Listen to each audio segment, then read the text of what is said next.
Win was historic in a number of ways, including first-time Barbados Labour Party candidates winning seats in historically Democratic Labour Party strongholds like St. John and St. Lucie. The 2018 election also saw the first female leader of the Barbados Labour Party, Mia Amor Mottley, become Barbados's first female Prime Minister. In the days after, Bishop Joseph Atherley, who won the seat in St. Michael's Central on the BLP ticket, would cross the floor to form Her Majesty's opposition at the time under the banner of a new party called the People's Party for Democracy and Development. The announcement of the 2022 general elections has seen the presentation of several parties and new candidates. There are 7 political parties and 8 independent candidates, and for the first time, both major political parties are being led by women. Verla de Pisa, who leads the Democratic Labour Party, and Prime Minister Mia Amor Mottley, who leads the Barbados Labour Party. They have each shared the contents of their manifestos, and tonight, Barbados decides who will take the country forward for the next 5 years. Our election night broadcast, Barbados Decides 2022, is led by anchor Shane Seeley with moderator, veteran journalist Sanka Price.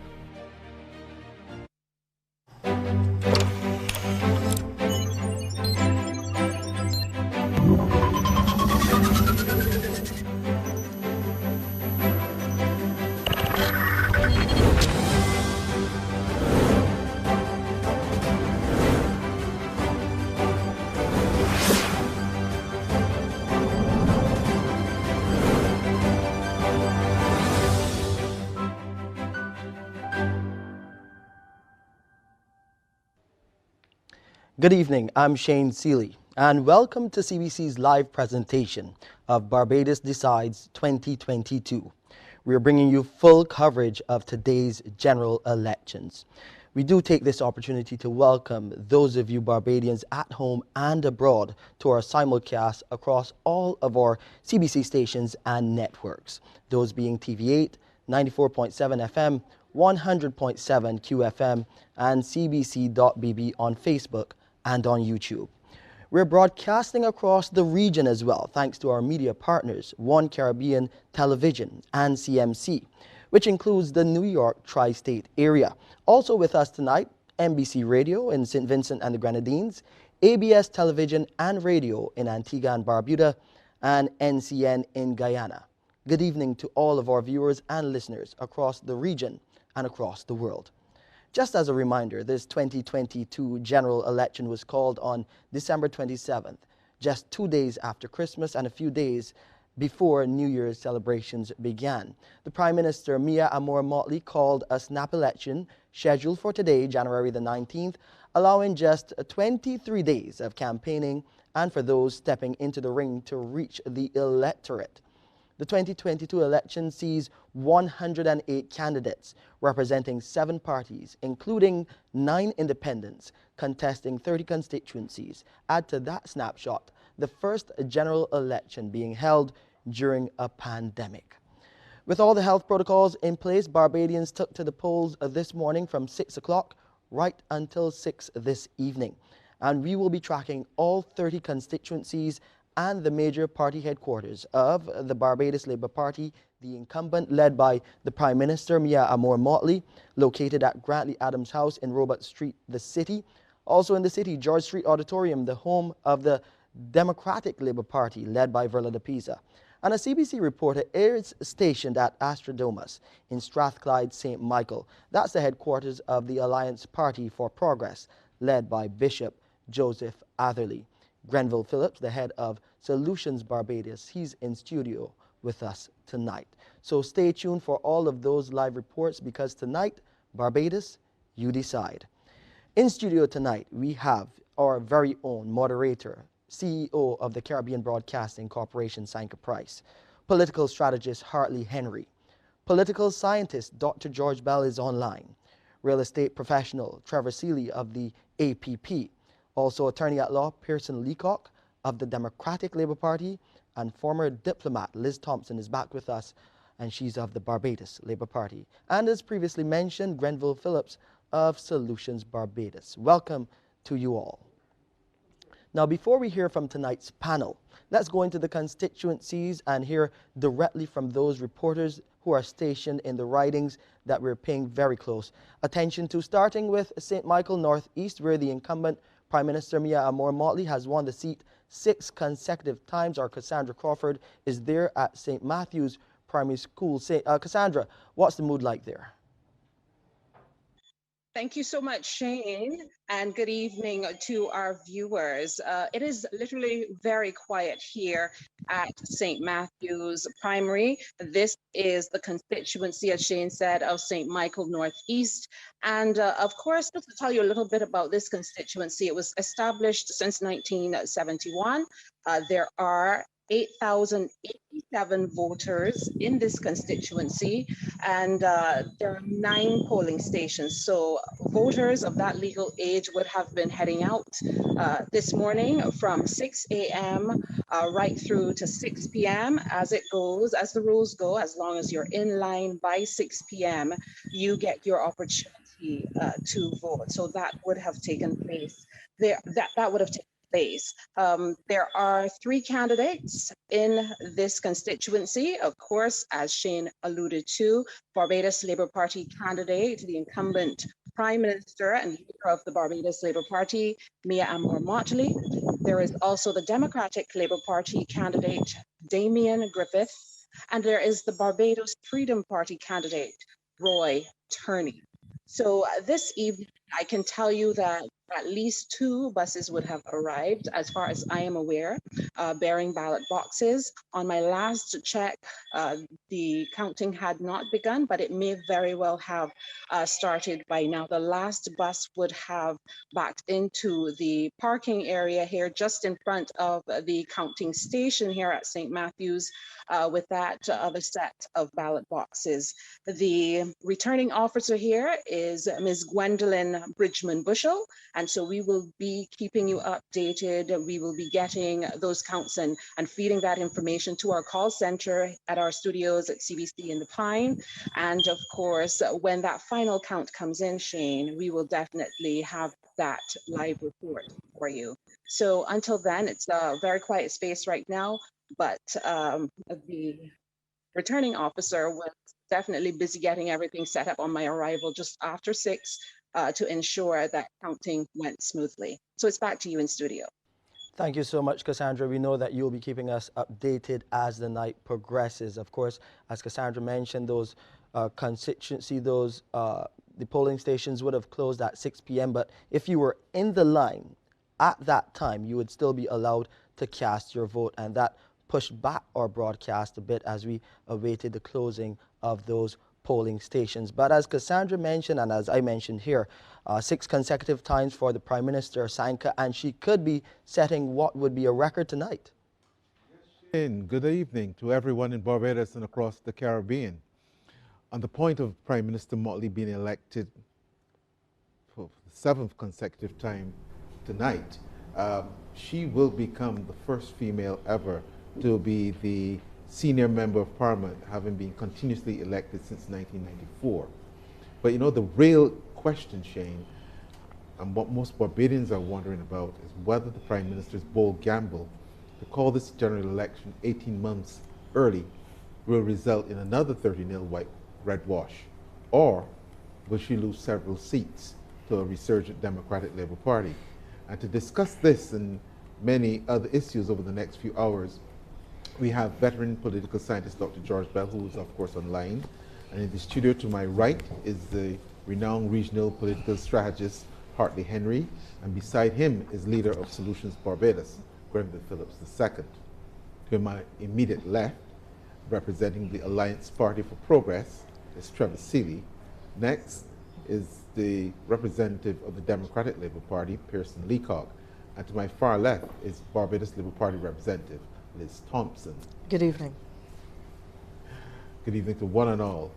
Dr. Bell, our first question goes to you. Briefly, what was unique about campaigning for this poll? Can you share some of your thoughts on the highs and the lows and the differences of this campaign to previous ones?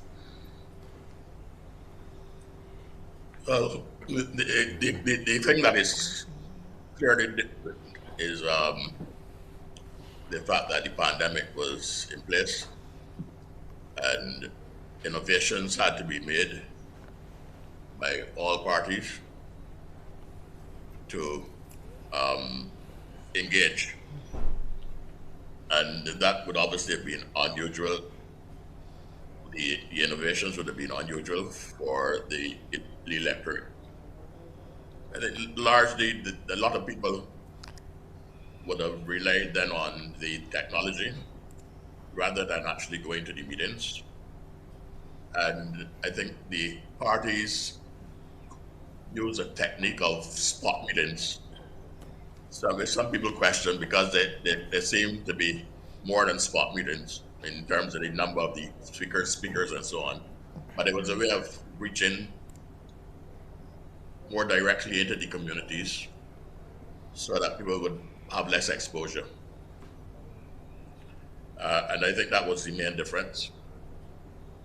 The other difference is that it was the earliest call for the election in Barbados, and that strange condition would have been increased by, in its effect, by the fact that it was unexpected at the particular time. It's not that people did not expect an election in 2022, because I think enough signals were given by the Barbados Labour Party that something was going to happen this year. But to call it immediately after Christmas, I think that is what would have taken people off guard. I think that another thing that would have been unusual would be the swift preparation that the other parties would have had to take on. Dr. Bell, let's jump in here, Dr. Yes. Bell. Let me just jump in here and get Yes. the political strategist Hartley Henry on this one as well. In terms of, was it a major surprise? How did the Prime Minister actually literally catch the other parties with their pants down?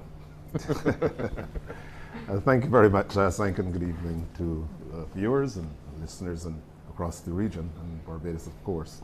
Yeah, I think there was a level of surprise. It is interesting that there was this the discussion with respect to the timing of the calling of the election, because for persons of my generation, and certainly myself, it was deja vu.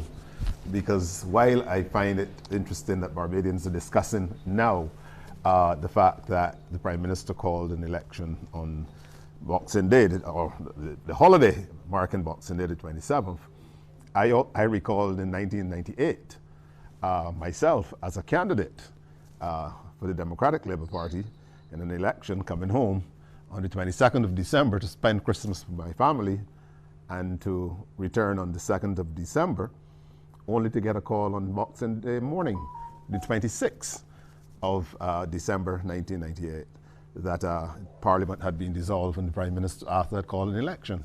So it's a bit of a surprise that persons have responded or reacted to the calling of an election on Boxing Day, because reality is it was not the first time. But I think in the context of, and therefore we were caught at the time, the Democratic Labour Party, we were caught totally off guard. And I recall my colleagues then saying it was acknowledging that it was a great move. So now, I find it very interesting that it has happened the second time that we're having this level of discussion. But certainly, I think that there was an element of surprise. I think we saw candidate nominations being hurried towards the end of last year. And I think a keen student of politics should have recognized at the time that something was in the air. So it's a bit unfortunate in my view that political parties were caught as off guard, as obviously they were. Okay, and we'll go now to the Democratic Labour Party. Were you caught off guard? The song from the Barbados Labour Party says, "Them ain't ready yet." What say you, Mr. Leacock? Good night, Barbadians, good night, fellow panelists. The Democrat-Labour Party was not caught off guard. We were in the field for 2 years prior to the calling of the general elections. And what surprised us, though, is that it came at a time when we were in a pandemic and there was a spike, the spike of the Omicron variant, the very contagious Omicron variant. That was the only surprise, but the candidates of the Democratic Labour Party were in the field canvassing 2 years prior to this announcement by the Prime Minister. Can you say the same thing for the Alliance, Mr. Seeley? Trevor? Well, I can't even say it was caught because I was not even in a party. But it's interesting in terms of what we were going through for the last year or two. And I, for one, wanted to see something different. And when it did appear that we were going to polling and elections, I took the opportunity to get out of my comfort zone and get into it. Because I tend to just watch what's going on in the political arena. I had no idea of one day getting involved.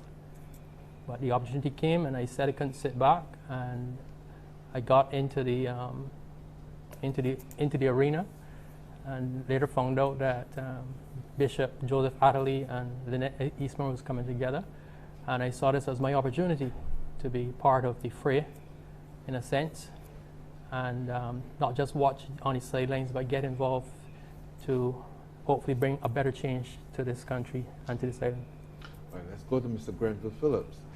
Grenville, you made the point several times in broadcast that you thought the election was wrong, the election should not have been called. So were you caught by surprise? No, that wasn't me. We would never say that the election should not have been called. That was someone else. We did not expect it at that time, I must say that. Nevertheless, the Prime Minister is well within her right to call an election whenever she feels that it will benefit her party. And I think it was perhaps the optimum time to benefit her party. So in that regard, it was a brilliant strategic move. We did not expect it at that time, but nevertheless, we were prepared. So during that first week, we got 11 candidates nominated. We designed our manifesto, and we got the manifestos printed. And then during the second week, we distributed the manifestos then to the households who would be voting for our candidates. And then we had this third week. So we were prepared, but we did not expect it on that date. Yes. All right, let's go to Liz Thompson. Clearly, based on even what comments we've heard here, it would seem to me, and I think, that the move by the Prime Minister was a very strategic one. How has the Barbados Labour Party benefited from that, in your view, based on how the campaign went? We'll know in a few hours. And with those few words, I'll put you right back to Shane. Thank you, Sanka. And of course, a lot of discussion will be generated as we take you through the night. But let's go up north now to St. Lucie. A homeboy is there. Our very own Sherwood McCaskey. He is watching developments there at the Darrell Jordan Secondary School. Sherwood, tell us what's the mood like at Darrell Jordan.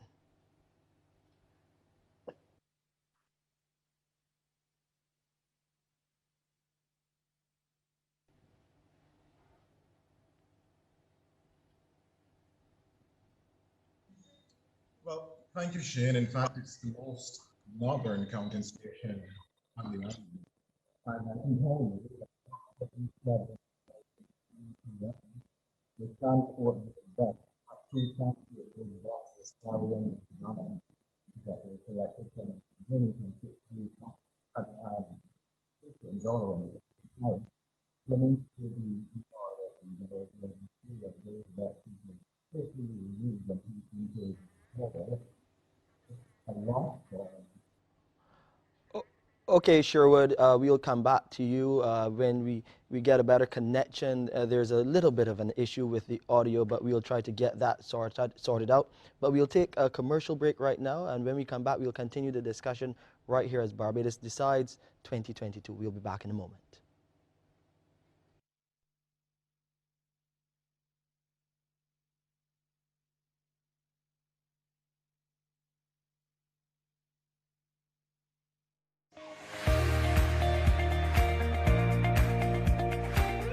A major area in high school for me was IT and EDPM. I did that for 2 years, and from then I realized that there was a drive for more of technology. So I decided to take this step.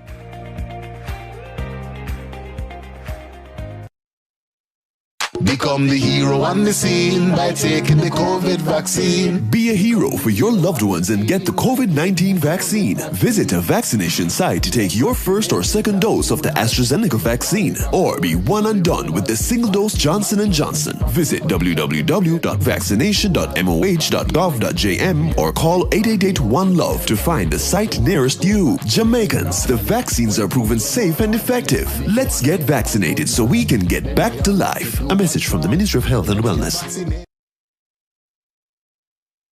North and West, and we had a number of our reporters out as well, just looking at developments there.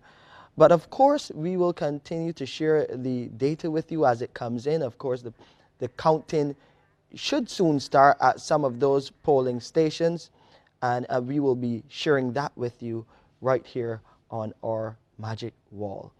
Sanka, so a lot to still talk about. Up north is Verla de Pisa. That's her, that's his constituency. She is contesting this time around. She's not a first-timer to the polls, but she's decided to go to St. Lucie. Quite frankly, Shane, Verla de Pisa is fighting for her political future right now. That is on the line here. She's a two-time loser, having been unsuccessful in 2013 and 2018 in Christchurch West. And another loss will likely spell the end of her leadership ambitions in the DLP and possibly her political future.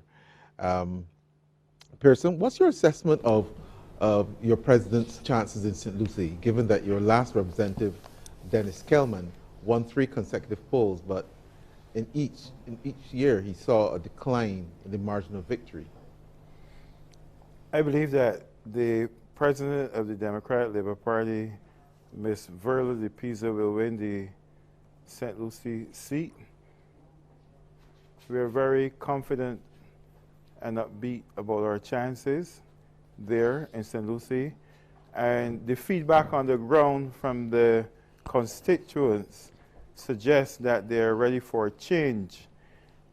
A lot of them are very annoyed that there is in excess of 6,000 people who were disenfranchised from voting because they're COVID positive and are in an isolation facility or at home isolating, and they're not permitted to vote. That is one of the major, I don't want to, probably it is an unintended consequence of the snap election, especially given the fact that there were provisions for such persons to vote in other territories like St. Vincent. So, Ms. Verla de Pisa will win St. Lucie. Thank you very much, Pearson. You seem to be very certain of that. We go back to Dr. Bell.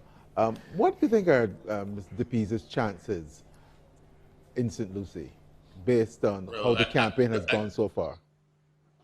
Just get rid of the disenfranchisement issue as quickly as possible. That we can't calculate which constituency that would impact on, because that's going to be, we don't even know how many Ds or how many Bs will constituted in that, in the set of people that are isolated or ill. And we certainly can't focus on St. Lucie with that. So I think that is an immaterial point right now, because again, those numbers can be scattered across the entire electorate. and they could become then quite negligible. But in Miss the PISA, I saw her campaigning in Crab Hill and saying that Crab Hill will be really a turning point for the election in St. Lucie. And that might be so. She's on the ground, so she should know what is going on. I also saw a change in her performance at the beginning of the campaign. Dr. Bell, Dr. Bell, I do apologize for this. We do have to take a break right now for the lottery, and we'll be right back just after this commercial break.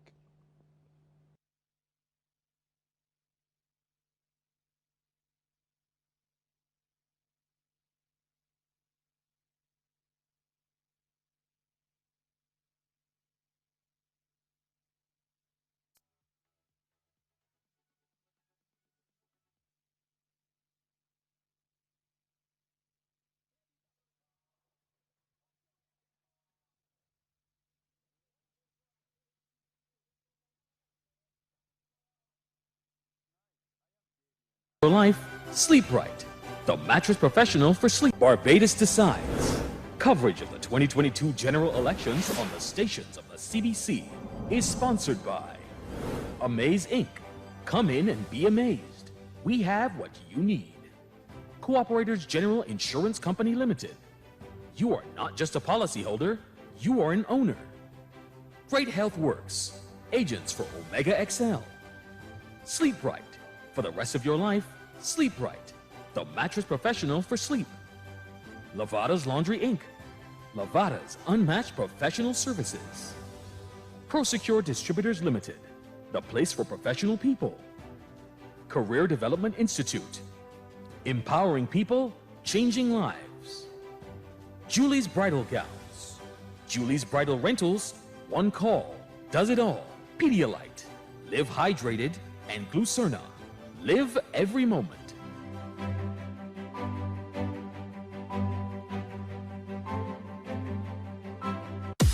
MCTV customers are asked to note that due to a recent system update is brought to you by the Office of the Prime Minister. I'm saying to every single Jamaican, you will decide how this pandemic ends. If you wear your mask, if you maintain the physical distance, and if you decide to take the vaccines when it is your time, the pandemic will end. But if in frustration or just ignorance, we do not take responsibility, then the pandemic could end badly, including the loss of more lives. The proceeding was brought to you by the Office of the Prime Minister.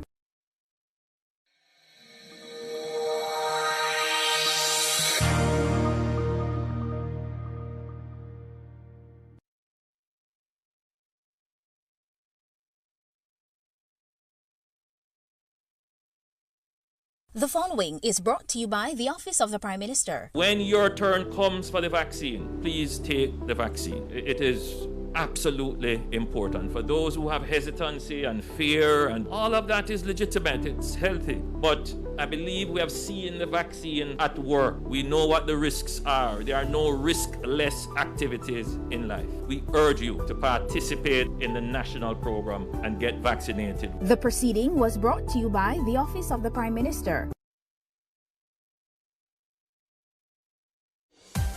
Jamaica, home of the resilient, passionate and hard-working. A people and a nation who have achieved and defied all odds, working to keep their economy growing, their country thriving, from investments made in innovative opportunities and exports demanded globally. We have a vision, now within our grasp, where Jamaica becomes the place of choice to live, work, raise families, and do business. We will not let go of this vision. We will grow. We will overcome these challenging times and look to the future with hope and positivity. These are special times. The world as we know it has changed, but home will always be in our hearts. And in Jamaica, you can always find a home. Think you know Jamaica? Look again. You will be surprised. Tell you that counting has started in a number of constituencies. As our reporters get the information, we will bring it to you right here on Barbados Decides 2022. As you know, there is a lot of interest right across the region, and we go now to Trinidad to find out why they're so interested in the elections here in Barbados. We have Josanne Leonard with us. She is a media and communications consultant in Trinidad and Tobago, joining us live. She will be joining us in a matter of moments. So we'll have some context there from Trinidad and Tobago. Of course, we have some partners as well in St. Vincent and the Grenadines and in Antigua and Barbuda, and we'll be connecting with some of them as we go through tonight's broadcast. Just to give you an update on some of those areas that counting has started, I can tell you one of them is St. Michael Central, also in St. Michael East and St. George North. Let's now go to Josanne. She is live with us. Josanne Leonard, media and communications consultant over in Trinidad and Tobago. Josanne, so good to have you on the program here with us as Barbados decides in this general election. Talk about the interest over there in the Twin Island Republic.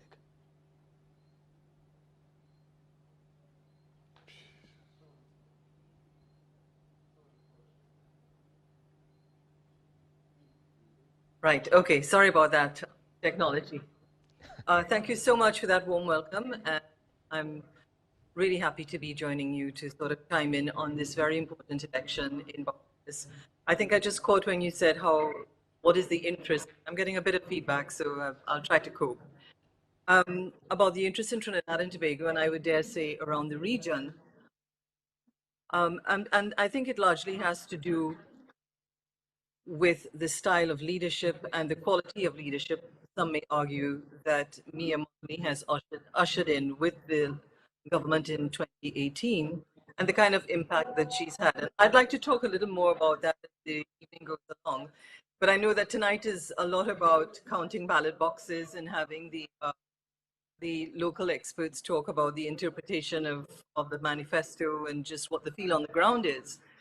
But I just thought I would posit that from my own perspective, I think it's a very important election for Barbados, but it's a very, very important period for the region as we're grappling with so many issues and coming out of this COVID experience, which of course was a whammy on everyone. And that issue of leadership sometimes is lost in the day-to-day, in the day-to-day runnings of a country and the things that people see as their basic needs for goods and services. But the Caribbean has really been given a tremendous boost and fillip in the person of Mia Mottley, and I make no apologies for saying that. And I think that if there was an election in the region to elect a Caribbean Prime Minister, I think she would be head and shoulders above everyone. So I think I'd like to explore some of those kinds of themes while you in Barbados are looking at the more granular issues, the issues on the ground, and doing all of the interpretation and hopefully giving us all a better understanding of what the polls, or the return of the polls are reflecting. So I guess that's a good place to stop for the minute. If I may jump in here, but Prime Minister Mottley has been portrayed locally, certainly by the Democratic Labour Party, as being a dictator and a bully. And then you're saying that her style of leadership matters. How do you respond to that? I think, as I said, I'm getting a bit of delay here, so we'll try to correct that. So I respond by saying what I alluded to previously coming in. I'll give you an example. When Prime Minister Mottley assumed the chair of CARICOM and the heads were meeting here in Trinidad and Tobago, every single person in the media, apart from the fact that this is the current chair, wanted to speak with her, wanted to interview her, wanted to hear what she had to say on various issues. And we must remember that in terms of CARICOM, she even in the very early stages tried to push through or attempted to push through some policy space of issues that may not necessarily be supported by the old guard and the old boys. So she was pushing the envelope. Another situation that I saw that was incredibly remarkable, My WhatsApp is full of messages that people want me to share with you tonight. Was she popped in on way to Guyana, I think it was. I'm not too clear now, but it was over the carnival period or just before carnival. It was the weekend before. And we have something called pan crawl in Trinidad and Tobago, in which the judges move around all of the panyards, the different zones. And so you just have the big event in the savannah at the very end. Every single place that me and Mottley went, there were throngs of people wanting to touch, wanting to speak, wanting to get a selfie. It was the most amazing thing to witness. And I say that because I don't think that there's any leader, any Caribbean leader in our present dispensation who can claim that kind of gravitas. Now you have figures like,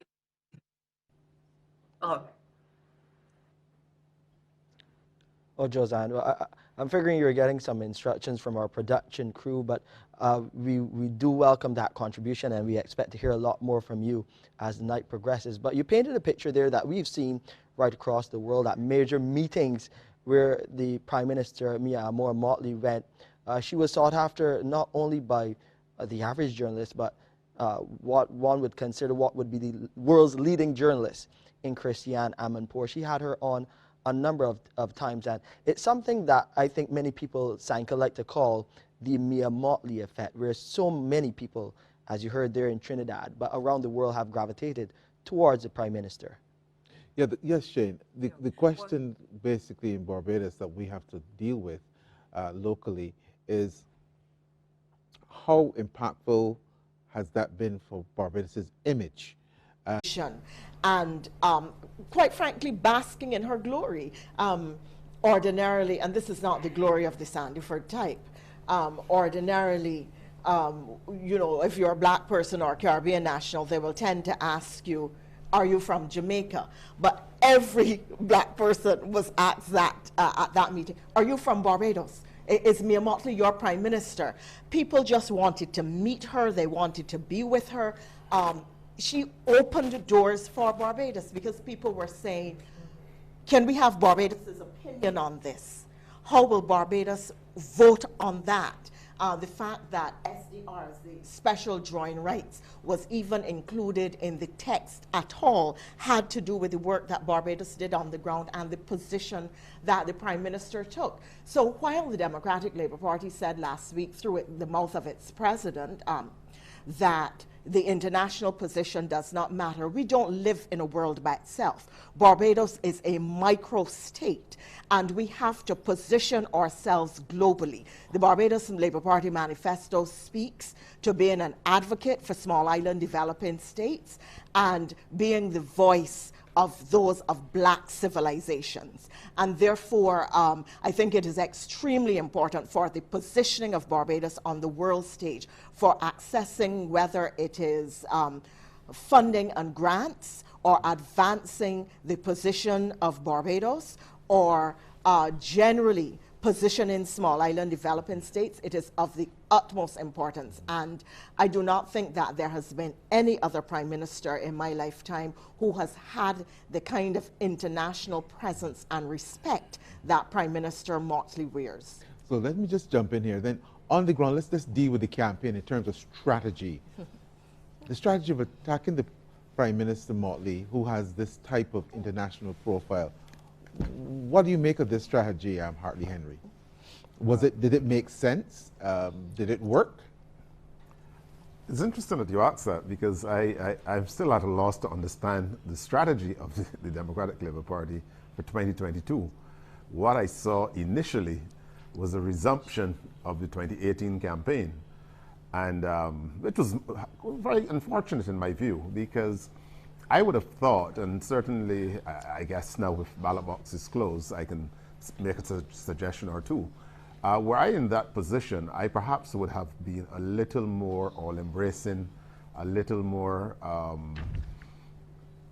open to accommodations, rather than taking up the cudgel and taking up the swords and and starting back and resuming the 2018 campaign, I would have thought first that an opposition party caught in the predicament that the Democratic Labour Party was caught in would have perhaps first sought some type of accommodation.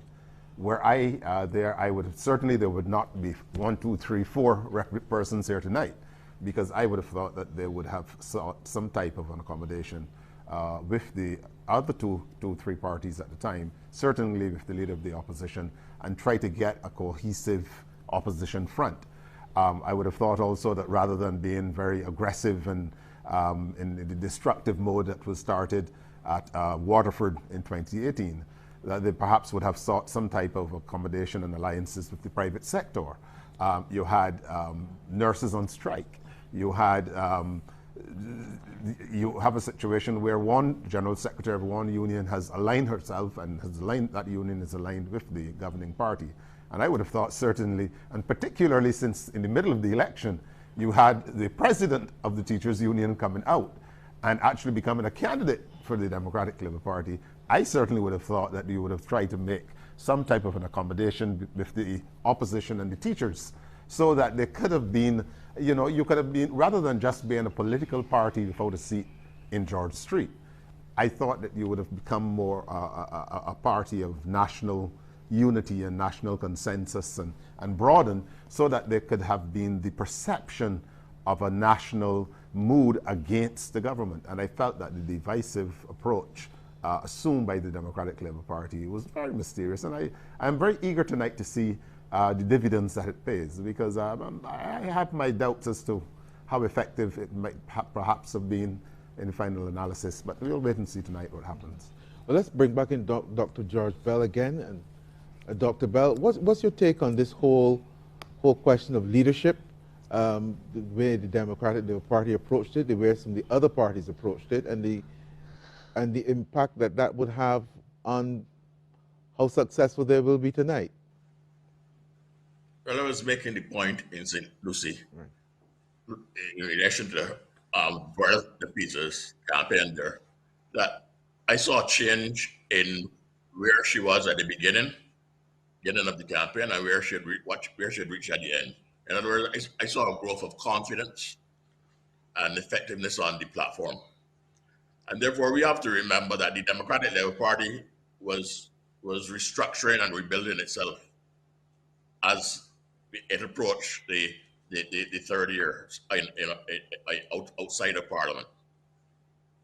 And I think, therefore, that if you look at the manifesto, it says we want to build one Barbados. So there was an attempt as a mass Democratic Party to rebuild this front. And I cannot understand them ignoring the lesser parties, because the lesser parties are not mass Democratic parties. So I think that it is just that they were defeated so badly in 2018 that it's difficult to recover in 3 years. It would have been difficult for them to repair themselves in 5 years. And I think that they went traditional in seeking to struggle against Barbados Labour Party by putting their leader against Ms. Mottley, which I think would also fail.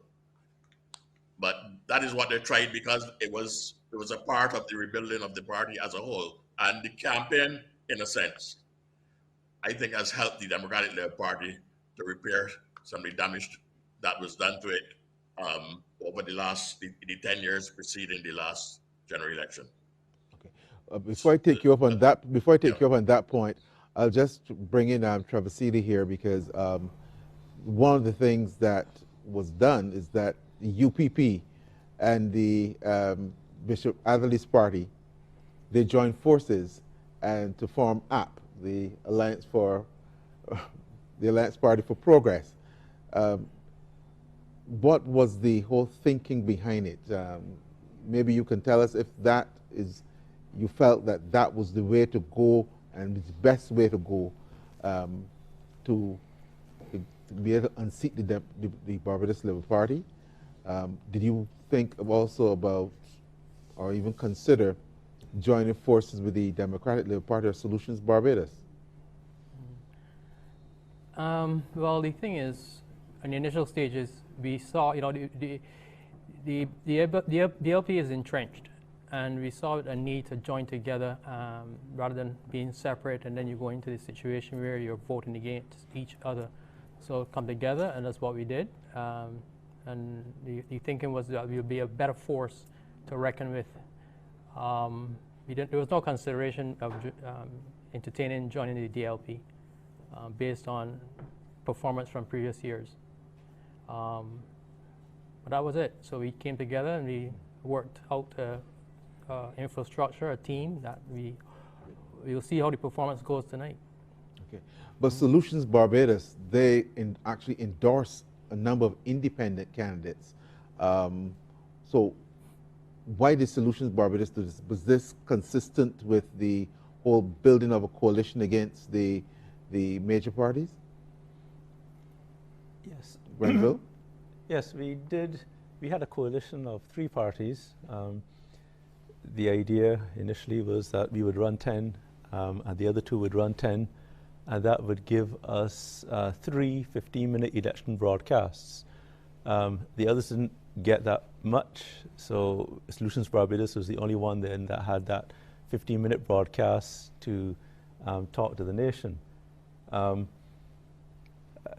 did want to talk about the issue of leadership, though, because that's very important. At the last general election, there were 11 political parties, 9 of whom ran in the election. Something caused them to want to risk their personal and professional careers, these persons, and expose themselves to that level of scrutiny. So something caused us to want to do that, and we did it. And after the election, we gave our concession speech, and we explained, really, we just wanted to be heard on certain important matters. I remember Liz Thompson actually saying, Grenville will be heard. After that, the Prime Minister explained that all ideas must contend. Brilliant. We attended their swearing-in ceremony in Bay Street, and essentially laid our political swords at the feet of, or the disposal of, the Barbados Labour Party, to be used not against each other now, but to be used against the enemies of Barbados. And that's what we did. Perhaps we expected too much. Regardless of who wins tonight, I'm hoping that the government will call in these parties. Again, we admit we're not mass-based parties. We don't have the masses that the BLP and the DLP have, but something caused us, some issues were so fundamental to our core that we decided we will do this. So hopefully they will call in the parties, which is again what we plan to do as well, call in all the parties and find out what are your major issues. What has caused you to do this? What are your major issues? What do you think is so fundamentally wrong with Barbados, or that can be improved in Barbados, that you would risk your personal and professional reputations like this? And listen to us. And we were promised that we will be listened to. We expect that promise then to be fulfilled sometime in our lifetime. Well, I expect a response from this. We have to take a commercial Yes. break here at this time, Yes. and we'll be right back. Yes.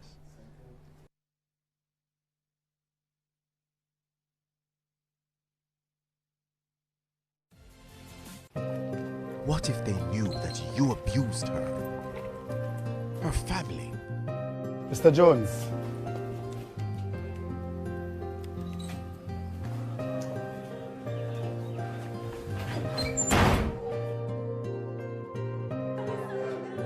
And your colleagues, how will they look at an abuser?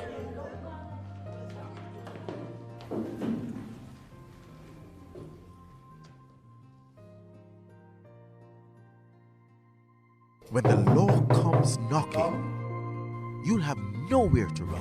Mr. Brown, you're under arrest. Please get up, hands behind your head and interlock your fingers. Turn your back on abusers. Report gender-based violence to the police. There's no excuse for abuse.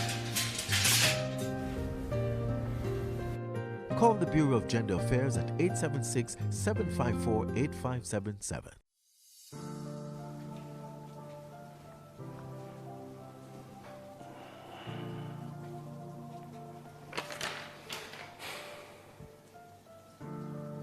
Brutality isn't a legality. There's no rationality as to why. Tell you that boxes are going into those counting stations fast and furious, and counting has started in a number of those stations as well. Let's go to Damien Best now. He is in the city at the Donald Headley Auditorium. Of course, that is the constituency being contested by a number of newcomers. Damien, tell me what's happening there. Good evening to you, Shane. Good evening to all viewers and listeners. I hope I'm coming through to you loud and clear. As you mentioned before, this is the fight for the capital, of course, the city of Bradshaw, and we're just outside the Donald Headley Auditorium. All the boxes have arrived. In fact, 3 bus loads of individuals and boxes all arrived here at the Donald Headley Auditorium, and the counting is yet to start. But of course, there are 4 candidates, as you mentioned before, vying for this seat. We've got 2 first-timers, the BLP's Corey Lane and Marva Ashley Todd of the Alliance Party. 11 polling districts, 47,000 votes. So we're looking forward to see how this one will turn out. We've also got a 20-year-old Kemar Stewart is in the running as well for the Democratic Labour Party, and we've got independent candidate Fallon Best. So, most honorable, Boston, stepping away from active politics, who will take over this very, very important seat. It's the capital, and we want to see what development and what plans the individual who does indeed win tonight will bring to the city. A number of the things that the constituents wanted covered was infrastructure, of course, jobs, one in there. Want to see business come back to the city as well. So a couple of the issues that the candidates have highlighted throughout the various campaigns. But so far, so good here. Good weather. We're outdoors, and we have to make some adjustments, of course, to our position here in the city. So nothing yet so far. All quiet here. I think we're probably just minutes away from getting the official counting started. But for now, it's all quiet, and we'll wait to see how things progress throughout the night. Thanks so much. Thank you, Damien, and we'll wait to hear from you, as you said, as the counting gets started there in the city. So 4 candidates in that race. You have Corey Lane for the Barbados Labour Party, Kemar Stewart for the DLP, a newcomer in Corey Lane, Kemar Stewart, switching parties. Fallon Best is in there for Solutions Barbados as well, and Marva Lashley Todd for the APP. So, Sanka, this is an interesting race, but from what the analysts have been saying, they expect that the power that the Prime Minister has in attempting to draw supporters to the polls will help Corey Lane to win the city yet again. Yeah, certainly Corey Lane has the name recognition, but is that enough to take him over the line? I think it may be. I've been on the ground a bit in the city, and I've been watching some of the reaction to Corey Lane. Kemar Stewart has also created some interest as well. But Corey Lane definitely, because of his level of involvement with the youth, and that goes back several years. And then, of course, he was dealing with the poverty alleviation as well. So Corey Lane definitely, I would think, is the front runner there. But I don't really want to focus on that now. I think we need to just conclude what we were discussing here about the third parties, because essentially what has happened in Barbados now with these third parties, are they not just cutting votes? I mean, Hartley, what do you think? Aren't they just cutting votes? They don't do well. I've heard Grenville on this. I've heard Trevor on this with the Alliance. But essentially, in this election, I think, based on what we've seen over the years, over the several elections, that all third parties do is cut the votes of the major parties, like the Barbados Labour Party and the Democratic Labour Party. Yeah, I'm not sure that they actually are going to cut votes tonight. I think that it is unfortunate that, as I said, indicated earlier, I would have thought that in a snap election environment such as this, there would have been some type of an accommodation. I think it is a case more of they're providing perspectives that are welcome and for healthy discussion. But in terms of being serious electoral forces, I don't consider any of them to be serious electoral forces. I think Barbadians are pretty clear that the two options are available to them. And I believe that at some point, these fledgling parties will have to review their position. I note that the leader of Solutions Barbados didn't contest a seat on this occasion, and perhaps that may very well be the way to go, where you can exist as an entity, as a pressure group. I stop short of using the term pressure group, but you can exist and play a relevant role and make a significant contribution without contesting seats. And that would certainly be my suggestion going forward. And I suspect it might very well be the option that they may take after tonight. But let's bring in Pearson here. How does the Democrat look at these third parties, like Solutions Barbados and the Alliance? The Democratic Labour Party is the party of the people, and we believe that if there are third parties, we welcome them to cast their vote for us. But if you're not a mass-based party, let's be realistic. If you're not a mass-based party, you're not going to really make an impact. You're not going to make an impact on the electorate. So as far as their ideologies would match up with the ideals of the Democratic Labour Party, yes, we can see them. We welcome them to the fold, but we wouldn't join forces with any third party or ask them to join us only to support us and giving us their vote. We welcome that support, and Solutions Barbados, give us your vote along with the coalition, the alliance, sorry. That's what we wanted. You also wanted to make a point earlier that when we were off air, you said you wanted to respond to something that Dr. Bell said. Yes, so you could do that now. Yes, Dr. Bell had alluded to the fact that I had said that those who were disenfranchised related to St. Lucie, where the president of the Democratic Labour Party will win that seat. What I meant was that there was this consensus on the ground throughout Barbados, not only St. Lucie, that it was not fair to disenfranchise voters, where accommodations were made in other territories, also here in Barbados. Policemen vote early, electoral workers vote early. There are ways to accommodate persons who are in isolation. If other territories can do it, we could have also. It was just a lack of political will. And I read an article that says it will be a dirty stain on Barbados. That article must have been written, if I may, by a fellow Dem, and I have no doubt that it probably was. But the reality is that you are dealing with a highly contagious disease, and the Electoral and Boundaries Commission made a decision. I don't want it to go on the record unchallenged that this had to do with a lack of political will. The EBC, Electoral and Boundaries Commission, had the matter in hand. They made the decision. There have been elections in the Caribbean where, since the pandemic, St. Lucia, St. Kitts, Jamaica, and the thing is, the question as to whether Prime Minister Mottley should have called at all, which Pearson raised earlier because of Omicron, or Omicron, whichever pronunciation one prefers. The reality is that looking ahead, we don't know what other variants there are going to be, or how bad they're going to get, or what is going to happen in relation to COVID. So I don't think that that was a valid reason for not calling the election. I mean, the reality is that in the Westminster system of government, which we have traditionally followed, a Prime Minister calls an election and they have complete discretion on this at any time during the 5-year term that best suits their advantage. Full stop. Yes.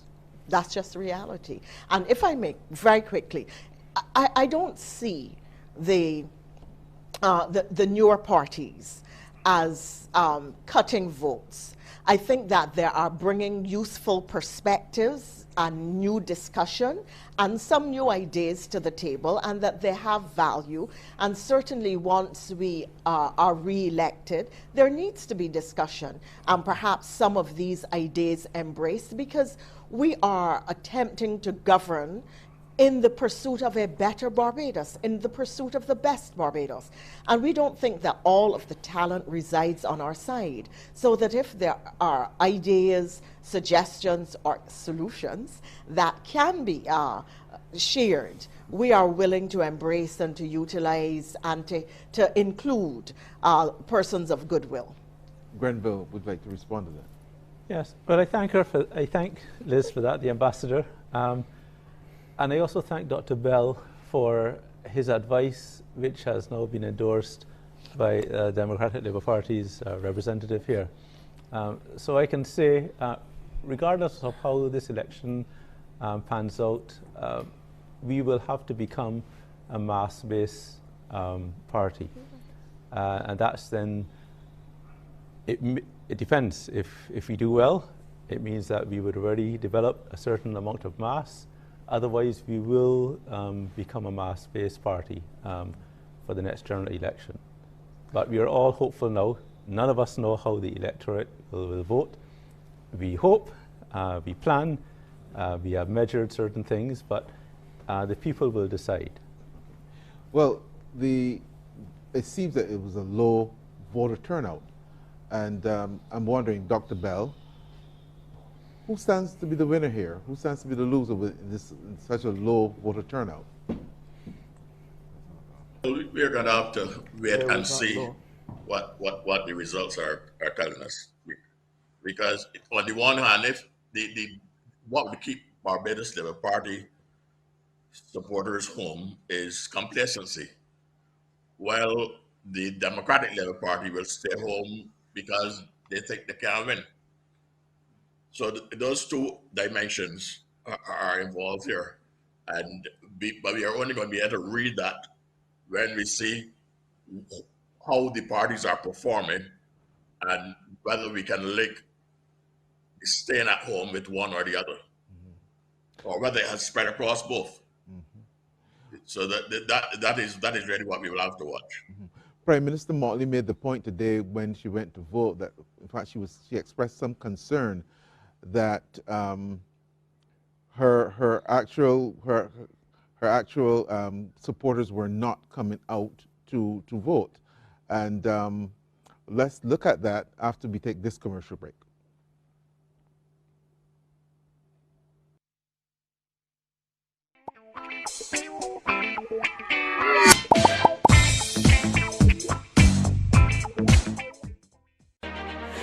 Jamaica and its workforce are advancing quickly. Life-changing opportunities are arising. You need training and support. We are the Renewed Heart NSTA Trust, committed to providing new and emerging skills training and opportunities. Come to Heart. We'll help you claim your place in the workforce of the future.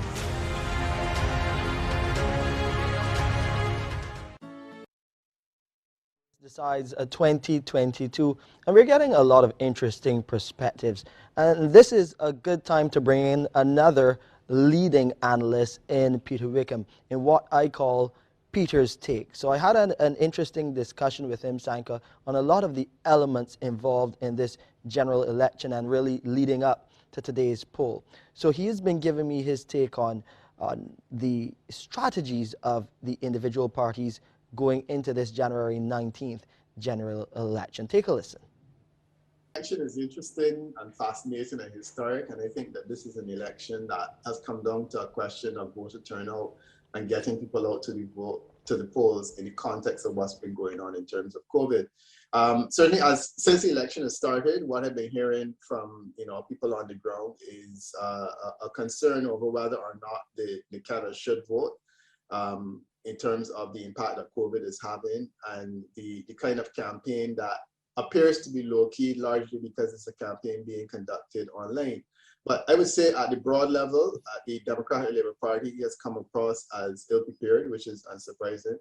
The Barbados Labour Party has been presenting the image of a party that is prepared and ready to resume office. I think that the Democratic Labour Party's appeal to what we could call the Kadir vote, or the idea that we should have an opposition, has not been as strong as one would have expected. And I think that that is something that they haven't exploited as heavily as they could. And they've been going for the jugular, they've been going for the government, and it will be interesting to see how it will be reflected. As far as people are concerned, you're hearing views on both sides in terms of people's concerns being reflected on both sides. But I think the general prevailing concern is, how will this operate in terms of COVID? So a number of points to unpack there, Sanka. When you look at how this election has been conducted, you talked about the preparedness of the Barbados Labour Party ready to govern. However, on the other side, the Democratic Labour Party struggling to stand up and match what the Barbados Labour Party has been doing, according to what is one of our leading pollsters here. Yes, Shane, and that is one of the things that we really have to examine now. And I'd like to wrap that up, Hartley, with the whole idea of what I was speaking about before we went to that, where the Prime Minister Mottley made the point that she was concerned that she was not able to bring out the vote. And you've heard Peter Wickham's assessment as well. What do you make about this? Yes, I'm a bit concerned as well, because I somehow differ with Dr. Bell in that I believe, straight out, I think that this was a kind of election, a strange election scenario, where I believe that a low poll would have assisted the Democratic Labour Party. A very low poll, I should say. I think a medium poll in terms of anything over 44, 45, in a COVID environment, I think anything over 44 so would be considered a moderate turnout. And that, I think, that is from there, you're beginning to see a surge as far as the incumbency is concerned. So I believe that I can understand where perhaps the Prime Minister would have been at midday, concerned with respect to what appeared to have been a very low turnout.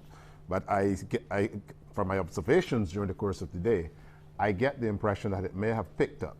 And by the first couple of boxes tonight, we'll get a feel as to what the turnout was. And I'm thinking that anything over 44, 45, I would begin to believe should, to my mind, trend in favor of the incumbent. I don't, because as you correctly, as was said earlier, I'm not sure that the Democratic Labour Party provided an alternative option. I never sensed a surge in the country. There was no movement in the country for the embrace of the Democratic Labour Party. It would be a case in which the base of the Barbados Labour Party, or the swing support that the Barbados Labour Party enjoyed in 2018 did not turn out, and you would have had the two bases contending. And in that case, I would have thought that the Democratic Labour Party would have considered itself in with a pretty good chance if it was just a question of the basis. That's why, again, I was a bit concerned, a bit curious with the argument that was raised by the representative here with respect to the whole question of persons in isolation and what have you, unless they know something that I don't know. I don't know if 80% of the COVID persons in isolation are all Democratic Labour Party members and supporters. But I don't know, I do not think that getting more mass support would have benefited the Democratic Labour Party, because when you look at it, and that's why I said earlier, I would have perhaps you had the opportunity to have the leader of the opposition, a known figure, over 15, 20 years political experience. You had Lynette Eastman running for the APP and others. what you had on the Democratic Labour Party was a situation where they came with 5 former persons who would serve in the past, and then 25 unknowns. I'm not sure that that was the best formula that to have presented the country at this time in this situation. And the election has come and gone, and you still don't know anything about the other 25. And what do you know about the 5 really has not changed from 2018. So it's just a situation where I thought that a low turnout, to my mind, would have provided the base of the Democratic Labour Party to come into its own and to perhaps have snatched a couple seats, which I suspect the afternoon surge now, the 4 to 6 p.m. surge that we saw this evening, and with balloting continuing beyond 6 p.m. because persons were in the line, I think that that was the beginning of the slipping of the election away, in my estimation. All right, Hartley, we'll pick up that point after this commercial break. Barbados Decides. Coverage of the 2022 general elections on the stations of the CBC is sponsored by Amaze Inc. Come in and be amazed. We have what you need. Cooperators General Insurance Company Limited. You are not just a policyholder, you are an owner. Great Health Works. Agents for Omega XL. Sleep Right. For the rest of your life, sleep right. The mattress professional for sleep. Lavada's Laundry Inc. Lavada's unmatched professional services. ProSecure Distributors Limited. The place for professional people. Career Development Institute. Empowering people, changing lives. Julie's Bridal Gowns. Julie's Bridal Rentals. One call does it all. Pedialyte. Live hydrated. And Glucerna. Live every moment.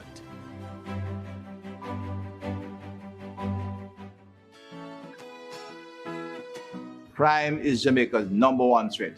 As we stay apart while working together to fight COVID-19, we must all live good and unite against crime. And that will continue throughout the night. Let's now go over to our very own Shane Jones. He is live at BLP headquarters, a place that Liz Thompson is very familiar with there in...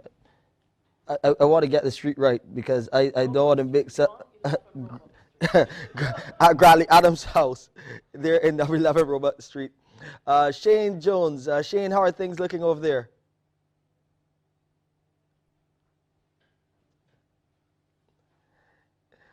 Okay, we are trying to connect with Shane, who is at Grantley Adams' house there. We are hearing that activity is picking up, and activity is picking up across the country. There we see him. Shane, what's the mood like there at BLP headquarters?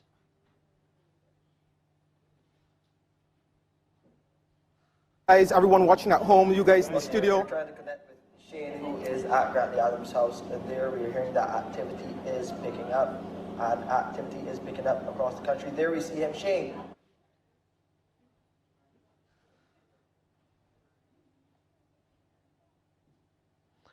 Okay, we appear to have some technical difficulties there, Sanka, but we'll definitely get back to Shane to see what is happening. We expect that BLP supporters will start to gather as we start to hear some of those results coming from those counting stations, Sanka. Thank you, Shane. Pearson wanted to respond to the statements just made by Hartley. And Pearson, I'll turn it over to you. Thank you, Sanka. I totally disagree with my friend Hartley Henry on his assessment of the performance of the Democratic Labour Party in this election. Now, Prime Minister Mottley did make a true statement when she said that she's concerned about her supporters not coming out. There's a low voter turnout on behalf of the supporters of the Barbados Labour Party. The votes haven't been counted yet. You don't The know Democrat, that. Please.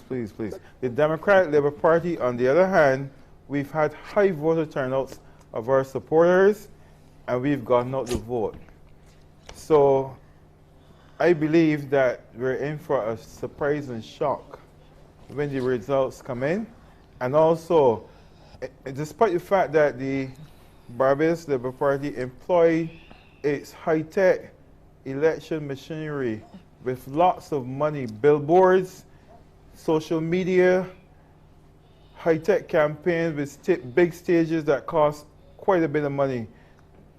They outspend the Democratic Labour Party, but the results and the returns will not reflect that. Thank you. What a statement, what a statement. Liz, I think you need to say something. I'm just sorry I don't walk with my smelling salts person. I think that Pearson is speaking with a high level of optimism, and I understand that he must. But until the votes are counted, he cannot say definitively that he got out his supporters and we didn't get out ours. He speaks of shock and surprise at the end of the night. Pearson, I only hope it's not yours, my friend. I saw it last time with Cory Cox, but I will hold you up, I will bear you up. As you know. I don't know what else to say, really, except to sort of make fun at it. We now have to wait until the vote's coming to start to make judgments. We don't even have a pattern or a trend yet because we have no box results. So I think that you know, it's a little precipitous to make these kind of very broad statements. And I want to make, though, a little more serious point, and it's this. And we will see if I'm right as the night emerges. I have found, I said it last election, that the Democratic Labour Party has a tendency to mix the Kool-Aid, add extra sugar, and get high on it, dividing it amongst themselves. They seem to... I mean, when I did my MBA, you learned about this phenomenon, groupthink, which is great for the cohesiveness and cohesion of an organization, but is also fundamentally dangerous because they don't listen to alternative views or opinions. They just reinforce each other. And I see that repeatedly in the Democratic Labour Party in the way that it develops propaganda and then behaves as if the propaganda is truth. And I'm hearing this tonight, and we're going to see how it plays out, but it has really an important point beyond my saying so, because if I am right about this, and the Democratic Labour Party does not perform well tonight, but has this very strong belief that it has done exceptionally well so that the country is going to be in shock and surprise and so on, then the Democratic Labour Party has to go back to the drawing board and ask itself, to whom is it listening, and is it learning the lessons that the electorate and the people of Barbados have been trying to share with them since 2018? And if the Democratic Labour Party does do well, how would you respond to that? My response would be this, Pearson. So we're turning to face each other. If the Democratic Labour Party does do well, I think then the Barbados Labour Party would have to ask itself, what did we do wrong? And that would be a really important question for us to assess and determine and to course correct, because clearly you would have done something wrong. But I think that there is another element that is very important to assess here, and it will, I think, be interesting to see how the public responds. This was the election of the big bad wolf. The election was called because something big and bad is about to happen. So you had to call the election now before this big bad thing happened. The leader of the Barbados Labour Party is a big bad despot, a big bad dictator. You got to stop associating with her for the sake of the country, etc. This is a real dangerous time to have election. You got COVID, you know, people gonna get sick. This is gonna be a super spreader. So it was an election about creating a tremendous amount of fear in the minds of the public and the electorate. And I think that it will be interesting to see the extent to which that has impacted voters in terms of the turnout and in terms of the result. May I respond to my colleague? You join in the sorry, my fellow panelist, sorry. What I will say, though, is that what I've noticed, because I canvass on the ground in St. Lucie and other constituencies, and I don't know, I wouldn't say it was the supporters of the Democratic Labour Party, but there's this campaign strategy of the DLP where they will put the poster of Prime Minister Mottley above the candidate. And persons were actually tearing down the poster of Miss Mottley. And I don't know which side they were on, But what I'm saying is that has never happened in 2018. It didn't happen, I never witnessed it before, but that I saw with my own two eyes. Secondly, I saw desperation from Prime Minister Mottley in respect of the St. Lucie seat. I saw Prime Minister Mottley in St. Lucie no fewer than 4 times per week, and up until the last week, 7, 8 times, more than twice per day and all that in St. Lucie, different parts of St. Lucie with a candidate. I have never seen that kind of desperation before. And just now we saw BLP headquarters, and we saw Shane Jones and no supporters. In 2018, when it was 9 o'clock, when the boxes were in, actually supporters followed the boxes to the campaign headquarters, to the BLP headquarters. That is not the case tonight. That raises serious questions for me. Just let me come in here because we're going to go back to DLP headquarters, as our DLP representative here just mentioned, to see what is happening there with Shane Jones. Shane, hopefully you can hear me now. So we're trying to reach our Shane Jones at BLP headquarters, and we're hearing about some counting and possibly some results already. So we'll get that information for you in short order. So Sanka, we're trying to connect with Shane to see what the atmosphere is like there. Yes, yes, Shane. The thing about it is that I would think at this time we're hearing that there's some results coming back, so we're listening out for that. Until that happens, what we're going to do is we're going to continue our conversation here, because Hartley, you're saying that the Pearson from the DLP and Liz from the BLP, they're going at each other. They're both convinced that their party is going to prevail. The feeling I get on the ground certainly is that, yes, people want the Barbados Labour Party to continue, since they would have done a lot of work over the last 3.5 years. But they are concerned that this election was called in the first place, and they're wondering why. Maybe you can help us here by what is the strategy going on here?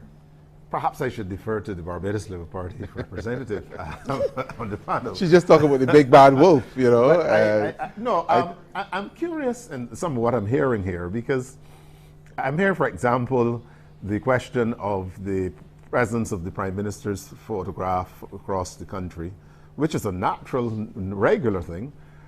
But what was very interesting was the absence of the photograph or the poster of the leader of the opposition party, the Prime Minister in waiting, the person who is hoping tomorrow morning to be sworn in as Prime Minister.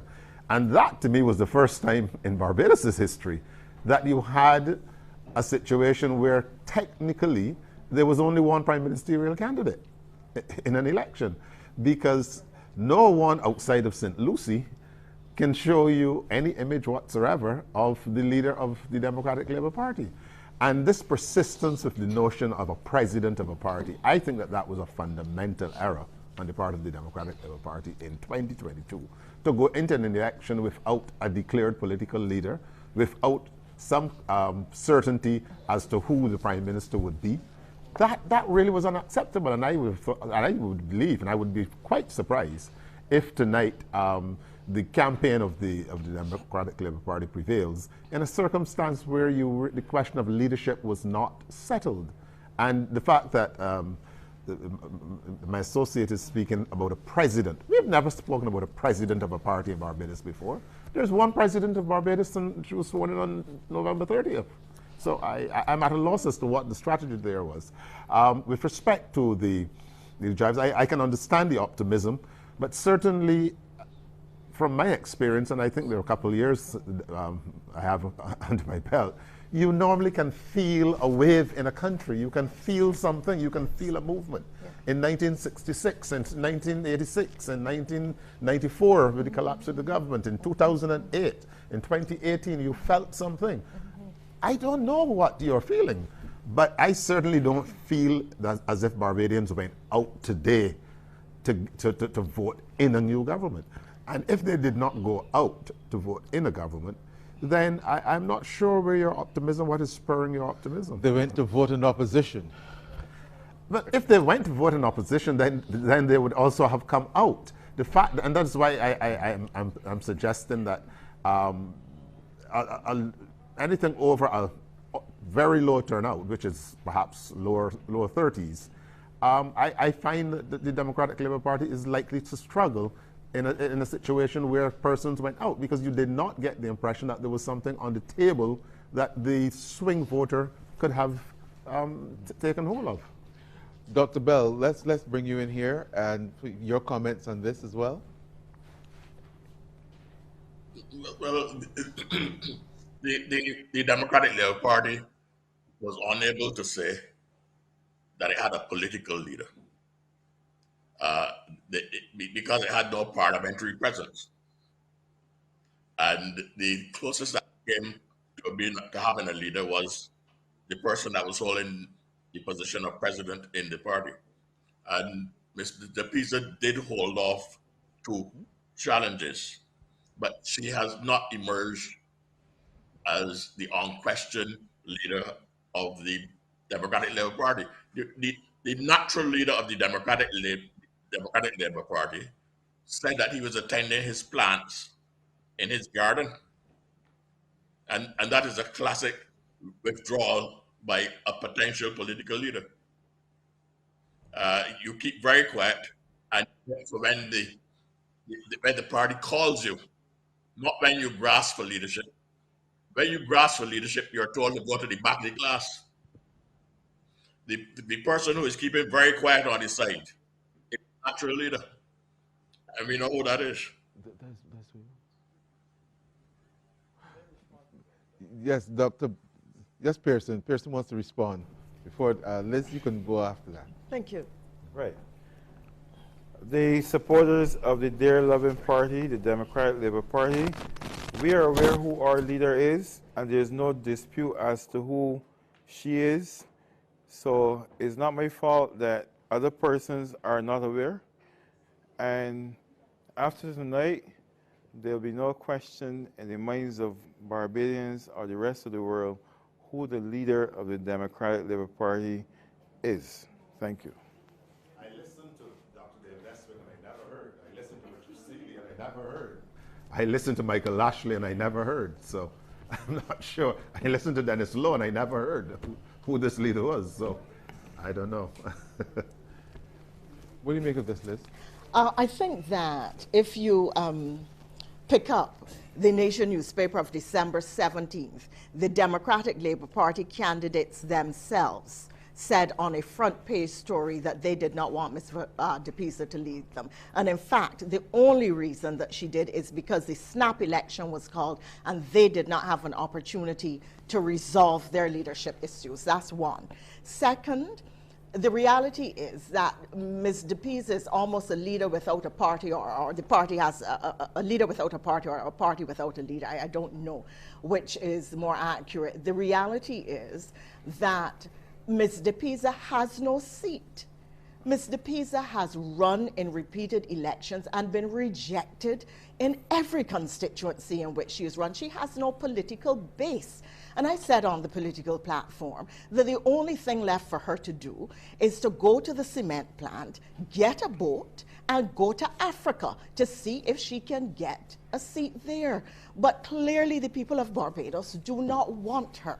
Let me also say that Ms. Depisa, I'm going to use an old-time expression from my father. He used to talk about people filling or not filling your eyes. Tonight we will find out whether Ms. Depisa fills the eyes of the people of St. Lucie and the rest of Barbados, or if she does not. I think it's the latter.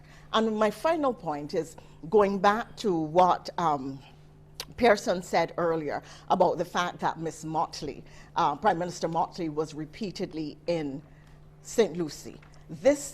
She can go because she has name recognition and presence. If Ferla de Pisa walks down the street, nobody knows who she is. Nobody could point at her and say, hey, look her there, look her there. Nobody knows her. So as Prime Minister and as leader of a political party, she went to ensure that her candidate, who was running against the alleged political leader of the Democratic Labour Party, was secure in his base. And that is good politics, and it's good. She fulfilled her responsibility to her candidate in St. Lucie in a constituency that is not traditionally one that supports the Barbados Labour Party. She did what she was supposed to do. I heard Pearson talking about all of the people in St. Lucie with whom they had discussion. They must have been talking to the duppies in St. Lucie Parish Church. I can't imagine where they could be getting these opinions from.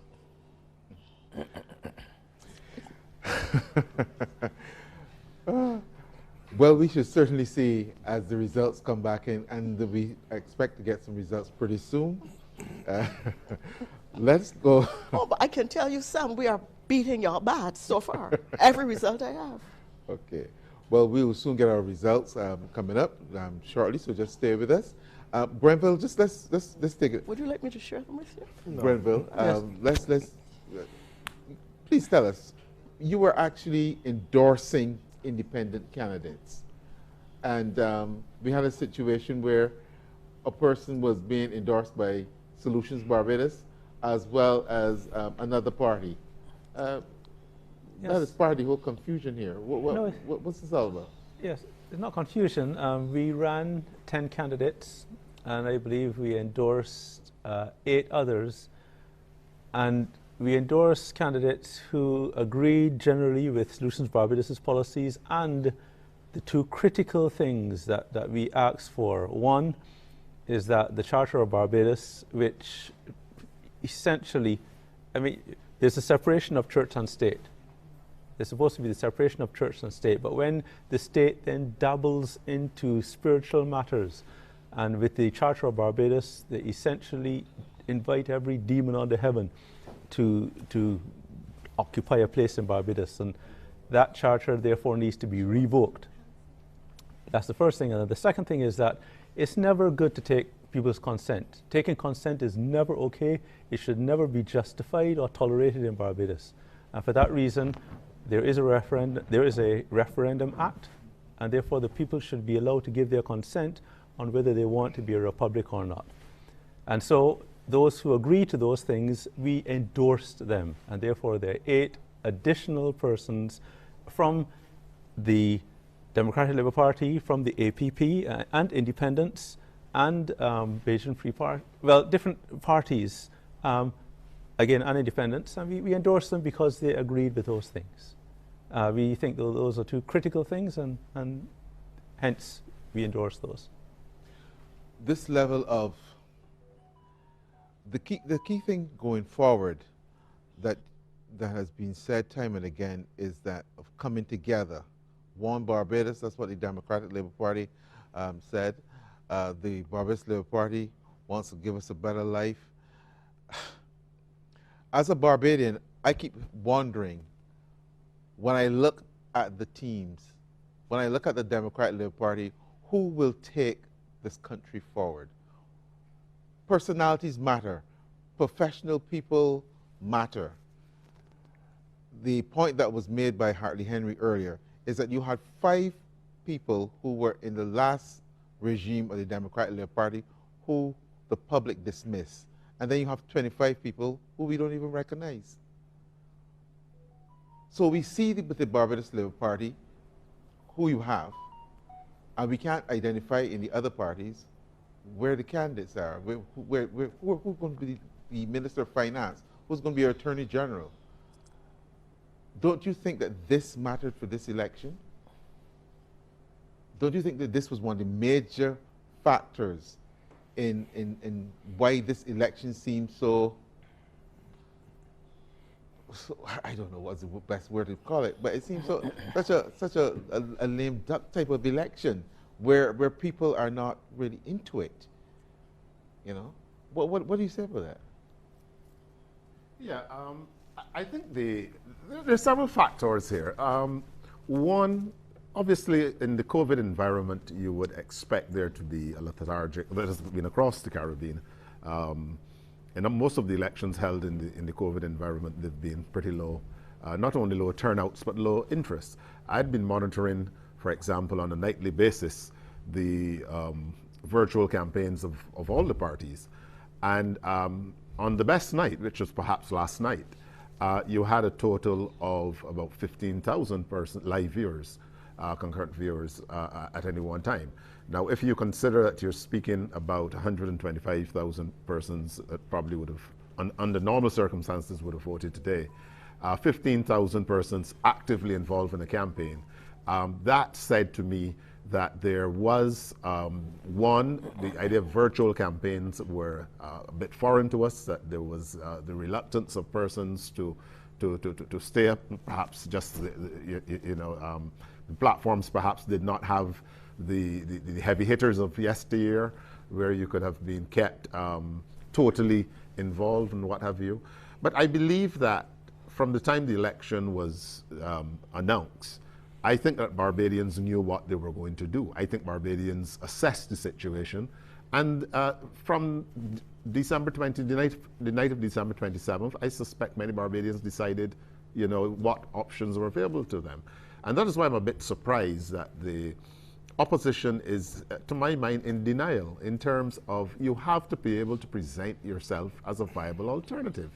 And this is not something, and when you look across the Caribbean and the recent history of the Caribbean, there are several parties that were in the predicament of the Democratic Labour Party in 2018. And I've cited these examples several times before. I mean, the present ULP government in St. Vincent was born out of a totally demoralized, disintegrating Labour Party that essentially had to form some type of coalition, some type of alliance, and brought together individuals, like-minded individuals, to take on the then NDP led by the late Sir James Mitchell. And you had a situation where, just as it was as hopeless for the Labour Party, they went out, they recognized the first thing, our leader was not filling the eyes of people, which is the point that Ambassador Thompson was making. The leader was not filling the eyes of people. They had the mass-based support. They had to find a leader. What did they do? They went to a small entity known as the MNU, led by Dr. Ralph Gonsalves, probably comprising Dr. Ralph Gonsalves.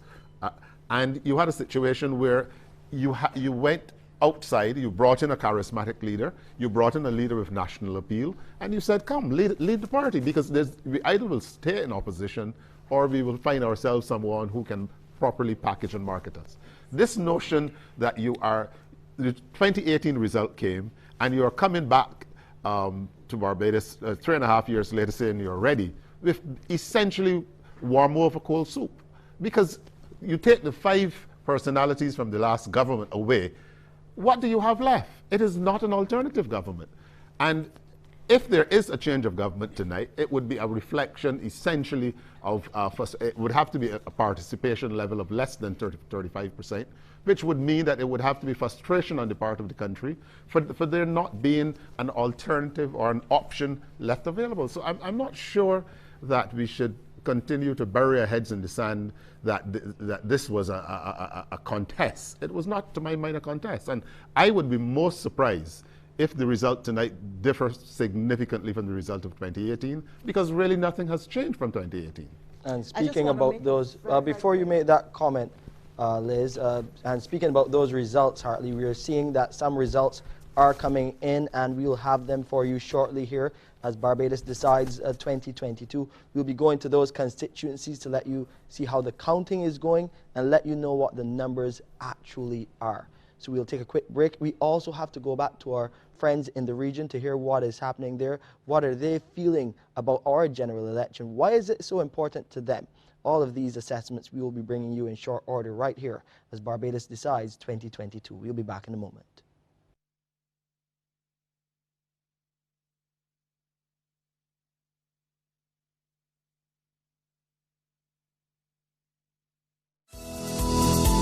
Reduce your risk of viral illnesses like the flu and coronavirus. Wash your hands frequently with soap and water. Cover your nose and mouth when coughing with a tissue and dispose of it. Avoid close contact with anyone with the cold or flu-like symptoms. If you think you've been exposed to COVID-19, stay home, self-isolate immediately, and call 888-1-LOVE. That's 888-663-5683. A message from the Ministry of Health and Wellness.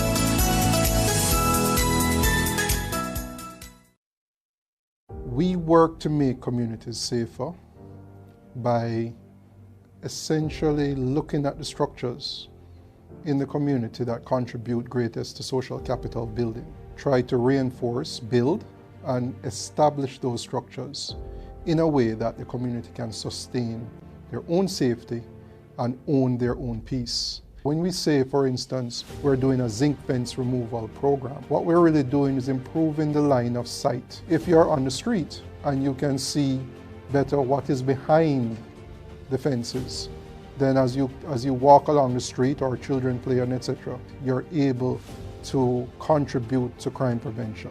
We believe in terms of our mandate and our responsibility that by making communities safer, we can make Jamaica safer.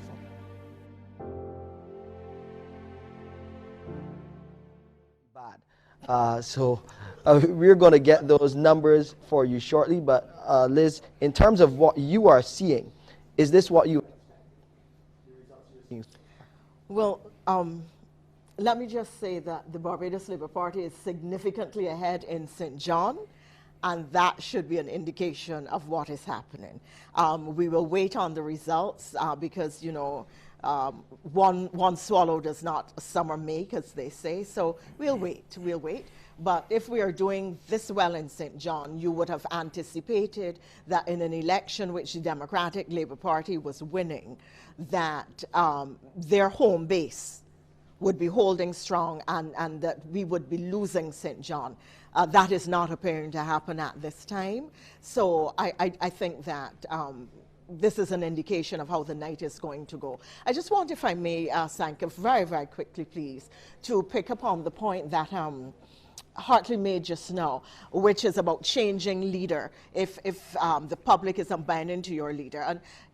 And Henry Ford was an excellent person, very bright man, very capable leader, but for some reason I think that the public did not buy into him as a leader. And the Barbados Labour Party, I mean, I had just come into the Barbados Labour Party myself. Prime Minister Mottley and I were selected or identified by Henry Ford as potential candidates. We ran for the first time in the 1991 election, which the Barbados Labour Party lost, and both she and I lost our seats. And significantly, we both went back, unlike Verla, to the constituencies which we lost and ran in again and won in 1994. But the wider point that I'm making is that after that election, the Barbados Labour Party had to make a determination as to whether Henry Ford was filling the eyes of the public of Barbados as a potential Prime Minister.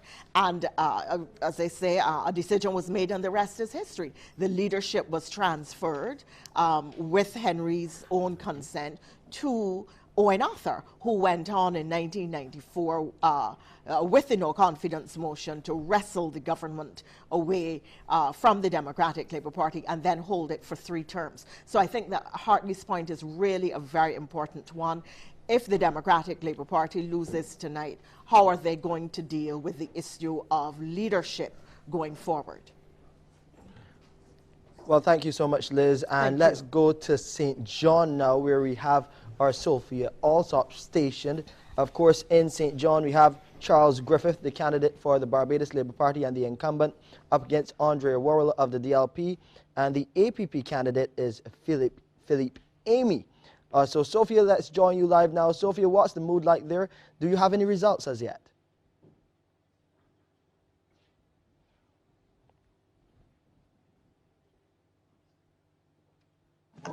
Yes, indeed. So sorry, had a slight technical difficulty there, but yes, results came in just a short while ago here, and the mood is one of quiet anticipation. It's breezy and cold here.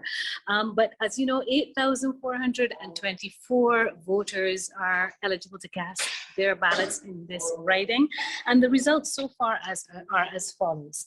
In box JA1, Philippe Amy polled 5 votes. Charles Griffith of the Barbados Labour Party, 163. Andre Worrell of the Democratic Labour Party, 112 votes in that JA1 riding. In JA2, Philippe Amy, 14 votes. Charles Griffith of the Barbados Labour Party, 250 votes. And Andre Worrell of the Democratic Labour Party, 115. We also have results for JA3, where Philippe Amy polled 6, Charles Griffith 85, and Andre Worrell 49. The final results we have at this time are for box JA4, where we have Philippe Amy polling 2, Charles Griffith 105, and Andre Worrell 47 votes. So we expect the counts to continue here. It's very, very well organized. The boxes arrived just after 7 o'clock. Counting commenced at 1. And our returning officer here, Mr. Richard Harris, ensuring that things are proceeding very, very smoothly. So those results, the first coming in thus far, quite a lot of anticipation on the outside. We already see some supporters from the Barbados Labour Party gathering. Have yet to see any of the 3 candidates contesting the seat here show up here at the Lodge School. But I will keep you posted as the night progresses. We expect the results to come fast and furious over the next hour or so. And so until then, it's back to you, Shane. Thank you so much, Sophia. Sophia Alsop there in St. John. So Sanka, I mean, we had this conversation before. Some people were saying that this, of course, was a DLP stronghold for quite some time and that Charles Griffith could be in trouble. My thoughts were he did enough in the constituency to hold that seat, and we're seeing the trends as these JA boxes 1 through 4 come back. He's in a commanding lead in every box so far. I remember 2018 election. Hartley and I were in another place, sitting next to each other, and when we saw the results coming back from St. John, we knew what was going to happen, because the writing was on the wall. As Liz Thompson says, it's only one set of results, so one should not jump to conclusions as yet. But clearly, the trend is here that Charles Griffith is going to retain that seat. If this continues, if the amount of votes he continues to get adds up like this. And if this is happening in St. John, what is going to be the impact in St. Philip West? Because those 2 seats are traditionally Democratic Labour Party seats. And I'll go first to Hartley, and then I'll go to, we're going back to St. John right now. Thank you so much. Yes, we're about to hear the next set of results. The results I gave you for JA4, I should have mentioned, are only for A through H. But we're about to hear from Mr. Richard Harris, the returning officer here, who will provide us with the next set of results. Mr. Harris. Thank you. JA4 I to Z. Amy 9. Griffith 91. Worrell 57. JB1 88. Amy 4. Griffith 94. Worrell 70.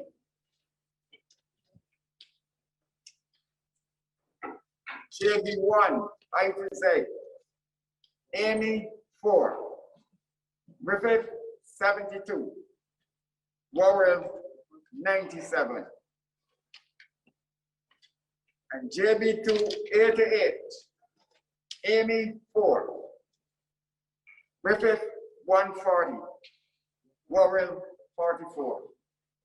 Happy refusal. Are you identical photo? Thank you so much, sir. So I think a very clear picture being painted here of a significant potential victory here for the Barbados Labour Party. Of course, we still have a number of boxes to come in, as I've explained.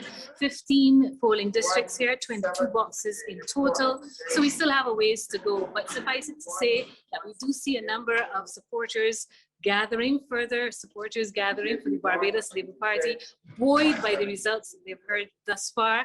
And again, a night that I suppose will cause the Democratic Labour Party to have to take stock, as this is one of the seats that they would have expected to see some resurgence of support in, and apparently that thus far is not the case. Back to you. Thank you so much, Sophia. Continue to keep us updated as those results come in. Of course, we'll be going to other constituencies shortly to see what the trend is there. But the trend, as you said, Sanka, in St. John is clear. The new roads, of course, water has been restored right across St. John. And then there was a number of housing projects that were established. These were enough to convince the electorate to go back with Mr. Griffith. Possibly.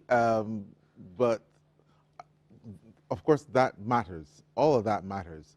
But I'm looking at the wider message that was sent by the Barbados Labour Party in the work that they have been doing over the last 2.5 years. But before even we get there, because we will have some time to go, because this is only one constituency and we have 29 others to go.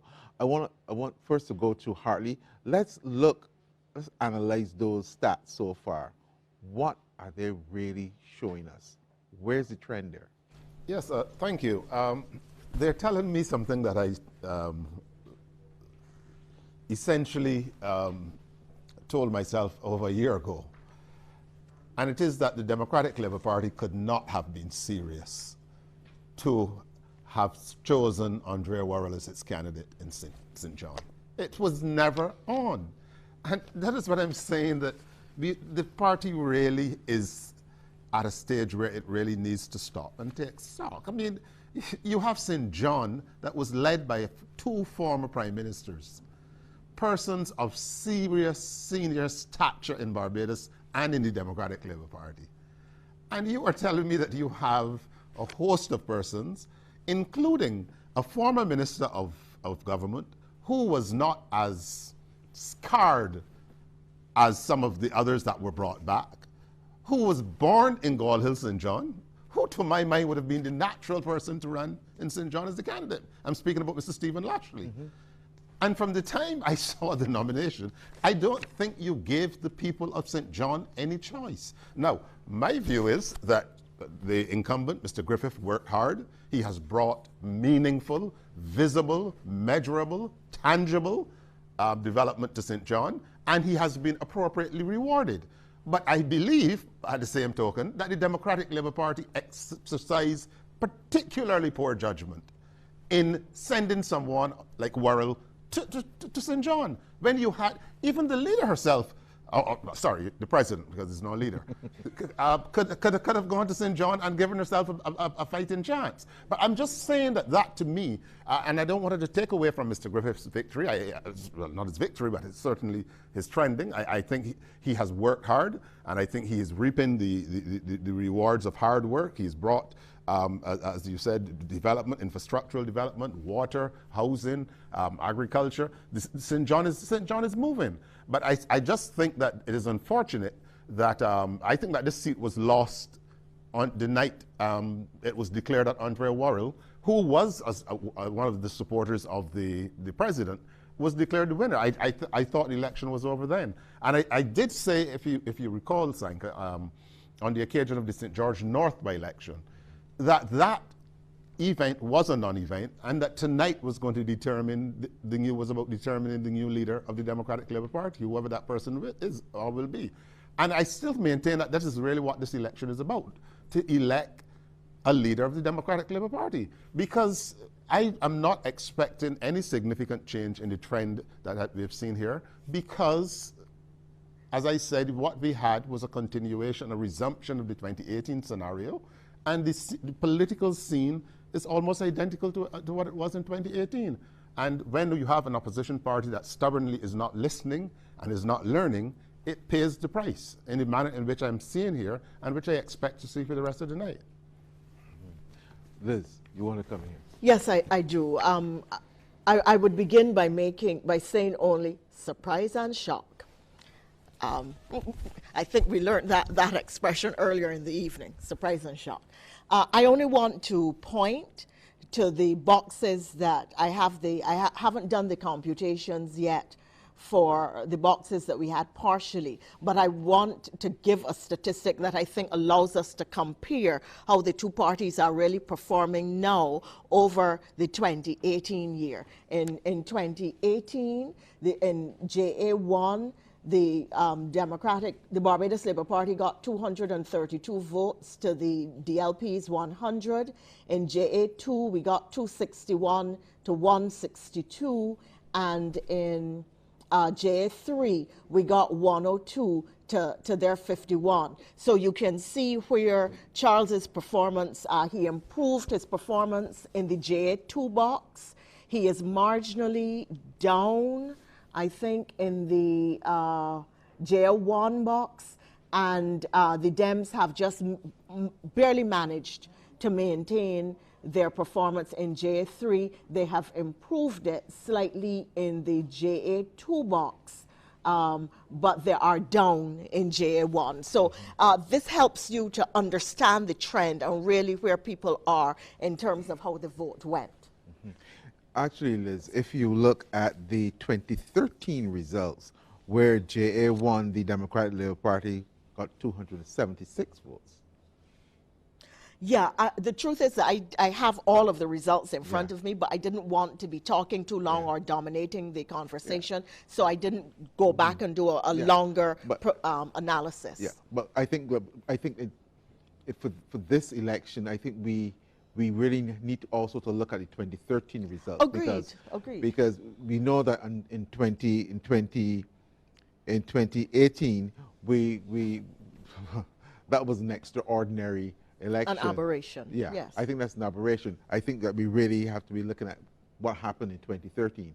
And the fact that the Democratic Labour Party only got 276 votes in JA1, but now the BLP gets 280 votes in that same box this time around. That says something. We've got to take a commercial break, and we'll be right back.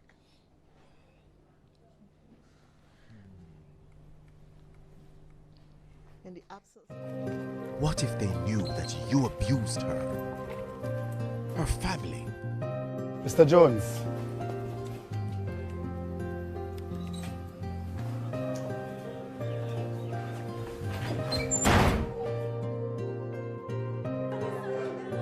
And your colleagues, how will they look at an abuser?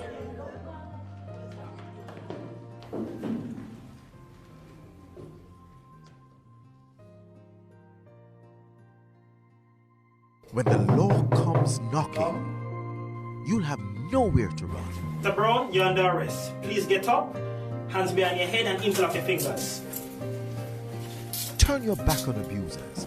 Report gender-based violence to the police. There's no excuse for abuse. Call the Bureau of Gender Affairs at 876-754-857.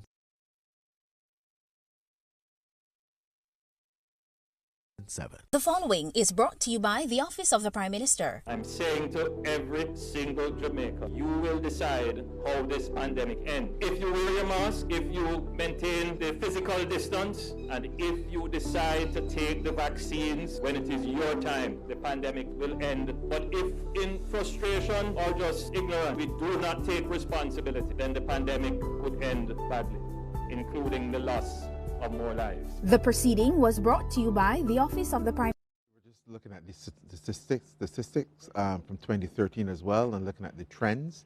And I'll go to Dr. Bell. How do you read what is happening right now in St. John when you look at the 2013 statistics as well as this year's statistics? Dr. Bell? A person who has worked hard in the constituency and who achieved in the last election a tremendous victory, a turning around a constituency that was a stronghold of the opposing party. I think that normally you would expect that electorate to support that, get support to that person. And that is what we are seeing. So we would have to have seen something unusual tonight, that the Democratic Labour Party people were taking back their ground because it was historically their constituency. But we are not seeing that. We are seeing almost a reward for Mr. Griffith for his work done. But we still have other data to collect. But I would say that again, this is a demonstration of the Democratic Labour Party not quite getting it right in its recovery. In other words, it has a way to go still in terms of rebuilding itself. Well, do you think that Verla de Pisa should have been running there? And if she was running there, we may have seen a closer race, or she may have be even the one who would be on top. What is your I don't know if it would be in a closer race, but I think it would have been the better investment by the Democratic Labour Party if they felt that she was the leader of the future. And further to that, if she was the leader, a genuine leader in terms of depth of support, she could have asserted that she should go there, and nobody would be able to stop her. So that those persons secondary to herself would take this jewel of the Democratic Labour Party. So my view from the very start, I felt when I heard Mrs. Pisa was going for leadership, she should have gone to St. John. All right. Pearson, was there any discussion within the Democratic Labour Party as to Mr. Pisa actually going to St. Lucie, going to St. John, sorry, instead of St. Lucie? Was there any discussion at all? I cannot speak to the internal deliberations of the Democratic Labour Party in a public forum, so I cannot address your concern, sir. All right, thank you. Oh, we also getting some results from Christchurch South as well, and apparently Mr. Ralph Thorne, he has taken VA3, box VA3, 261 votes have gone to the BLP, and for the DLP, Mark Laurent, 54 votes. For the independent, Donald Leacock, 17. And for the independent, Buddy Laria, 14. For box VA2, Ralph Thorne for the BLP, 118. Mr. Laurent from the DLP, 47. Donald Leacock in the independent, 6. And Mr. Buddy Laria, 3. And for VA1, Mr. Thorne, 165. Mr. Laurent from the DLP, 29. And the independent Donald Leacock, 10. And Buddy Laria, 6. So again, another trend is showing. What do you make of that trend, Hartley? Yeah, again, that's also a seat that where an opposition party would have had to have been doing make a more impressive showing if there was going to be any significant shift. The St. Philip, the Christchurch South seat was a seat that was held. It was won by Bobby Morris, and it has shown, even though it was the seat held by the late Prime Minister Sir Harold St. John, and now then Dr. Jerome Walcott, and now Ralph Thorne. But you would have needed to my mind, to have made some type of an impression in Christchurch South if you want to be able to effect meaningful change going up the hill into West Central and East Central. So the trend here to me is clear. And again, as I said, I think that the idea of just rushing to name candidates that are, I'm not sure what selection process was used, and clearly the spokesperson for the Democratic Labour Party is not familiar with it either. But I'm not sure how you select candidates that are not known. And how do you expect persons to just invest in the political party of Errol Barrow when it is a shadow of itself right now? Notwithstanding that, I think that clearly Mr. Thorne, as a first-timer, is impressing. He has performed. The constituency would have benefited from the same infrastructural work, the same social services. We were a case of COVID. Those things had to be taken into consideration. He impressively led the commission, the Thorne Commission, and the whole question of the reintroduction of some level of community-based governance, and I'm not surprised that he's doing well, and it looks as if he will retain that seat. I think you're also missing one major thing that would have happened in Christchurch South: sewage on the streets. I wasn't sure that my friend wanted to remember that. But that is a major point, it was because a major point. you know that's in St. Lawrence and areas like those. And I'm originally from St. Lawrence in Christchurch, and I know what it did to the psyche of all of us from that area.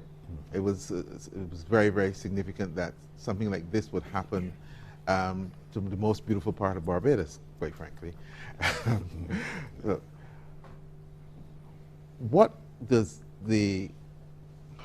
How do you view these results so far, Mr. Trevor? Well, it's not surprising. Barbados has, in the political arena, Barbadians have tended to go to the well-known two parties, and it's about building a relationship with the constituencies, and it will take time. But the thing is, I just want to address something to do with the image that we spoke about regarding Prime Minister Mottley. The thing is that from the outside looking in is one thing, but we are inside looking out, and we see the image and we see the things that are going on, especially to do with how we see our God. You see, when on the world stage they have expectations to impose their values on us Barbadians, do we as Barbadians embrace the world stage values and do away with the God values? We are at that stage where we have to make a decision. We're at a crossroads, and we have to make a decision as a people. Thank you so much for that contribution there. We want to go further into some of the other constituencies tonight to find out if the BLP trend continues. It will surely continue, we believe, in St. Michael Northeast. That's the constituency where the Prime Minister is contesting against the DLP candidate, Damien Griffith, and there's a candidate for the Barbados Free Party as well there, Roy Turney. Cassandra, we want to get an update from you to find out what is happening there in St. Michael Northeast. Yes, thank you, Shane. So let me go through. So far, we have had 12 boxes returned. We are receiving the details, the counts from election clerk Adrian Walcott. So I will start with the first set of ballot boxes, the counts that we would have received. So going through box KA1, A through H, Barbados Labour Party candidate, 210 votes. Democratic Labour Party candidate, 32 votes. And the Barbados Free Party candidate, 3 votes. KA1, I to Z, Mottley, 212 votes. Griffith, 24 votes. Turney, 1 vote. KA2, A through H, Mottley, 154 votes. Griffith, 20 votes. Turney, 0. KA2, I through Z, Mottley, 125 votes. Griffith, 30 votes. Kearney, 1 vote. KA3, A through D, Mottley, 244 votes. Griffith, 41 votes. And Turney, 4 votes. KA3, E through L, 227 votes for Mottley. That's 227. Griffith, 42 votes. And for Turney, 4 votes. The total number of votes for that box, KA3, E through L, 273, with 1 spoiled vote. The second set of boxes we would have received the counts for, KA3, M through Z, Mottley, 253 votes. Griffith, 32 votes. And Turney, 3 votes. 288 votes in total for that box with 3 spoiled votes. KA4, A through Z, Mottley, 112 votes. Griffith, 9 votes. Turney, 0. KA5, A through Z, Mottley, 242 votes. Griffith, 20 votes. Turney, 3 votes. The total number of votes from that box, 265 with 3 spoiled. KB1, A through F, Mottley, 154 votes. Griffith, 31 votes. And this is, of course, KB1, A through F. And Turney, 1 vote. 186 in total, 1 spoiled. Going on now to KB1, G through M. Mottley, 158 votes. Griffith, 16, 1-6. And Turney, 3 votes. A total number of 177 votes for that ballot box with 2 spoiled. And the final box, at this point in time, KB1, N through Z. For Mottley, 148 votes. Griffith, 21 votes. Turney, 4 votes. That's the total. Again, we have 12 of 18 boxes counted and returned to us by the election clerk, Mr. Adrian Walcott, at this point. So Shane, that is what's happening. That's the information I have for you at this time. We will continue to keep you as needed from the constituency of St. Michael Northeast. Thank you so much, Cassandra. Of course, 6 more boxes to go. As you get them, we will like them, and of course, we will share them with you, our viewers here in Barbados, right across the region, and indeed right across the world. So, Sanka, the trend continues as expected. So, the Prime Minister, Mia Amora Mottley, on the way to what is expected to be a historic win. Is it going to be a historic win? She's going to win handsomely. And that really says what is happening, because, you know, we're looking at the trends, yes, but there's a bigger point here that I keep hinting at, and I'll bring it on as we get even more results, because one of the things in this campaign that was certainly pushed by the Alliance just made the point, and I know Solutions Barbados made the point, and of course the Democratic Party made the point, that we had a republic and there was no referendum, there was no consultation. Also, and there also the reference just now to God and Creator, etc. Is it a case that if you're going to have such a large victory by the Barbados Labour Party, that the public of Barbados is saying, hey, we are on board? Your take, Liz. Oh, Thank you very much, Sanka. I really just want to address a slightly different point, and it is the extent to which the DLP went into this election making mock sport at the electorate. This young man, whom I served with in the Senate and who is bright and articulate and quick on his feet, was made a sacrificial lamb in St. Michael Northeast. They did not even give him any resources, and he was forced to send around very embarrassing letters and GoFundMe pages begging for money. It was really a disgrace. And it contrasts with what Pearson was complaining about earlier, that the Prime Minister did with her candidate against a party leader. She put resources behind her candidate. She put her presence behind her candidate running against the DLP party leader. But this boy is left out almost on the pasture by himself to catch as catch can. It really speaks to the attitude of the two political parties to people. And it is significant that we are seeing such a large result for Prime Minister Mottley.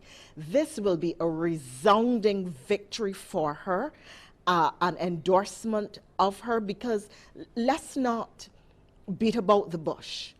Everything about the Prime Minister has been attacked by the Democratic Labour Party. She has been vilified. We saw in the last days of the campaign when former Prime Minister Stewart embarrassed them, that somebody else, another political strategist, was quick to run to the fore to raise the specter of fear and so on, to try to stop people from voting for her. All kinds of allegations about immorality and improper policy. If she won and if she was voted for, were raised, people were made to be afraid. It really is ridiculous, and this is a tremendous endorsement of her. I think people are saying we have confidence in the leadership of Mia Mottley. She has done no wrong by us. And I think that people understood that a lot of the allegations being made by the Dems were just fear-mongering and untrue. I'm going to pause here because I think that this is a discussion that we need to get into during the course of the night, because it really is a reflection of the failure of the strategy of the Democratic Labour Party in this campaign. And as Hartley said earlier, it is a strategy, the same strategy that they employed and lost with in 2018, but they still felt that they needed to roll it back out again. Okay, thank you so much, Liz. Let's go back to the counting now, and we're going to St. Michael North. We're hearing that the returning officer has some results there. Okay, pleasant good night. We've started counting at St. Michael North, and these are some results for the first 3 boxes that have been completed. The box DA1 A to H, Harrison recorded 48 votes. Davidson Ishmael recorded 120 votes. And Maria Phillips recorded 12 votes. There was 1 spoiled vote in that box. In box DA1 I to Z, Harrison polled 32 votes. Ishmael polled 103 votes. Phillips polled 25 votes, with 2 spoiled votes in that box. Box number 3 that we've completed so far, box DA2 A to Z, Harrison polled 37 votes, Ishmael polled 198 votes, and Maria Phillips polled 9 votes. There were no spoiled votes, leading to a total of 244 votes cast in that box. So the sum total of those 3 boxes so far, Harrison has polled 117 votes, Ishmael has polled 421 votes, and Phillips polled 34 votes. There were 3 spoiled votes among these boxes, giving us a total of 584 votes cast for the candidates. As I get more results, I'll be back with you to notify you further. Thank you. So you just got the update there from St. Michael North. Davidson Ishmael, the candidate, a new candidate coming to the polls for the Barbados Labour Party, taking over there from Ronald Toppin. He's out front and by a long ways, 421 votes to the DLP candidates. That's Ricardo Harrison. He has 117 votes so far. Of course, the third party in there is the APP. The candidate is Maria Phillips, and she's so far garnered 34 votes. So again, now with the new candidate, now the trend continues as we continue to see what is a red wave so far in these constituencies that we've brought to you at this time. Sanka, it is clear what we are seeing here. It seems that way. And let's go to St. Thomas. I have two boxes. That's TA1 and TA2. I don't have them separate. I just have the combined numbers for both TA1 and TA2. The independent, Samuel Maynard, he has scored 12, got 12 votes in both of the two boxes. The BSP candidate, Philip Catlin, he got 22. The DLP candidate, Roderick Hines, 127. And the incumbent, Cynthia Ford, 632. That's in TA1 and TA2 combined. Interesting. Can we go home now, please? so while Liz already wants to pack up things and go home, one of the interesting seats we want to see the results come in for is St. Michael Northwest, Sanka, because there's been a lot of talk about that constituency that the Democratic Labour Party with Ryan Walters could make a resurgence. He's also a newcomer to the polls, but we're hearing that he's been doing a lot of work in that constituency. He's up against the incumbent Neil Rowe, but we've been still seeing some big turnouts for Neil in Northwest, especially in that Deacons area where he seems to be very strong. Yes, quite frankly, I expect Walters to do well, but I should say I expected him to do very, very well. If this trend continues tonight, well, we'll see what's going to happen there. Walters has really gone in there. He's been connecting with all demographics really. Neil Rowe, nice young man, but I always looked at him as one of those people who came in the coattails of Prime Minister Mottley. But he has actually done a lot of work in the area. And, you know, it's really gratifying when you see a young man who knows his limitations but puts in the work. And that's what Neil Rowe did. He put in the work. So I think that is going to be a real crackerjack of a contest, and we'll see what happens there. Mm-hmm. Also to St. Michael West, where we have a number of unfamiliar candidates coming to the electorate. There was Chris Gibbs, he's to the electorate. There's also Ricardo Williams of the Democratic Labour Party, and then there's the APP candidate, Patsy Nurse, and a candidate for Solutions Barbados as well, Victorine Wilson. All of these candidates are really, really new to the polls, new to the electorate. We've seen them going through the constituency, and it's a constituency that we've not really heard much about in terms of getting an assessment of who will be out front when we see those numbers starting to come in. That's St. Michael West seat. Well, we haven't seen the numbers as yet, at least in here. But I can tell you, I think it will be very difficult for Chris Gibbs to lose that seat. He has been in there as a caretaker for the last 3 years or so. From the time Atherley moved, switch sides, Chris Gibbs went in there. He's been doing a lot of work in the area, putting down like Wi-Fi in certain areas, so that school children could actually get on and do work. So I'm aware that he has been doing a lot of work in that area, and you know, one of the issues that has to be dealt with here is that we have a lot of these candidates who've come to the fore and know of these different parties. But when all the problems were going on for the last year, where were these people? And people say, oh, you're Price, you're being biased. No, I'm not. Let's be real. In St. Michael West, for example, Chris Gibbs has been there for the last 3 years. He's been there as part of the giving out packages. He's been doing a lot of work. And I think that matters, and that's why I go back again to why I keep mentioning all the time about and this encapsulated very well, the whole level of confidence that the Barbadian public seem to have in Mia Mottley and the present administration. That's why I mentioned earlier about a team. You just can't pull people together and say you have a team. Yeah, and Sankey, and that's very, very important. You're going to see a bit more of those results in terms of the confidence that the people have in the Barbados Labour Party as we get some results from up north. So far, and this is looking at the race between the Barbados Labour Party and the DLP for St. Lucie. Also, there is a third candidate in Wayne Griffith. But looking at the results that we have so far, Peter Phillips has garnered 538 votes.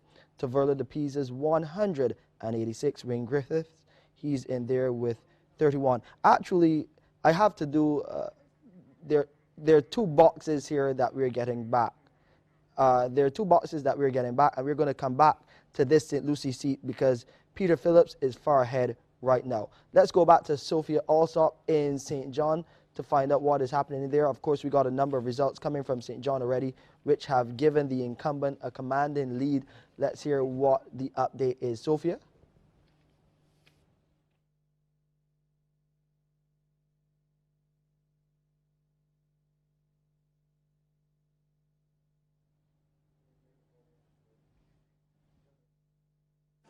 So sorry about that.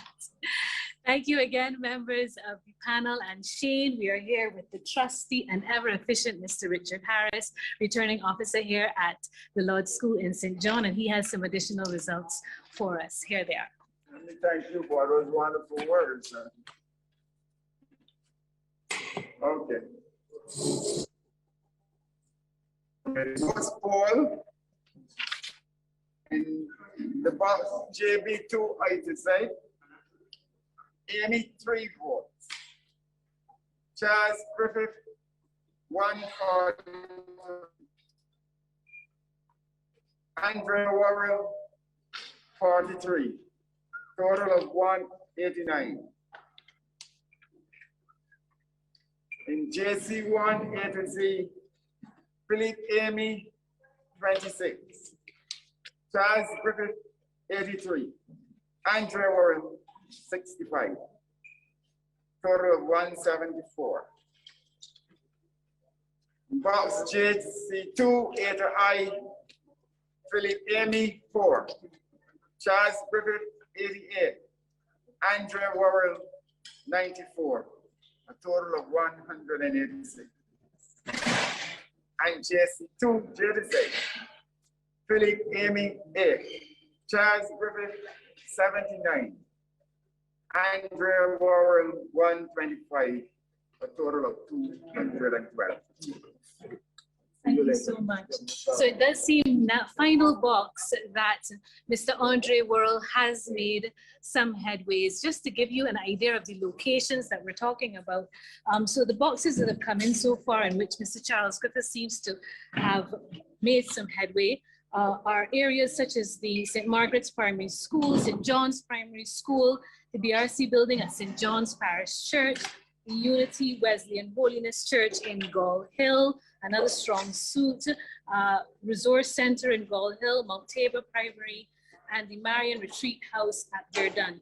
The Gull Hill Sports Pavilion is the exception, and so the trend continues here in St. John.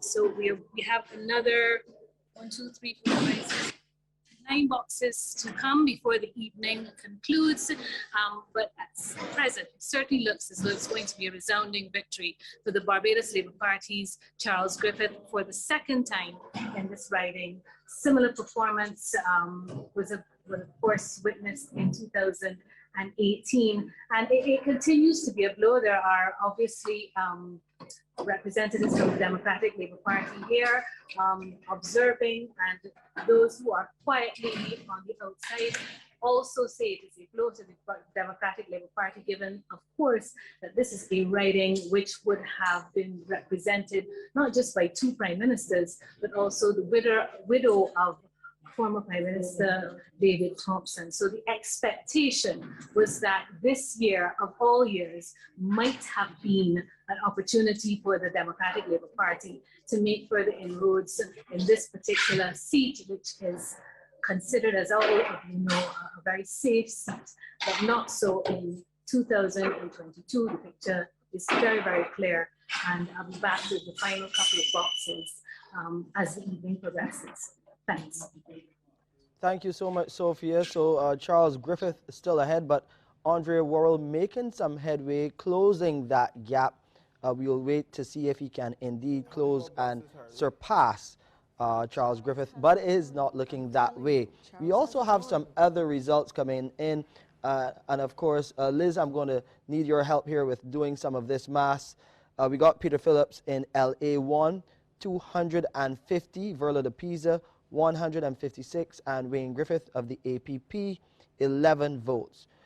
In LA2, we have 538 for the incumbent, then Verla de Pisa, 186, and Wayne Griffith, 33 votes. So Peter Phillips there with a commanding lead with those two boxes coming in. And we're also getting some results from the city as well. Corey Lane is really far ahead here. In BA1, he has 151 votes to Kimar Stewart's 14, and Marvel Ashley with 1 vote there, and Fallon Best. These, of course, are the third parties involved, 6 votes.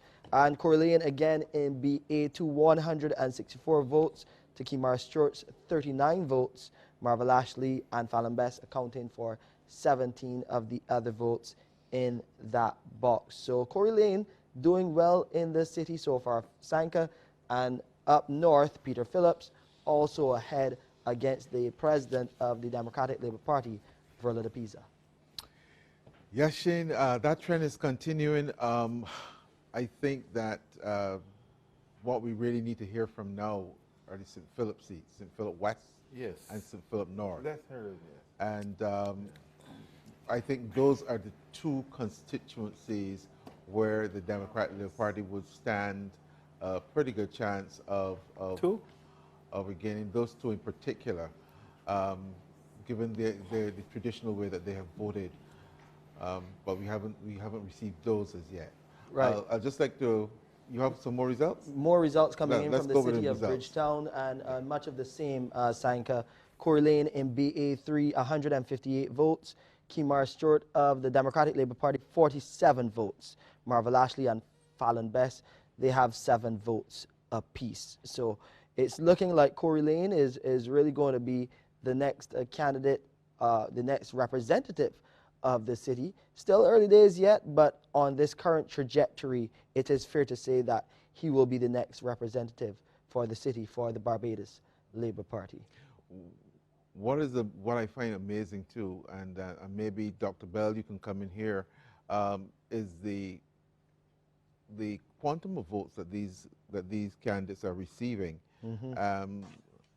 You know, we're supposed to be the kind of low poll, but yet they're receiving quite a bit of votes. And when you compare it with what happened in 2013 as well as 2018, it suggests that the people did turn out to support the Barbados Labour Party in those seats that we have been declared so far. What's your take on this? Yeah, well, it looks that way, although, again, we are in the early stages, you know, but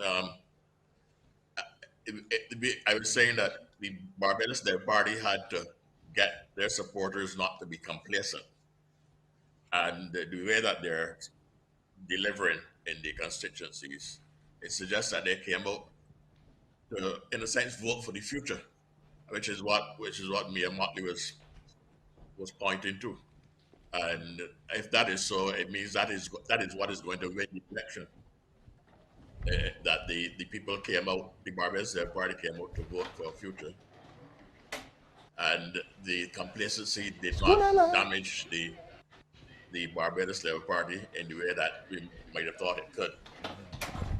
And the Democratic Labour Party is apparently not inspiring its members that it has achieved a recovery. So that is the problem. clearly, Solutions Barbados, Granville, I'd like to get you here to comment on what seems to be a vote of confidence so far for the Barbados Labour Party. How do you feel about the results you've seen so far?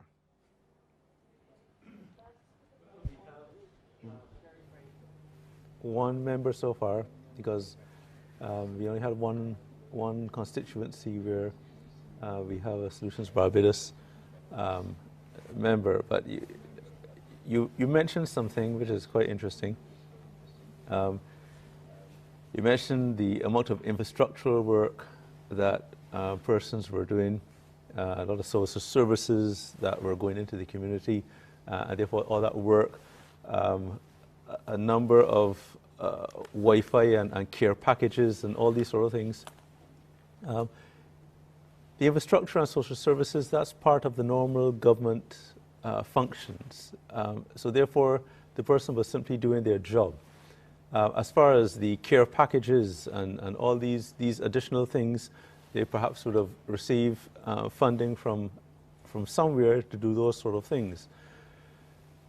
So that's another issue.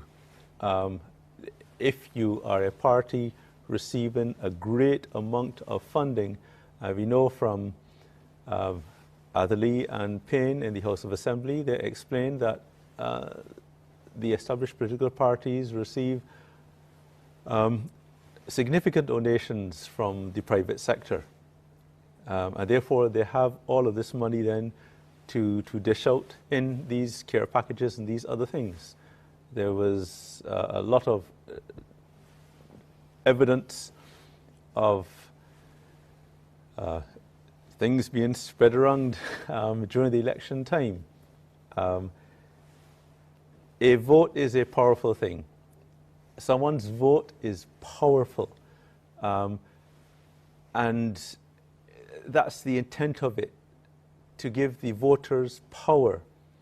And politicians tend to try to encourage voters that their vote has some monetary value. That is a corruption of our democracy. So when you go to, if you try to justify your vote and you say, well, maybe it has power and it has monetary value, no, it doesn't. It has one or the other. Either it has power and therefore it gives you power, or you sell it. It has some kind of monetary value. And those politicians that went and convinced persons that the vote had monetary value are doing Barbados a disservice, and they are corrupting our democracy. Hartley, what we are seeing here, you've heard Granville Phillips. What do you take of his basic accusation that there's been this level of corruption in terms of trying to woo voters with money? I mean, I frankly think it's offensive to Barbadians. I maintain that Barbadians were not provided with any option.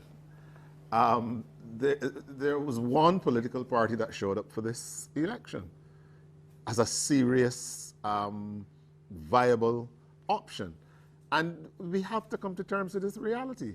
What we are seeing here, the same point we were making there, solutions is not an option as far as electoral politics is concerned. Neither is APP. The Democratic Labour Party did not come to show up for this contest. It was all over the place. And therefore, I'm not sure that the seeking to reduce the declared will of the people to this wild accusation of corruption and persons selling votes and what have you, I take umbrage to that. This is Barbados we're talking about.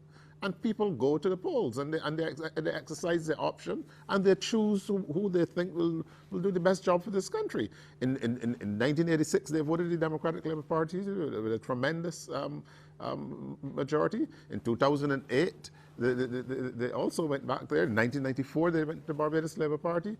You know, so don't let us really get into this talk of that. I mean, you know, what you're seeing here is a situation where A party has been in office for 3.5 years. The Prime Minister called a snap election, caught the opposition totally unprepared, not expecting an election. He essentially caught them with their pants down, and that is what is happening here. Plus, the Democratic Labour Party spent the last 3.5 years, rather than seriously re-energizing and rejuvenating itself and reformatting itself, basically expecting somehow to prove the electors wrong. That a mistake was made. You all didn't quite understand what we're doing. And you had a former Prime Minister come in and doing what I think is the greatest. That, to me, was the clincher of the election, the intervention of the former Prime Minister, Frondell Stewart, because I think once he made his intervention, it was all over for the Democratic Labour Party. I mean, it was just the burial rites to be read. And that is what is being done now. And if we continue to look at it this way, in 5 years' time, we are going to be back to the same place. Because in terms of this election tonight, I can say, my view has always been, there basically are 2 or 3 races to watch tonight. You have two in St. Philip and St. Michael Northwest. And there's going to be a contest in St. Michael Northwest because, as you correctly said, the candidate there appeared to be a serious young man with intention, with a sense of purpose, with a contribution to make. I think it is going to be a very interesting contest. I think St. Philip, you had a situation where you had a new candidate who would now come in, probably may not, has she had enough time to work the constituency, to impact and impress the constituents. You had a returning MP who's been around, who was on the ground, who was, to my mind, has run a very interesting campaign, which we'll speak about. But realistically, let us be real. The electorate of Barbados did what an intelligent electorate would have done today, and that is kept safe, kept themselves safe. Well, Harley, thank you so much. You actually sound something like me. I had this conversation with Sanka where he said I was watching 3 seats. I actually called it 27-3, but it's too early, so we'll see what happens there. We have some results from St. James South, which is another interesting seat which people have been watching. The incumbent Sandra Husbands is there from the Barbados Labour Party. Let's hear what's happening there. 88, FS1 88. Cheryl Sandra Husband 157. Ronnie Rochelle Fernando Yewood 135. 292 votes were cast in that ballot box.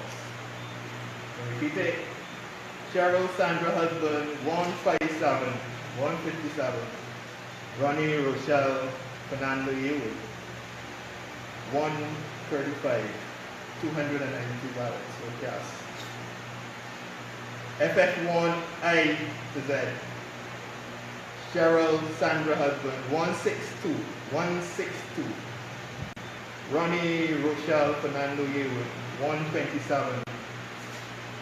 289 votes were cast. Repeating, 162 for Cheryl Sandra Husband and 127 for Ronnie Rochelle Fernando Yewood. That is my first update. I'll be back shortly. Thank you. Thank you. So we have the results coming in, and they're coming fast and furious. Speaking about St. James, we also have some results from St. James Central, where Kerry Simmons is in the lead, the incumbent. He's there up against Paul Gibson of the Democratic Labour Party and 2 independents in Joseph Jordan and Erskine Aline.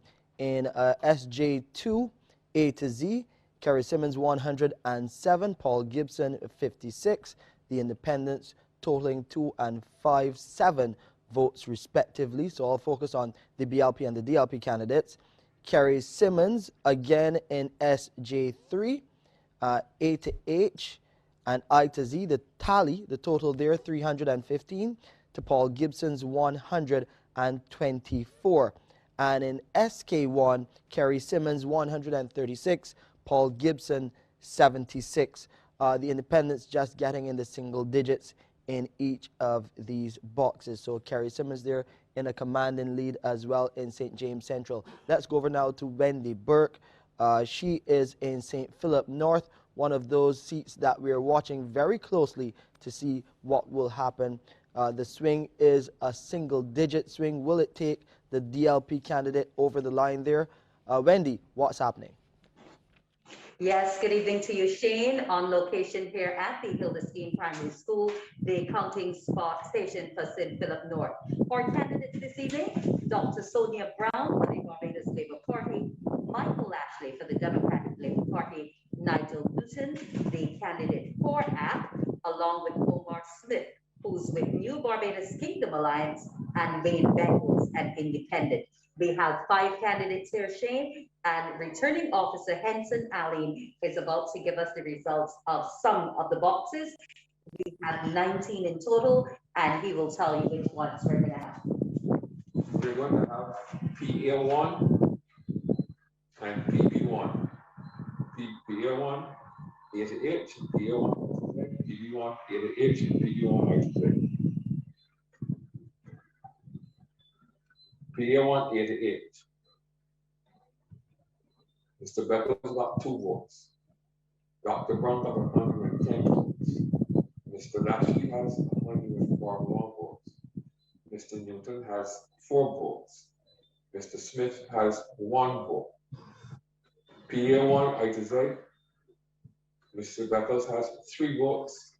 Dr. Brown has 90 votes.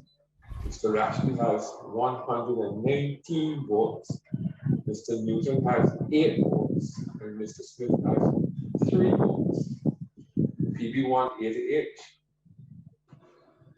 Mr. Beckles has 6 votes. Dr. Brown has 99 votes. Mr. Lashley has 119 votes. Mr. Newton has 9 votes. And Mr. Smith 1 vote. PB1, I to Z. Mr. Beckles has 4 votes. Dr. Brown has 139 votes. Mr. Lashley has 141 votes. Mr. Newton has 9 votes. And Mr. Smith has 0 votes. Thank you. Okay, there you have Henson Ali, who is the returning officer here in St. Philip North. As you would have heard, Shane, at this point, with only those 3 boxes, I believe it was, returned, we have Michael Lashley in the lead.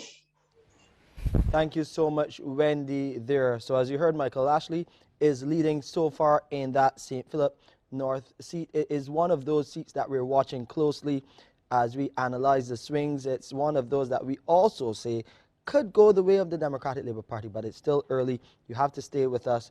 Don't go anywhere. Let's go now to Kimberly Skeet. She is in the constituency of Christchurch East.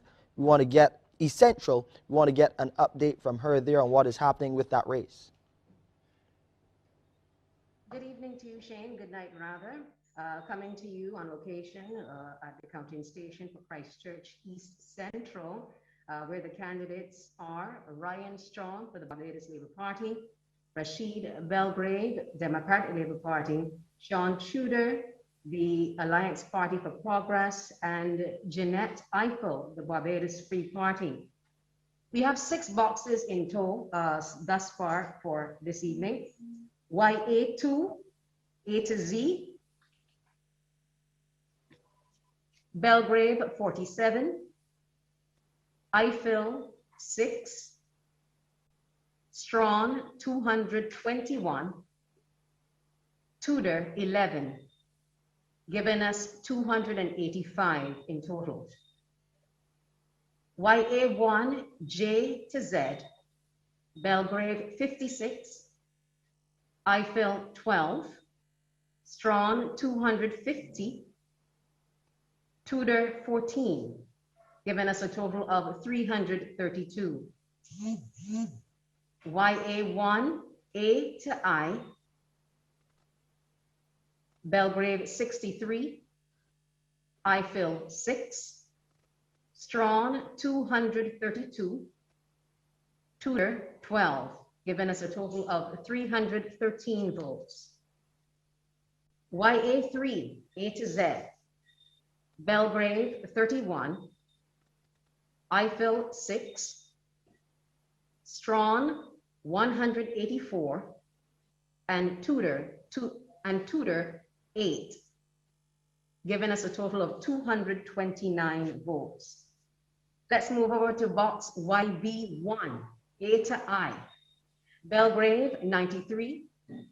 Ifill, 5. Strawn, 115. Tudor, 2. A total of 215 votes. Our sixth box, YB1, J to Z. Belgrave, 120. Ifill, 2. Strawn, 124.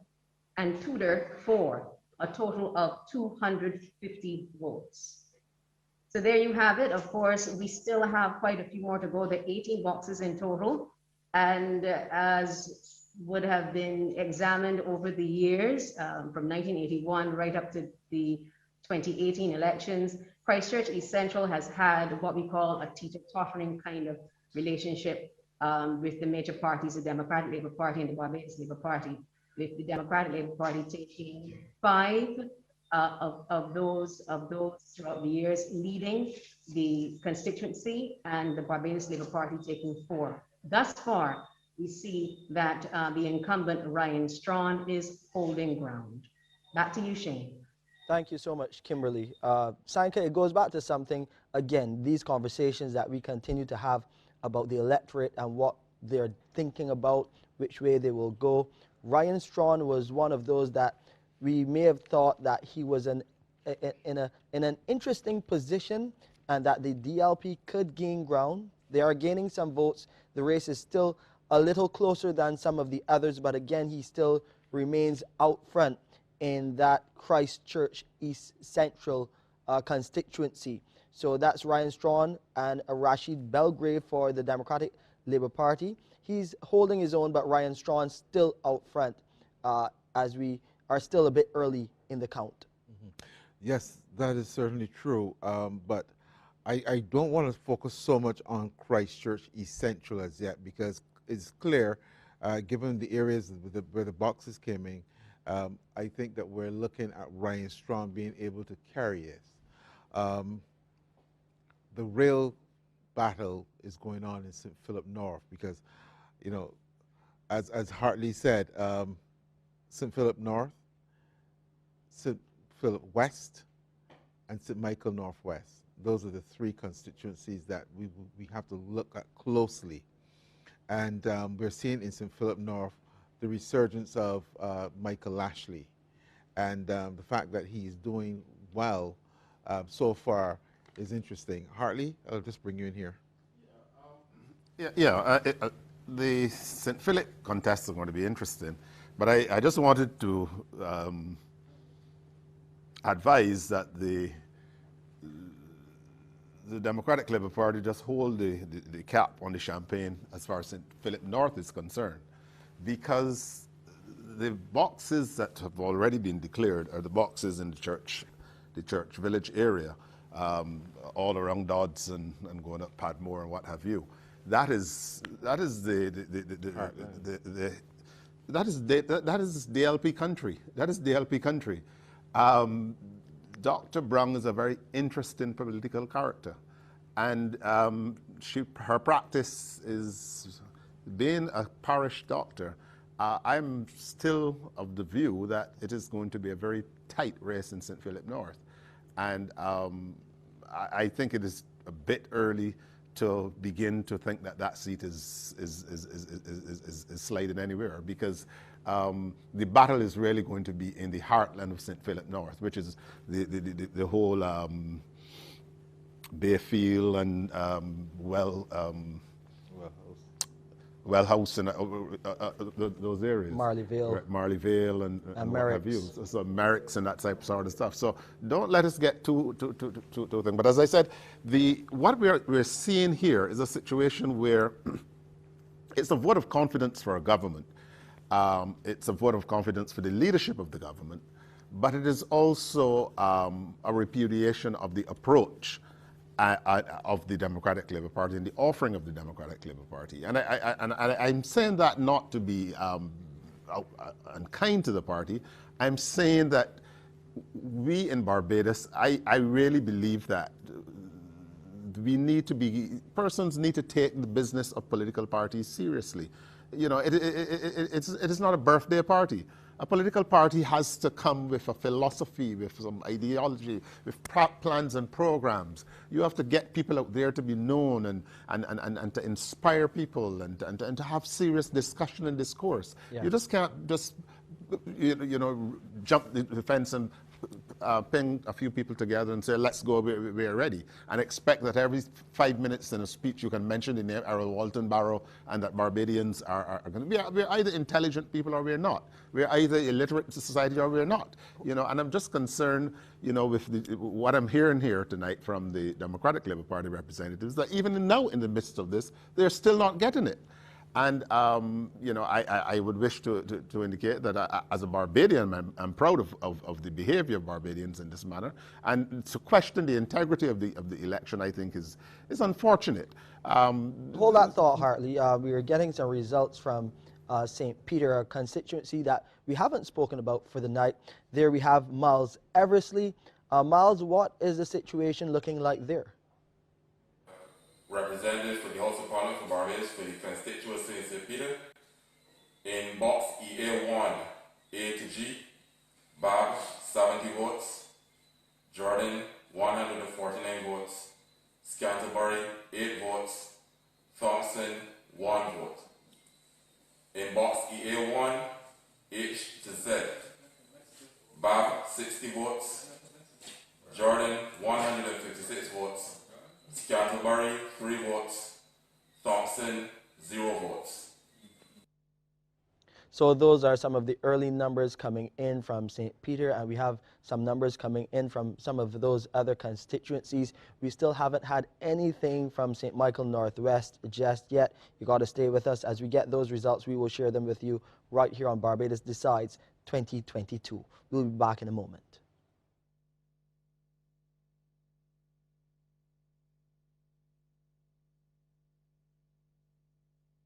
Here is a special parenting message brought to you by the National Family Planning Board, 5 Sylvan Avenue, Kingston 5.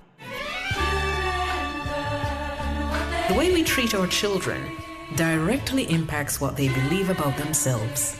That was a special parenting message brought to you by the National Family Planning Board, 5 Sylvan Avenue, Kingston 5.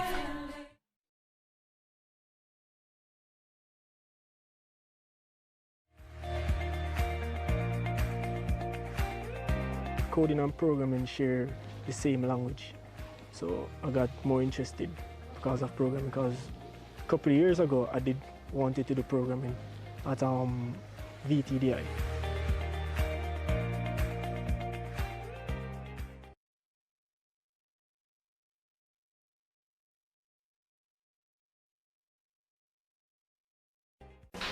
COVID has stressed me.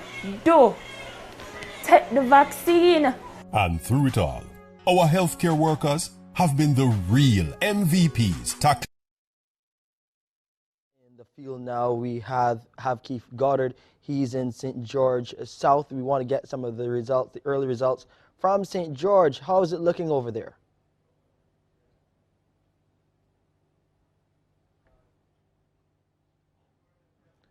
Okay, so we're going to try to get a connection with him shortly to see what's happening in St. George South, some of the areas that we haven't heard from as yet here on our broadcast. The center of the country, St. George North as well. We're still awaiting some of the results there. And we are also going to go to St. Philip West shortly, another one to watch. Hartley, you were making a point before we went to break. Yes, thank you. I was making the point that, with respect to the the lessons that and the messages of tonight's campaign returns, I think that we are at the stage now in Barbados where we have, and that is why I'm liking the idea and the interest in the Thorne Commission scenario, because we now need to get to the point where we can go beyond just the question as to who leads, who administer the affairs at the national level, and begin now to make government truly relevant and working for Barbadians. I think part of the low turnout is the fact that the current structure, something is wrong, it's broken. And the messages that I'm seeing tonight is not just a question of confidence in the Barbados Labour Party and in its leader, but it is also the voice of the silent group that is saying we do not feel as if we are part of this. It is not working for us. And I'm very keen to see in as the new term of the Labour Party administration, how this issue of community-based decision-making, community-based empowerment, community-based administration is going to work, because I think that is really what is critical, especially when you have a lopsided parliament that you had before and that you have now. I believe that we have to begin now to look in the direction of beginning to put some power and resources at the community level, because as we move around Barbados, there are still some things that are not happening for enough people. And I believe that is something that this election is telling us, because I'm concerned. I know COVID was there, but there's also a significant number of persons who are not participating, and that is of concern to me. That is certainly very, very true. And I think that this is where a lot of the independents and the third parties, I think that they push that perspective a lot. Certainly, that's what we've been hearing from the UPP as well. Well, it's now called the APP now, the Alliance. Your thoughts on this whole idea of greater community representation? Trevor. Right. Of course, that would be a tremendous benefit if we get the community involved, because a lot of people are just straightly tired of what they have been seeing, and they're not willing to come forward and put their hand to the vote. And we should know it's important to vote, and the reason for that is people gave their blood, their lives, for us to get to this position. But it is the dissatisfaction that we've been seeing that I believe our population is not coming forward in the numbers to make a difference in their voting. So I believe, yes, community involvement will be essential to help build back the trust and involvement. Because when you get people engaged, they'll be more willing to come forward and participate in the voting process. Right, thank you, Trevor. Just give some more results from Christchurch South. That's where the incumbent Ralph Thorne is in the lead. We have results from VA4 and VA5. In VA4, Ralph Thorne, 263.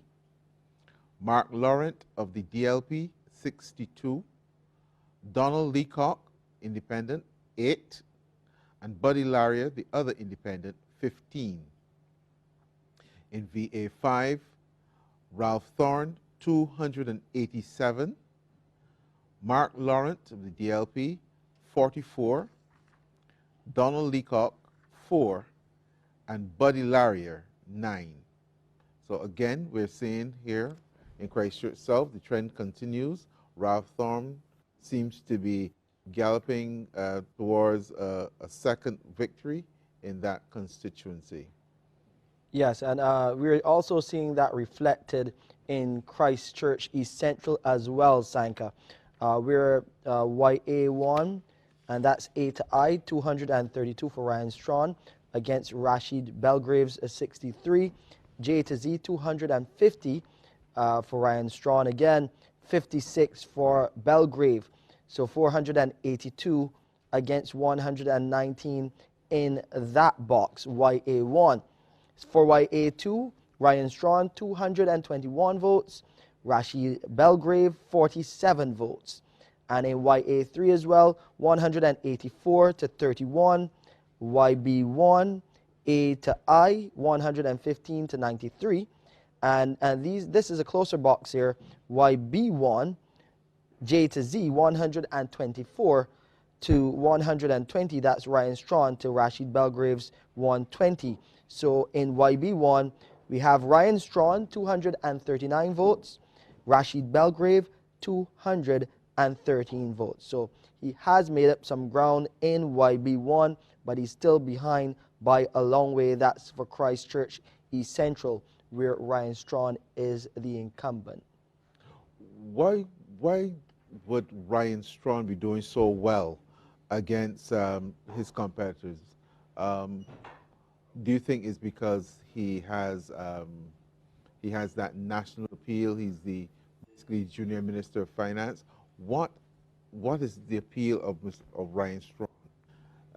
Hartley or Grenville? What do you think has made Ryan Strong this strong a candidate? Because the information that was coming certainly on the ground in the initial stages is that Ryan Strong was a bit shaky. Okay.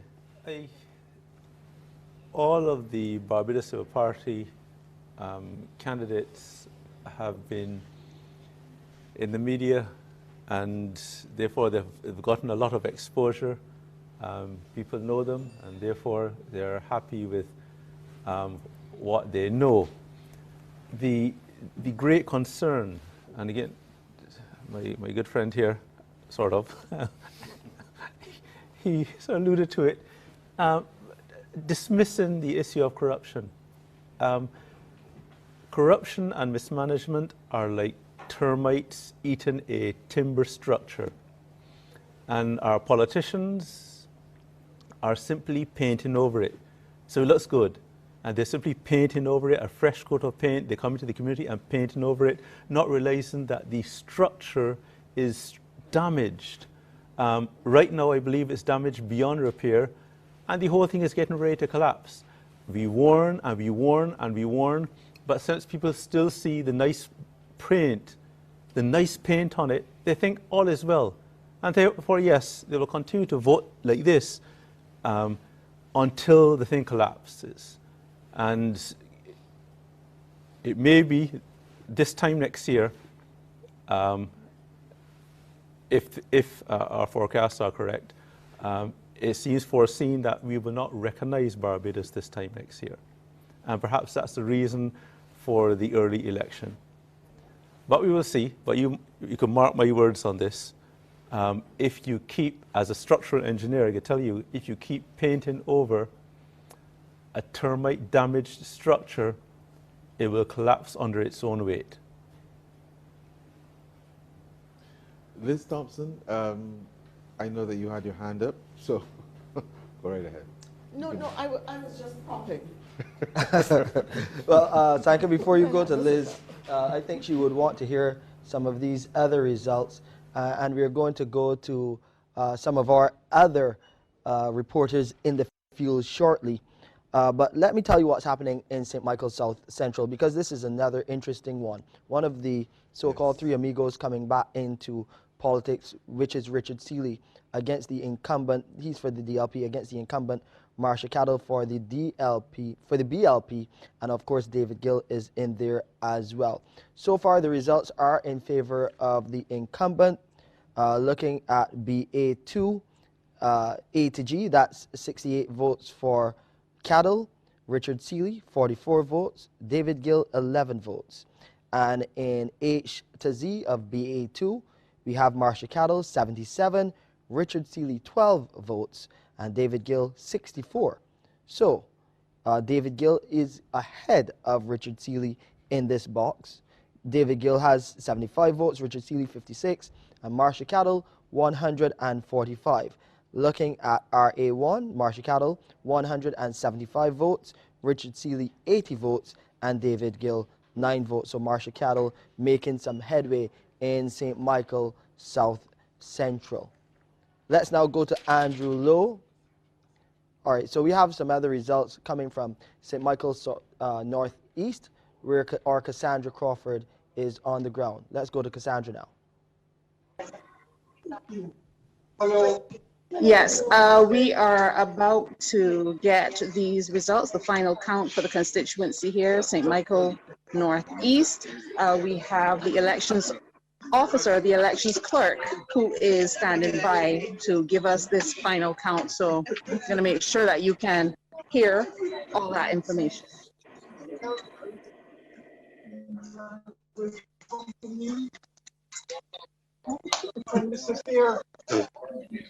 Okay, then I'm just going to give you the final 6 boxes, and then the returning officer will come with. Yes, yes, indeed, Barry. Thank you very much indeed. The Prime Minister is here, Barry. So he's now arriving. MP50 is here. We're going to get a result very, very soon. Let's go, first of all, to Adrian Walker, who is the election clerk, and the Prime Minister is here. Adrian? KB2, A to Z. KB2, A to Z. Damien Griffith, 33.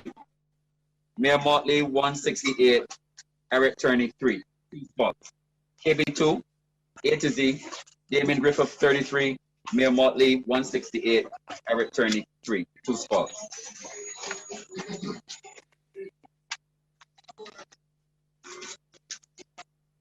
KC1, A to H. Damien Griffith, 27. Mayor Mottley, 197. Eric Turney, 5 spots, 229. KC1, A to H. Griffith, 27. Mottley, 197. Eric Turney, 5 spots, 229.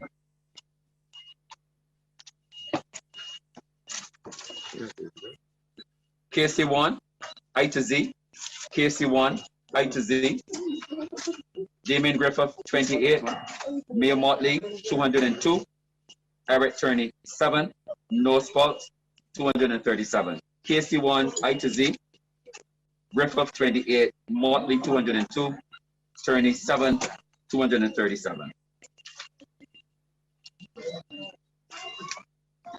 KC2, A to F. Damien Griffith, 26. Mayor Mottley, 116. Eric Turney, 2. No spots, 144. KC2, A to F. Griffith, 26. Mottley, 116. Turney, 2. 144. KC2, G to M. KC2, G to M. Griffith, 18. Mottley, 148. Turney, 3. 1 spot, 169. Again, KC2, G to M. Griffith, 18. Mottley, 148. Turney, 3. 1 spot, 169.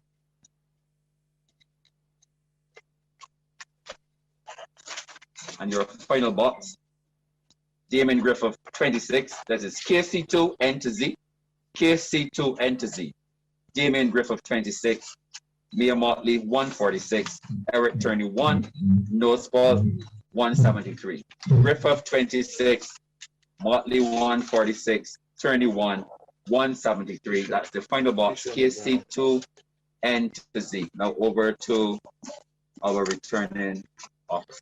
So the returning officer is just about to come. Mottley is here as well. So let's go across the curve now for the final result. The result of the poll held for the election of a member to serve in the House of Assembly for the constituency of St. Michael Northeast is as follows.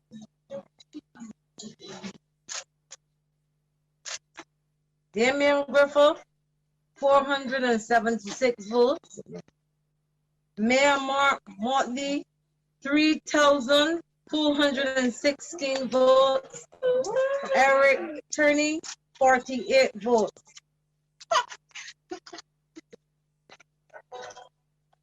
There were 19 spot votes.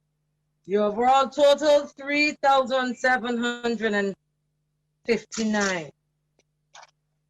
I therefore declare Ms. Mayor Amar Mottley to be elected and to be duly chosen representative for the constituency of St. Michael Northeast to serve in the House of Assembly in this island. Thank you.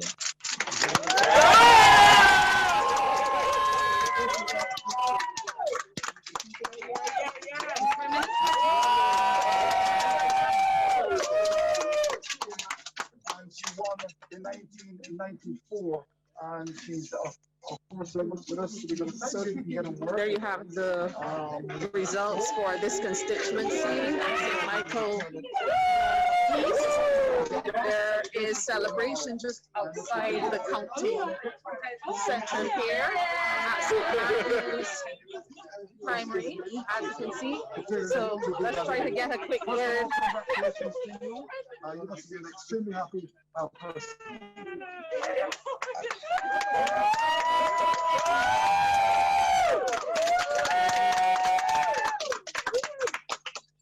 I first want to give thanks to God for life and for the grace allowing me to continue during the course of these challenging times. I want to thank in particular, largely because in this campaign, I did not get any opportunity to be able to engage with them. And one of the burdens of leadership is, of course, parliamentary democracy, that you have to spend time with your team. And more often than not, that is meant, therefore, that I had to rely on an excellent team. I'm particularly pleased that my campaign manager this time is a young, my constituency, who started with me as a teenager. Yeah, probably.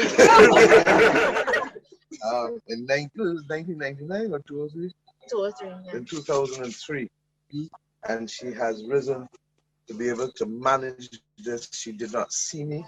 She did not hear me, more often than not. And with the new election agent too, my campaign manager was Keisha Worrell. And of course, Dr. Anderson was the election agent.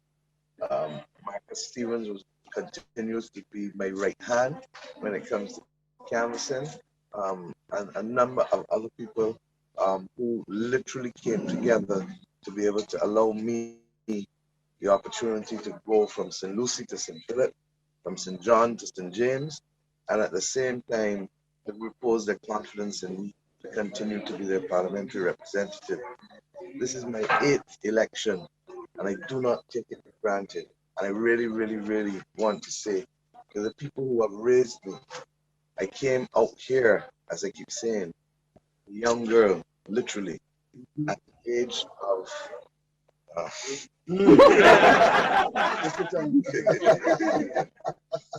the age of 23, when I was first elected. My brother, who is here, and who was my counting agent, was at that time about 10 or 11 years old.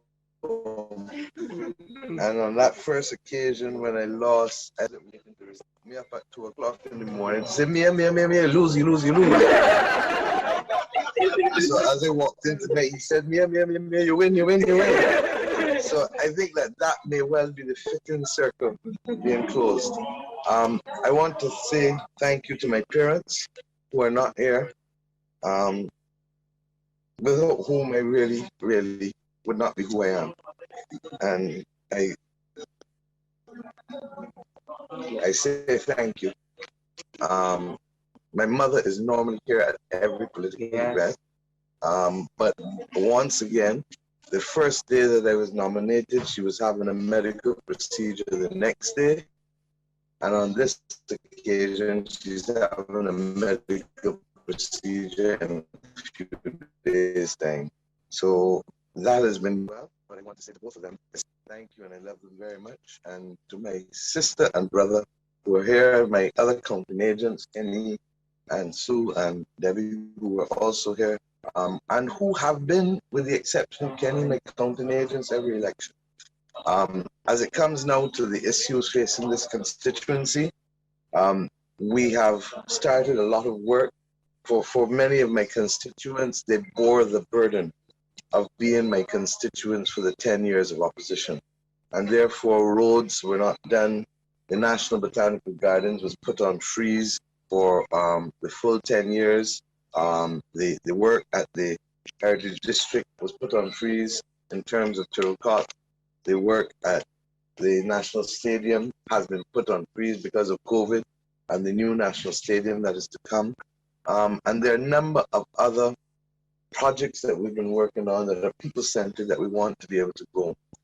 Tonight I'll have the opportunity, I'm sure, to speak to you later with respect to the national issues, but in St. Matthew's School, the school where my grandfather attended and became a pupil teacher in the district in which he was born, tonight is about the family of St. Michael Northeast and the extent to which in 8 elections, 1 defeat and 7 victories, they have held me, they have uplifted me, and they have allowed me to grow from a girl into a woman and have been there through all of the ups and downs. I have never felt more exposed than I did in this campaign to them, largely because, as I said, I had to run a national campaign. But between their confidence and the excellent team, homegrown, no set of big strategists, all homegrown, we were able to make it this successfully. I want to commend Damien Griffith, and I really do, because Damien has been an ardent supporter of the Democratic Labour Party for his political life. And you will note that there was no kind of exchange that was unfortunate or off color. And I thank him and my other opponent for allowing us to conduct ourselves with a level of deportment that ought to be the hallmark of a parliamentary democracy. Thank you very much. And I just simply want to say to you in the media as well, thank you, because as I said to you all this morning, I think you all are as tired as us. Yeah. So I wish you over the course of the next few days a good rest too. And there's a lady here, every time for the last 3 elections, this one, number 7 and number 6, the returning officer said that she was retiring. Mrs. Bushel, and I want to thank you and your staff for the highly, highly professional way in which you have conducted elections in this constituency. I think that you can find that the records will show that we've never had any issues, and once again, you are all a tribute to this country's parliamentary democracy. Thank you very much. Thank you.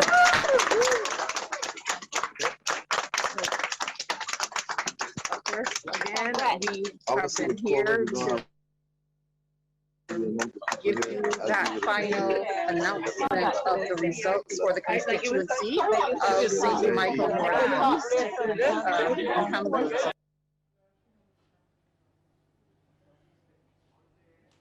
So congratulations definitely go out to the Prime Minister on winning what was a historic 7th time around, 8 times going up at the polls, winning 7. That's a great record, and it is definitely one for the history book. So congrats to the Prime Minister, Mia Amor Mottley, there in St. Michael Northeast. Liz, I think this is where we would want you to come in and really talk about the contribution, not of the Prime Minister at the national level, but she spoke about working in her constituency to get a number of things done. There was that 10 years that the Democratic Labour Party was in power, where she was unable to do some of the things that she would like to do, but she has made some adjustments to that since coming into office in the 3.5 years. Yes, thank you, Shane. The Prime Minister is an excellent parliamentary representative, and I think what you are seeing here is her building of relationship with the constituency, the building of one-on-one and personal relationships with the people in the constituency. And the truth is, it's part of Mia Mottley's strengths and one of her assets as a political leader and as a politician. She is able to mix easily, relate totally to people of every educational level, every race, every social class. And that is part of the reason why she has held St. Michael Northeast in every circumstance, irrespective of what else is happening in the country. And we see them now saying, Prime Minister, our MP, Auntie Mia, we love you, we support you, go girl. Yes, indeed. And that's one down. We don't know how much to go just yet. We'll see as the results come in here as Barbados Decides 2022. We'll be back after this break.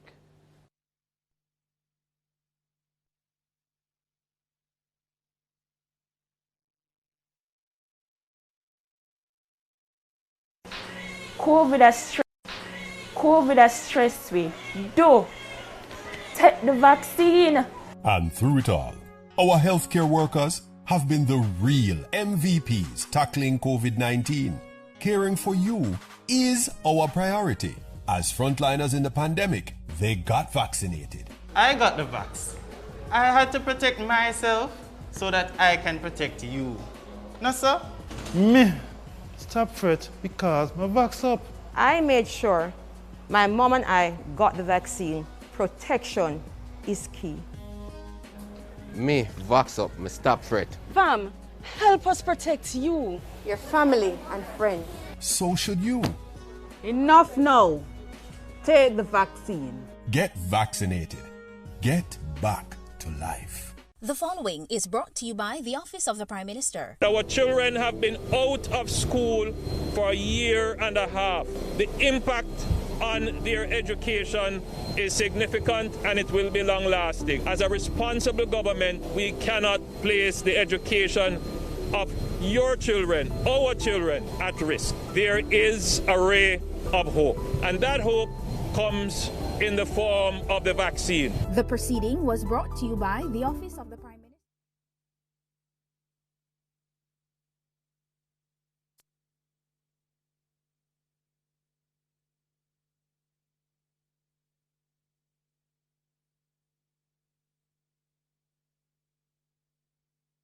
The new season of Caribbean Model Search is here. To be on this show is like a blessing to me. I feel so special.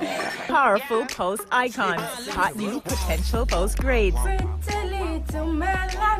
I feel like I can ace it. Who will chart their own course, join the top ranks, and add to the rich history of the Pulse powerhouse of modeling talent? Who will take the top spot? Who will turn potential into Pulse greatness? I want to come out on top. Don't miss this season of Caribbean Model Search.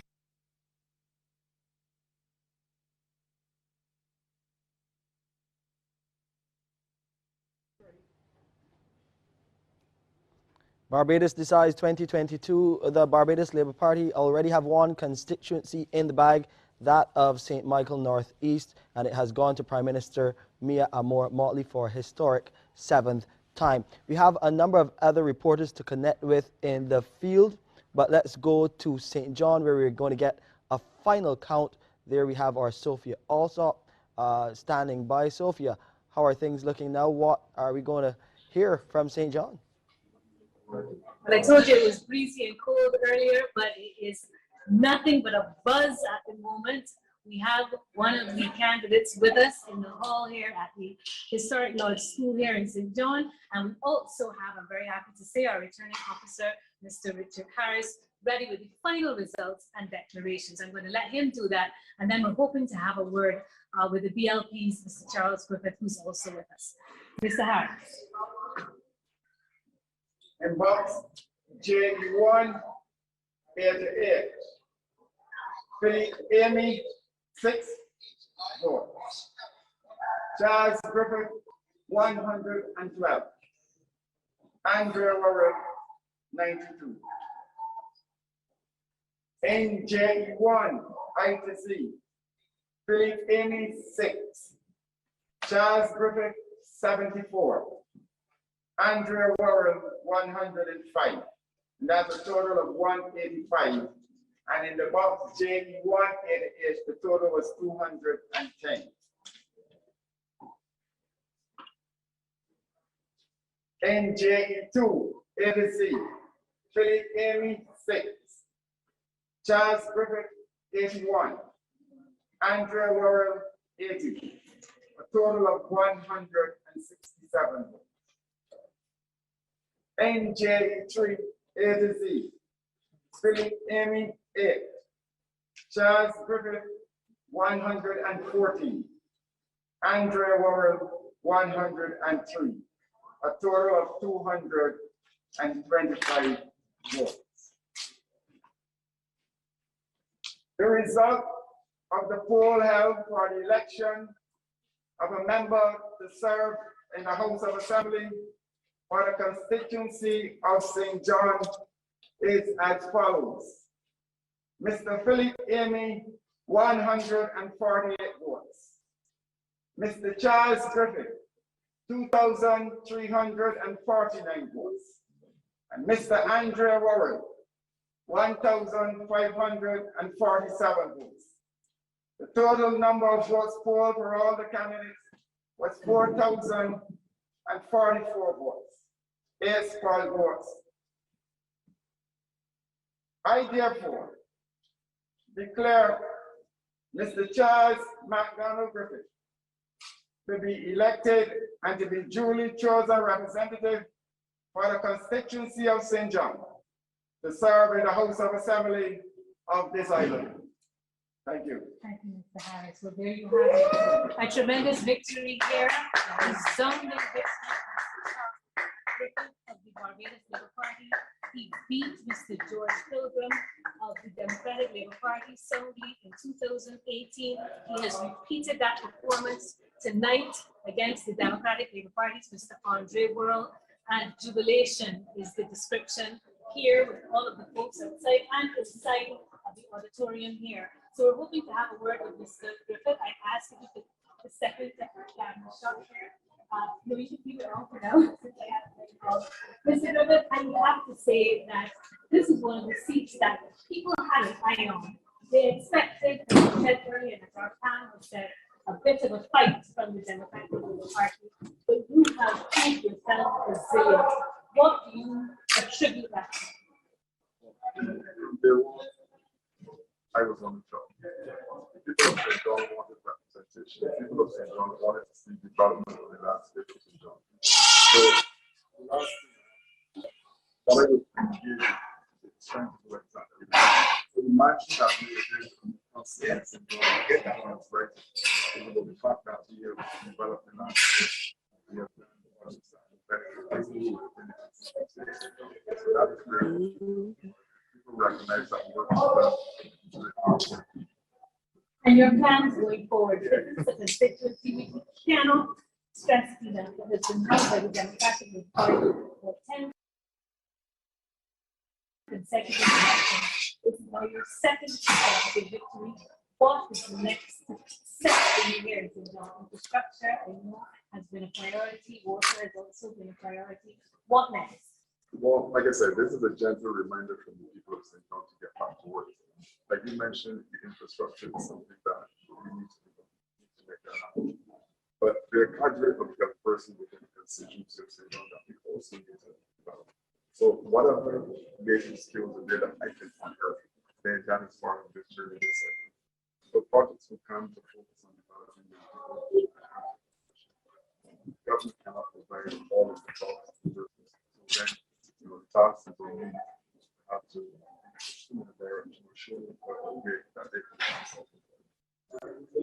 and from here, where are you going? Back to your constituency office, or are you heading down to the West Street? I'm going to do a little sign there.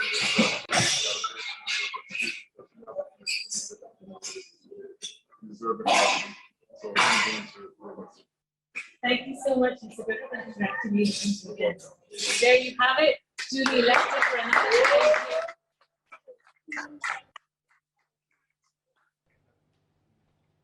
Sophia, thank you so much for that final result there. So St. John going to Charles Griffith. So that's 2 for the BLP and make that 3 seats, as we also have the final count for the constituency of Christchurch West Central. Adrian Medic Ford, 2,673 votes. Rennet Dimmock for the DLP, 695 votes. Kenneth Lewis, 64 votes for Solutions Barbados, and for the APP Belfield Belgrave, 184 votes. There were 27 spoiled votes, and the total number of votes in this constituency cast were 3,643 votes. So 3 seats going to the way of the Barbados Labour Party, those being Christchurch West Central, St. Michael North East, and you just heard from St. John. We will continue to monitor the results as they come in. We also have some results as well from Christchurch West. In box ZA1, this is where William Duguid of the BLP, the incumbent, is up against Andrew Cave in what is a straight fight.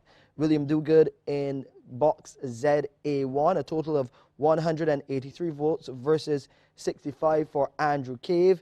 In ZB1, 443 votes to 109, and in ZC1, 111 for Dr. William Duguid, Andrew Cave, 18 votes. So a commanded lead for Dr. Duguid in that Christchurch West seat as well. And we're going to continue to go to our reporters in the field. We know that we have Ian Bourne in St. Michael Central. He's monitoring developments there, and we do have some results for you from that St. Michael Central seat.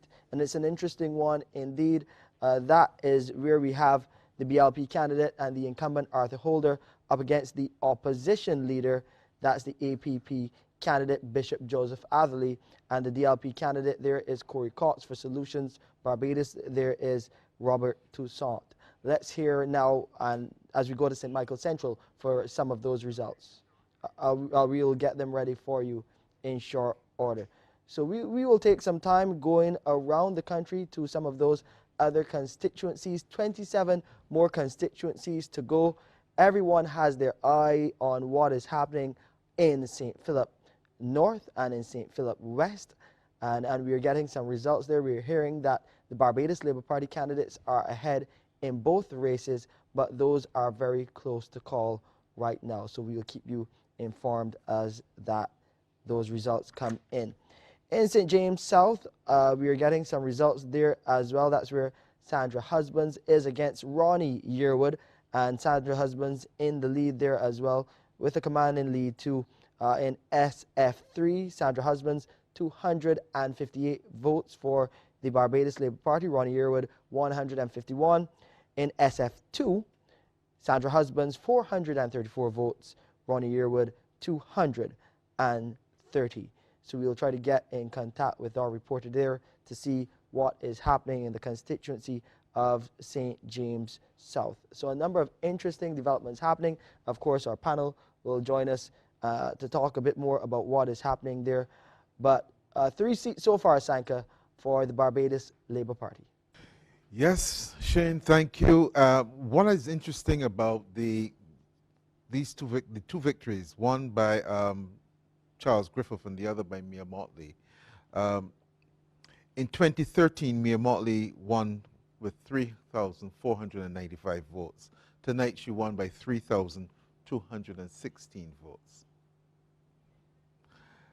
And we saw Charles Griffith winning by 2,349 votes.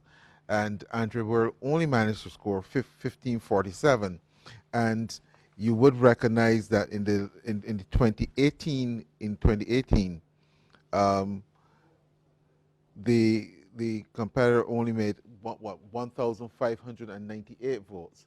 So Andre Worrell did not even, he was unable to get as much as the contestant in 2018.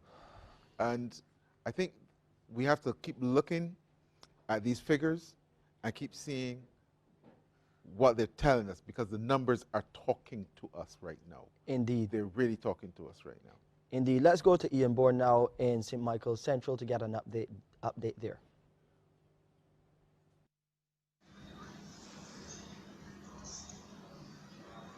Reporting on the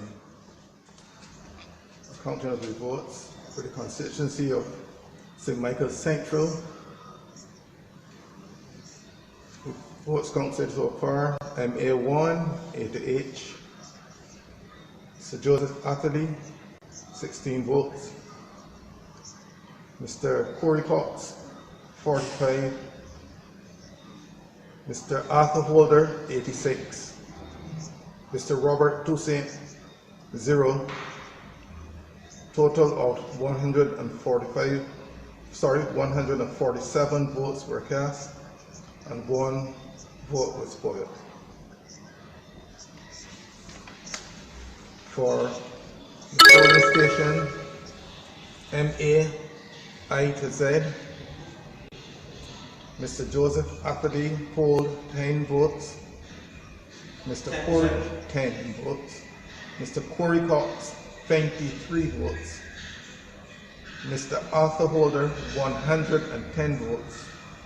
Mr. Robert Toussaint, 0 votes. Total of 143 votes, 4 spoiled.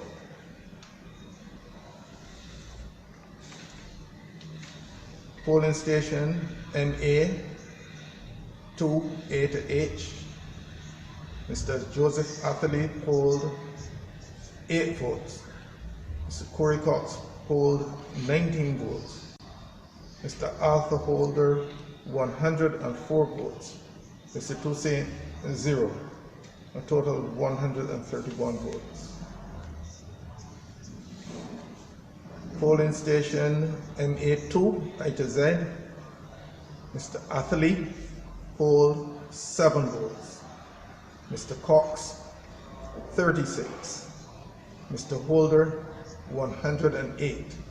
Mr. Toussaint, 1. A total of 152 votes.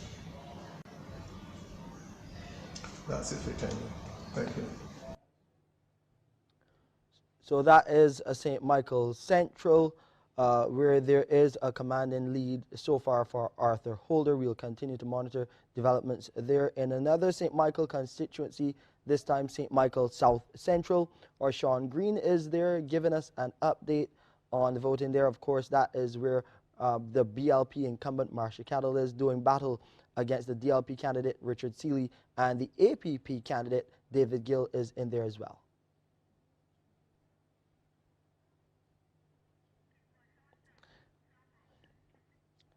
So as we await those results coming from St. Michael South Central, we'll also join Aaliyah Briggs. She's in St. Michael East, and Lisa Lord is up north, well, northeast in St. Andrew. So some interesting races that we'll be following in short order.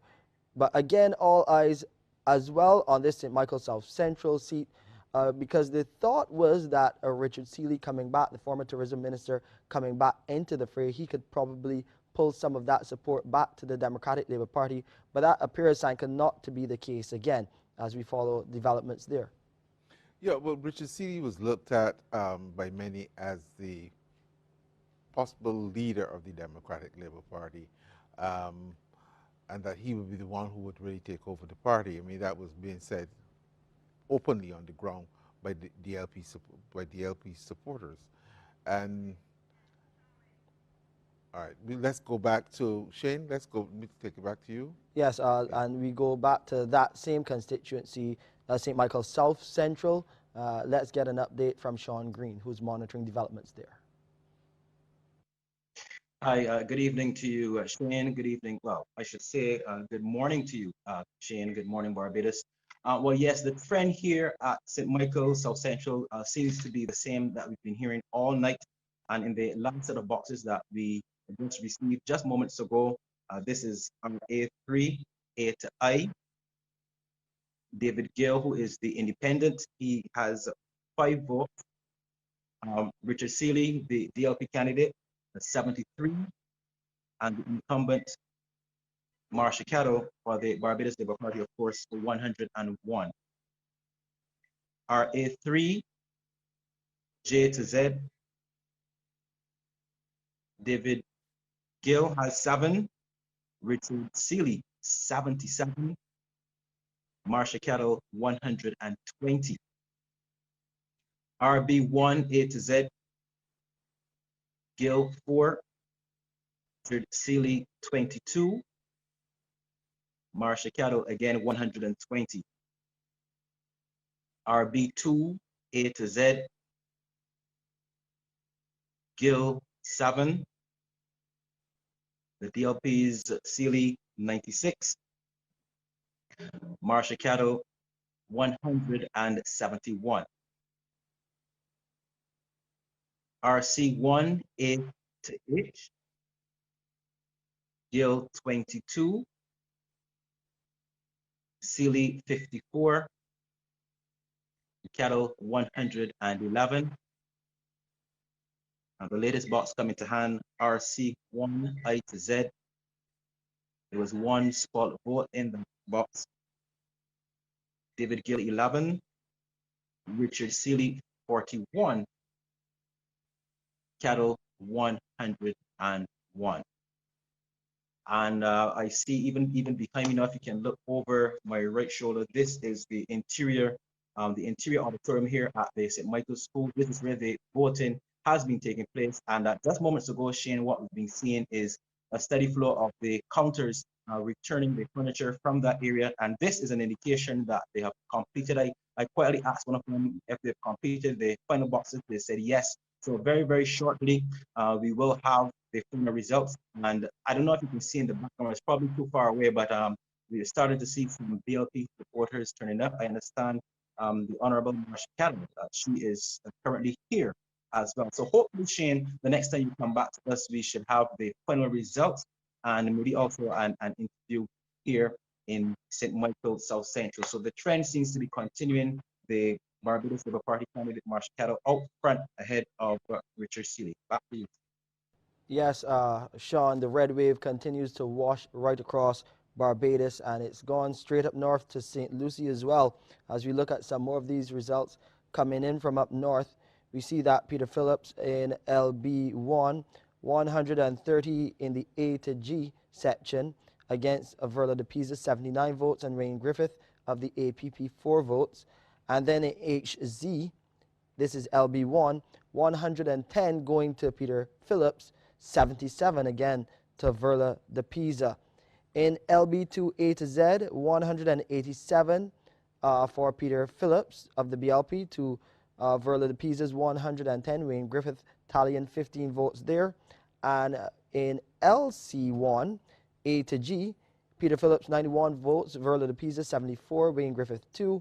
And in HZ, H to Z, that's LC1 again, 117 for the BLP incumbent, Verla de Pisa 56, Wayne Griffith 2 votes yet again. So it's fair to say that everything is going the way of the Barbados Labour Party right now. Sanka, as we monitor those developments up north, the president of the Democratic Labour Party struggling to keep pace with the incumbent Peter Phillips. And we have a number of other constituencies which we will go to shortly, and a number of final counts that we will get to indicate what other seats that the Barbados Labour Party will keep, and if the Democratic Labour Party will indeed get any at all. So remember, the Democratic Labour Party trying to recover from that 30 love washing last time around in 2018. 3.5 years later, it's following much of the same pattern.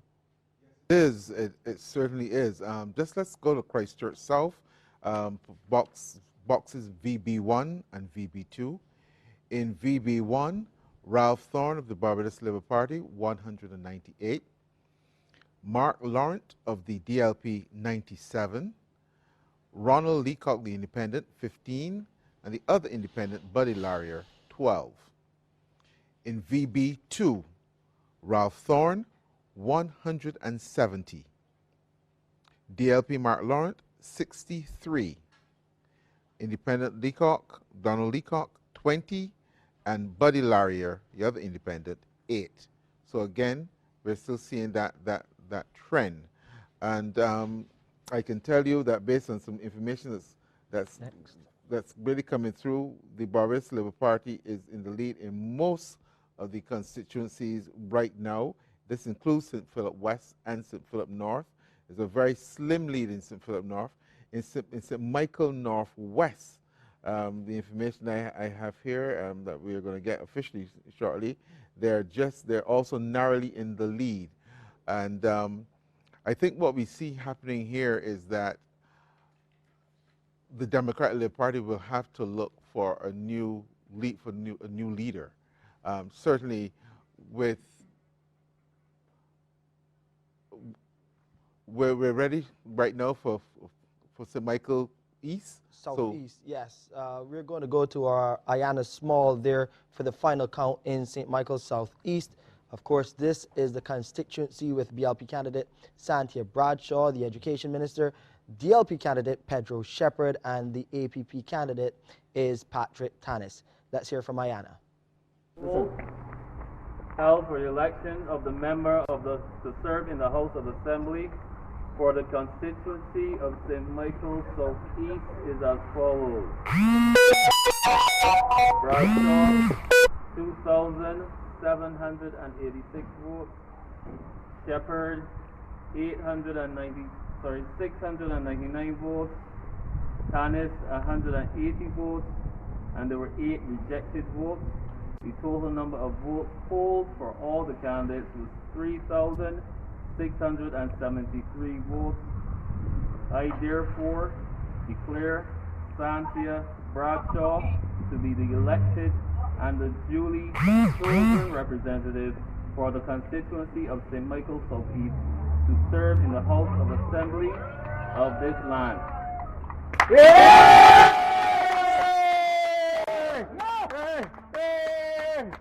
So St. Michael Southeast going back to Santia Bradshaw and the Barbados Labour Party as expected and as was projected by many of our analysts. Sanka, we'll continue to watch what is happening with some of the other constituencies. We're going to have the opportunity now to hear from Santia Bradshaw, the MP elect for St. Michael Southeast. I just want you to tell us how you're feeling right now. Tonight, so y'all can hear me. I'm alone. Alright, first of all, good night to everybody. I feel really humble in this moment. I expected to win. I expected to get support. And it's a really good feeling to see the entire St. Michael Southeast constituency rally around me. I have my brother Rodney Grant as well, who's joined us. All of the blocks, all of the communities have come together in this election in a way that has been unprecedented. And I'm just grateful to my entire team, the management team, and the wider team for giving me the support that has been necessary to be able to bring home the seat for the Barbados Labour Party. I think that it is now clear that St. Michael Southeast now belongs to the Barbados Labour Party, and that I intend to keep and to preserve as long as I possibly can. But I really want to thank all of these wonderful people and all the people who voted for me today for giving me another opportunity to continue the work that I've started and to continue to serve in the capacities that I have so far. I also want to thank my political leader, Prime Minister Mottley, who has really been, so helpful, such a mentor to me. Over the course of the last couple of years, I really could not be where I am without her and the trust that she has given to me. But he's at home watching. Again, COVID has changed the way in which we would interact and interface. But all of these people are a part of my family, my extended family, and I know Brady is here in spirit. And so is my mom, and I just want to say I love St. Michael Southeast, and I will continue to represent you to the best of my ability. Thank you.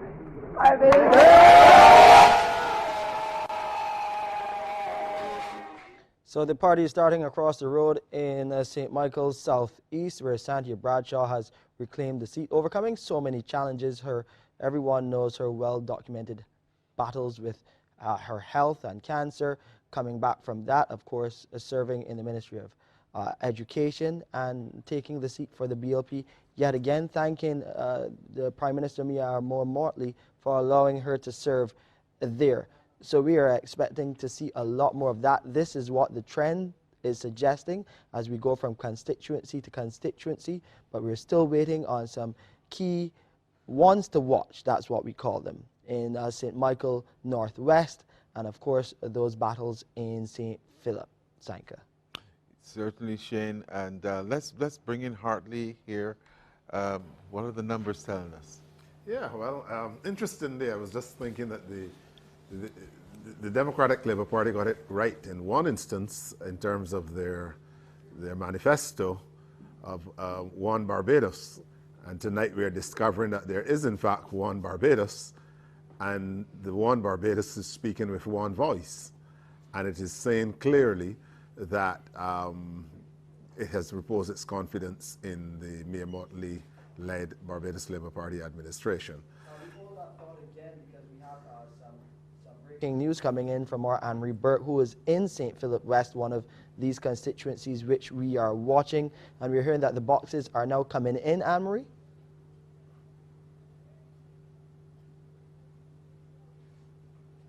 Trying to connect with Anne-Marie Burke there. She's in St. Philip West. I think we have her on the line now. Anne-Marie, what can you tell us about the situation with the boxes now coming into that constituency?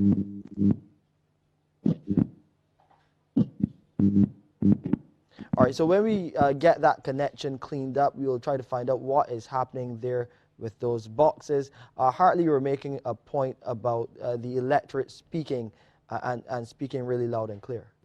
Yes, yeah, I think it's clear. The trend is there. We're seeing, and I'm going to be surprised if at the end of tonight there's not still just one Barbados, because even though there are a couple of close races, the reality is that in a country 21 by 14, you're going to find that there's going to be general unanimity in a situation such as this. And I think it speaks a lot, and we have now to get to the point in terms of the leadership of the Prime Minister in terms of the calling of this election, the timing of this election. I think that there were attempts to seek to take away from that and I've already made the point that there was nothing unique about the timing.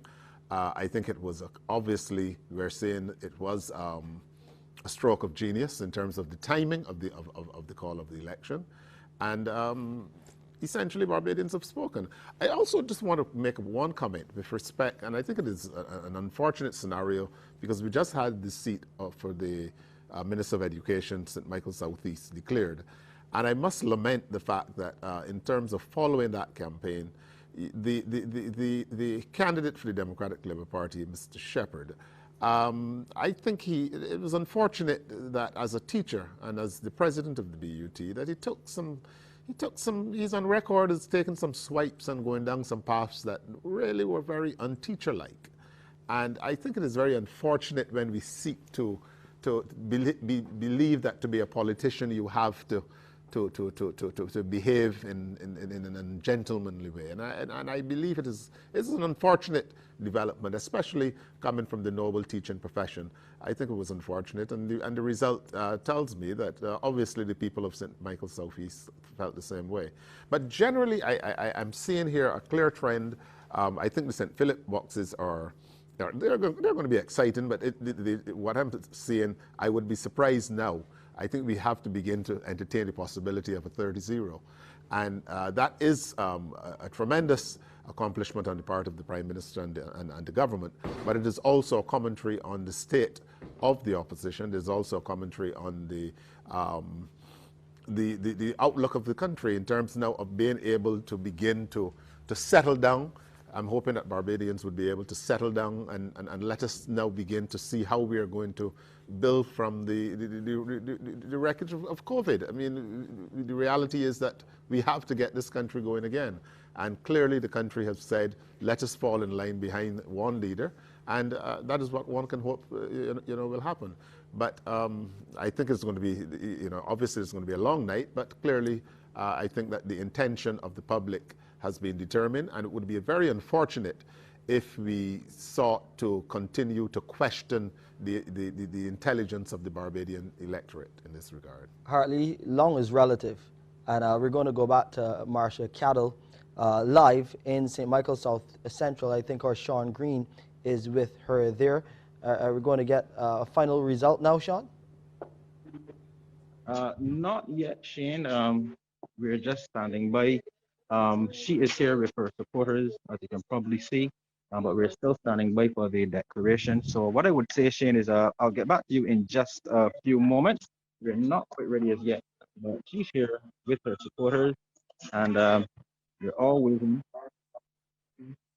Here they are.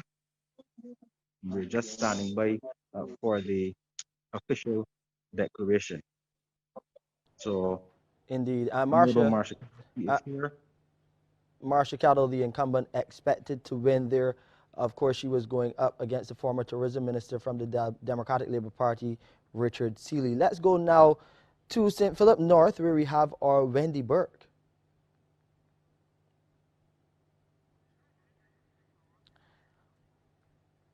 And as we wait for to get that clip, interesting development. So it is almost a guarantee, Hartley, that Marcia Cattle now as well has retaken that constituency again. Initially, we would have thought that there was some contention that could happen that could possibly give the former Minister of Tourism a chance in that constituency, but it was not to be.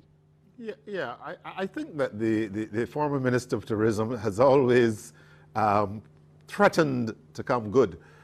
in public life. But the reality is that he's made some poor judgments. He's made some poor decisions.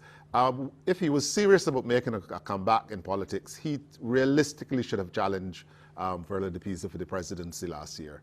And that is just the reality of the situation. You can't have persons wanting to play hide and seek with the electorate of Barbados. And you have an interest, but you're still too cowardly to declare your hand and that sort of stuff. It's not surprising that the people of St. Michael South Central have said enough is enough, move on. And I think it is unfortunate because I felt Mr. Seeley had a contribution to make. But you can't tell me that you're going to wait until after the election to take out the president.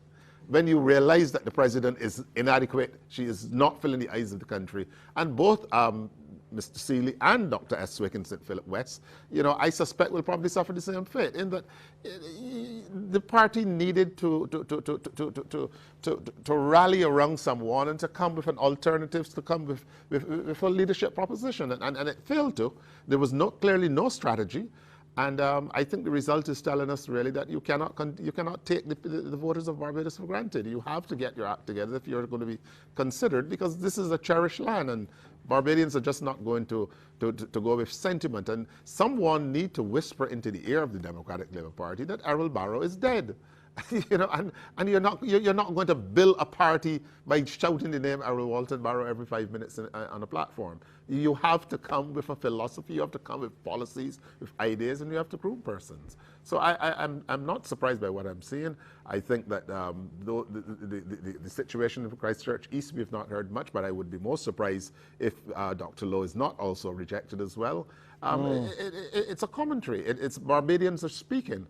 And it is time that politicians listen to the people and be so guided. Well, when we've been looking at the numbers, you're indeed correct. Dr. Dennis Lowe was on that path. He was severely behind in that race. But let's go now to Wendy Burke, who's in that other constituency that we are keeping a close eye on, St. Philip North. 88. Beckles, 3 votes. Dr. Brown, 163 votes. Mr. Lashley, 103 votes. Mr. Newton, 4 votes. Mr. Smith, 2 votes. PC1 I to Z. Mr. Beckles, 3 votes. Dr. Brown, 148 votes. Mr. Lashley, 94 votes. Mr. Newton, 9 votes. And Mr. Smith, 0 votes. PC2, A to Z. Mr. Beckles, 2 votes. Dr. Brown, 133 votes. Mr. Lashley, 102 votes. Mr. Newton, 0 votes. And Mr. Smith, 3 votes. PC3, A to I. Mr. Beckles, 1 vote. Dr. Brown, 114 votes. Mr. Lashley, 32 votes. Mr. Newton, 7 votes. Mr. Smith, 2 votes. PC3, J to Z. Mr. Beckles, 1 vote. Dr. Brown, 134 votes. Mr. Lashley, 37 votes. Mr. Newton, 2 votes. Mr. Smith, 1 vote. PD1, A to E. Mr. Beckles, 2 votes. Dr. Brown, 139 votes. Mr. Lashley, 89 votes. Mr. Newton, 8 votes. Mr. Smith, 2 votes. PD1, F to N. Mr. Beckles, 0 votes. Dr. Brown, 141 votes. Mr. Lashley, 107 votes. Mr. Newton, 1 vote. And Mr. Smith, 3 votes. PD1, N to Z. Mr. Beckles, 2 votes. Dr. Brown, 109 votes. Mr. Lashley, 115 votes. Mr. Newton, 5 votes. And Mr. Smith, 2 votes. Thank you. How many boxes was that? 8. And how many more do we have to go? We have PD2, PD3, PD4. So 3 more boxes to go. No, PD, there are the polling districts. Oh, okay. There are about PD2 has 2 boxes, PD3 has 3 boxes, PD3 has 2 boxes, and PD4 has 3 boxes. So it's 3 and 2. Okay. Thank you. So 7 more boxes to be counted there in St. Philip North. It's a close one, but the Barbados Labour Party and Dr. Sonia Brown appears to have taken back over the lead in that constituency. And Hartley, that is something that you mentioned, that there were some boxes still to be returned and to be counted that could be in Dr. Brown's favor. Yes, yeah, and that's the point I was making. And interestingly, the ones that are to come are pretty close boxes when you look at the history of them in terms of the Baileys and Merrick's area, Long Bay, Castle area, Shrewsbury. So it is going to be a very interesting battle fight to the finish. You have East Point still to come, Industry Hall. But Dr. Brown would have given her real punch 2 boxes ago. And, you know, I think it is still, that is going to be an interesting one. But I still believe perhaps she can prevail. But as I said, no, what we are seeing here now raises the question now of how soon can we now begin to mesh as a country and to end this silly season. And that is what I think the Prime Minister said on the 27th of December that she intended to do. There are certain traditions that Barbados have, and the Caribbean. Interestingly, you said tonight that there are several countries that were carrying this live, that were following this election. This election has tremendous significance to the Caribbean and how the Caribbean rebound from the COVID pandemic. And I believe that Barbados now has to settle its internal affairs and begin to provide that inspiring leadership to the Caribbean that it historically has done. Grantley Adams and Errol Barrow and Tom Adams, that is who we are. And the level of tribalism and this polarized state of everything, you know, is something that is foreign to us. You have too many amateurs practicing politics and not knowing what they're doing, and they're just creating a lot of unnecessary strife, as we would say in Barbados, in the country. And I really would like now that we can, as Barbadians, decide, let us come together as one and begin to take this country forward, because we have other islands in the Caribbean that are looking to Barbados for leadership and looking for us for inspiration and guidance. And we really now need, as a nation, to accept the voice of the people. If you said there's one Barbados, the people have said there's one Barbados. The people are now on board with that. Let us have one Barbados. Well, let's go now then to Christchurch East, where Crystal Hoyt is standing by with the returning officer. Crystal? Hi, good night, Shane.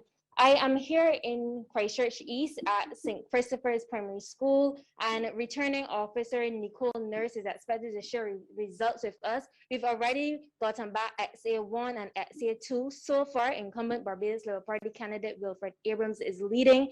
A total of 5 candidates are vying for this seat, including Democratic Labour Party's candidate Dennis Lowe once again. And we also have Victor Knight of the Alliance Party for Progress, Pauline Corbin of Solutions Barbados, and well-known surfer Brian Talma is running as an independent. Listeners? Okay, these are the results from box X, A3, A to Z. Wilfred Abrams, 159, 159. Pauline Corbin, 4. Victor Knight, 5. Dennis Lowe, 56. Brian Talma, 2. Box X, B1, A to Z. Wilfred Abrams, 279. Pauline Corbin, 3. Victor Knight, 2. Dennis Lowe, 107.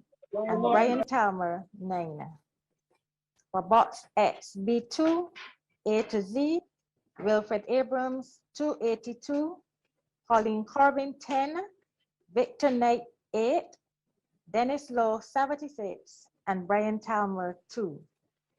Box XB3 A to Z, Wilfred Abrams 173, Pauline Corbin 2, Victor Knight 5, Dennis Lowe 20, and Brian Talmer 2. So that's it for now. Thank you so much. Those are the results from Christchurch East, and we still have 9 more boxes to come. I'll keep you posted. Back to you, Shane. Thank you so much, Crystal. Thanks for the update. Let's go over to Sean Green now. He's there in St. Michael South Central. That's the constituency held by the BLP candidate, Marsha Cattle. Yes, thank you very much, Shane. Well, you just heard it. Congratulations to the Honorable Minister, Marsha Cattle. She is here and her posse is here. Supporting her all night.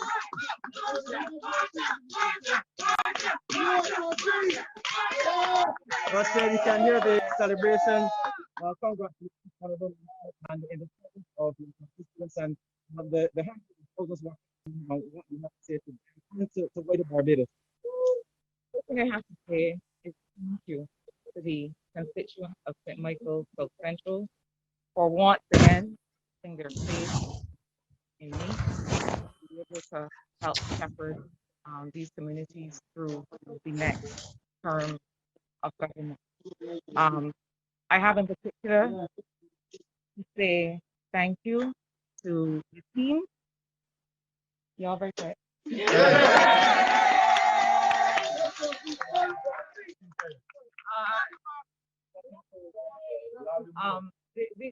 These people that you see here and many more work extremely hard. I don't want to start singling out. The only person I'm going to sing out tonight is my husband, Abdul. My campaign manager, my election manager. There are many other names to call, but I know that if I start calling, I might leave everyone who worked on this team. Before the bell was rung, we were on the road and on the ground. After the bell was rung, these folks were just mobilized and working. This is all the team effort.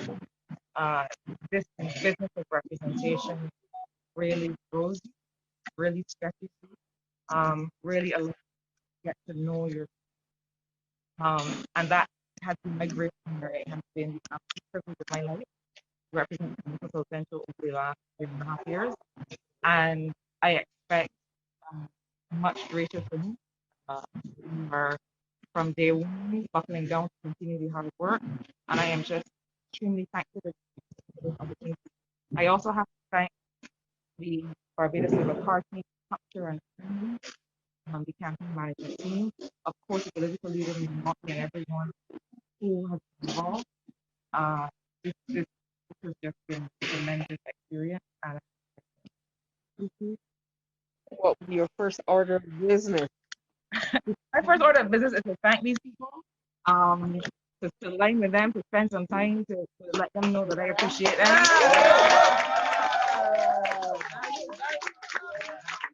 That's the first order of business, and then the work. Thank you very much. Thank you. Okay, so Shane, so there you have it from the constituency of St. Michael. Yes, thank you, Sean, and congratulations to Marsha Cattle on retaining the seat there in that St. Michael constituency. So another one to the Barbados Labour Party as the electoral map continues to be mostly red. Of course, we are watching some of those St. Philip seats, but let's go now to the one that we've not really been talking about. That is St. Philip South. It is the largest constituency with almost 10,000 voters. Our Trevor Thorpe is there. Out here at the New Testament, the Faith New Testament Church of God in Kirtland, St. Philip, nothing significant to report as yet. Counting started just about 11 o'clock because there was some hiccups with the diplomatic box that they didn't want to begin counting until all the boxes were transported here. But the election clerks and the polling agents are in place already. They're going through what they've got to do. But nothing has come out as yet from in the church. The election agents and counting clerks are busy doing the counting, but look it up, nothing has come to us. We know that the incumbent Indar Weir up against Neil Marshall, Bruce Hennis, and Ronald Lord. Those are the four in the mix-up for this riding, St. Philip South, but nothing yet to report as yet from here. It's a cold evening and there's not lots of persons there. The COVID-19 people are making sure everything is running right, but all in all, just a quiet night and some cold wind in St. Philip. We're awaiting Karen Callender, the returning officer, to come to us with something, but to date we haven't had anything from them. They're just going through counting boxes and yet to come to us. We don't know what stage the count is at or how many boxes yet to be counted, but they're there and they're doing what they've got to do. But they're outside waiting for her to come to us to give us some indication as to what is happening. It's the largest constituency in Barbados, nearly a little more than 11,000 registered voters, and how many went out today, we just have to wait and see. Until they come to us, Trevor Thorpe, handing you back to the studio. Thank you so much, Trevor. Indeed, almost, the largest constituency in Barbados, and of course the BLP candidate, the incumbent there, Indar Weir, is hoping to return as the Member of Parliament. He's against Neil Marshall for the Democratic Labour Party. The APP candidate is Bruce Hennis, and for Solutions Barbados, it is Ronald Lord. So we're going to watch that race. No real challenge in terms of these other candidates to the BLP candidate Indar Weir. As far as the analysts go, they're saying that he should retain this seat pretty easily, Sanka. I don't see anything major changing there in St. Philip South. I really want to go back to St. Michael South Central. There was somewhat of a smear campaign going on against Marsha Cattle and her husband that was dealt with, and I know that that's something that we really should talk about here. As well, we need to talk about the impact or lack thereof of Lucille Moore as a strategist on the ground for the Democratic Labour Party, because we're looking at a 30 Love or 29-1. What impact has she had at all? So let's deal with the first one, the smear campaign. Clearly it was not very effective, but is there a place for that in our politics today? Dr. Bell, are you still online? Let's come to you first. Yes, I am. Yes. Yeah.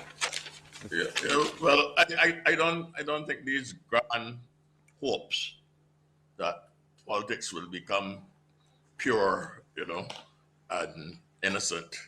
I don't think that is going to happen, because the source of these problems and these negatives is the humankind. So once we have human beings, they're going to produce these kinds of results.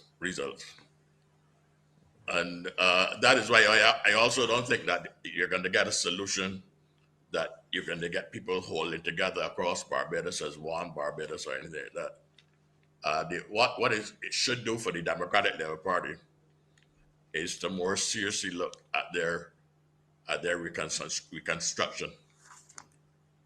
And it means looking for a genuine leader, and also recognizing that development requires you to be able to analyze properly the future of your society.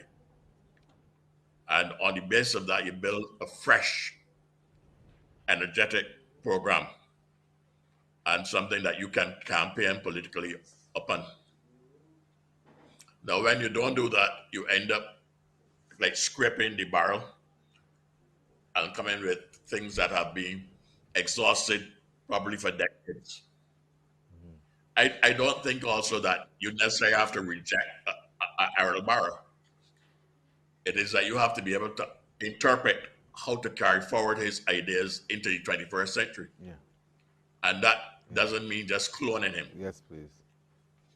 And when you do all those things, then you correct your problems and your negatives. And the Barbados Labour Party has to be doing something at the same time.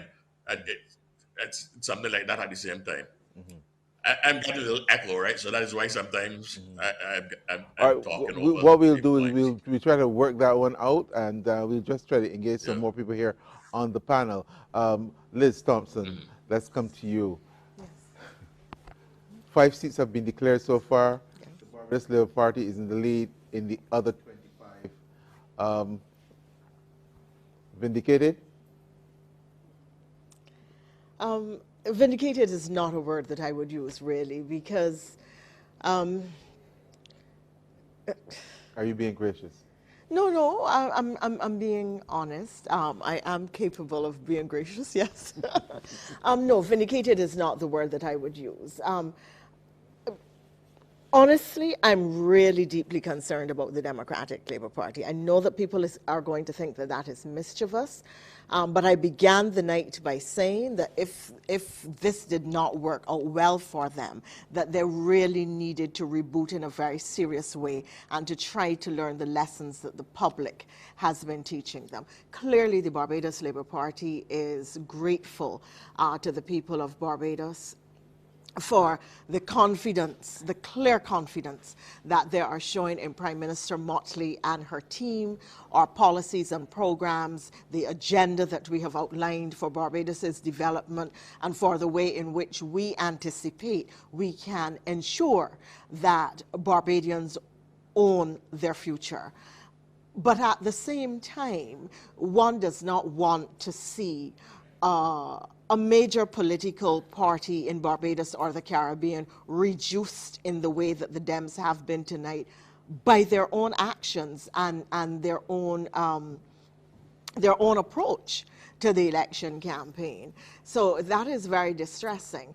You mentioned just now Sanka, and it is something that I would have said if I had been congratulating the candidate, and I imagine that I can do so now. I think that Marsha's result really is a spectacular one, because the nature of the smear campaign that was mounted against her last weekend, I mean, it was clear to me that she had surged ahead in the constituency, and that was the attempt to pull her back. It was very, very unfortunate that that was the approach used. It was consistent with the rest of the Democratic Labour Party's campaign. The result in the city, I'm taking personally, because I cannot imagine for the life of me how a candidate could have gotten on a political platform with the Democratic Labour Party banner and flag and say that an older woman who is old enough to be his mother, that he regards her as a CUN, and he was not going to bother to finish the word. And nobody, he has a female leader, female candidates, and we'll be asking women for the vote. And nobody in the Democratic Labour Party says that this is inappropriate. This is not the standard that we represent. As I said, they have replicated the 2018 campaign in 2022. Again, today, with the same kind of smears, and I know exactly who sent out the photographs. I'm standing in Haynesville with a notepad and a pen in my hand, and you hear a nastiness comes out, a photograph with nastiness. They have to take the public seriously and treat them with respect. Barbadians are educated, they are alert, they are intelligent, they are discerning.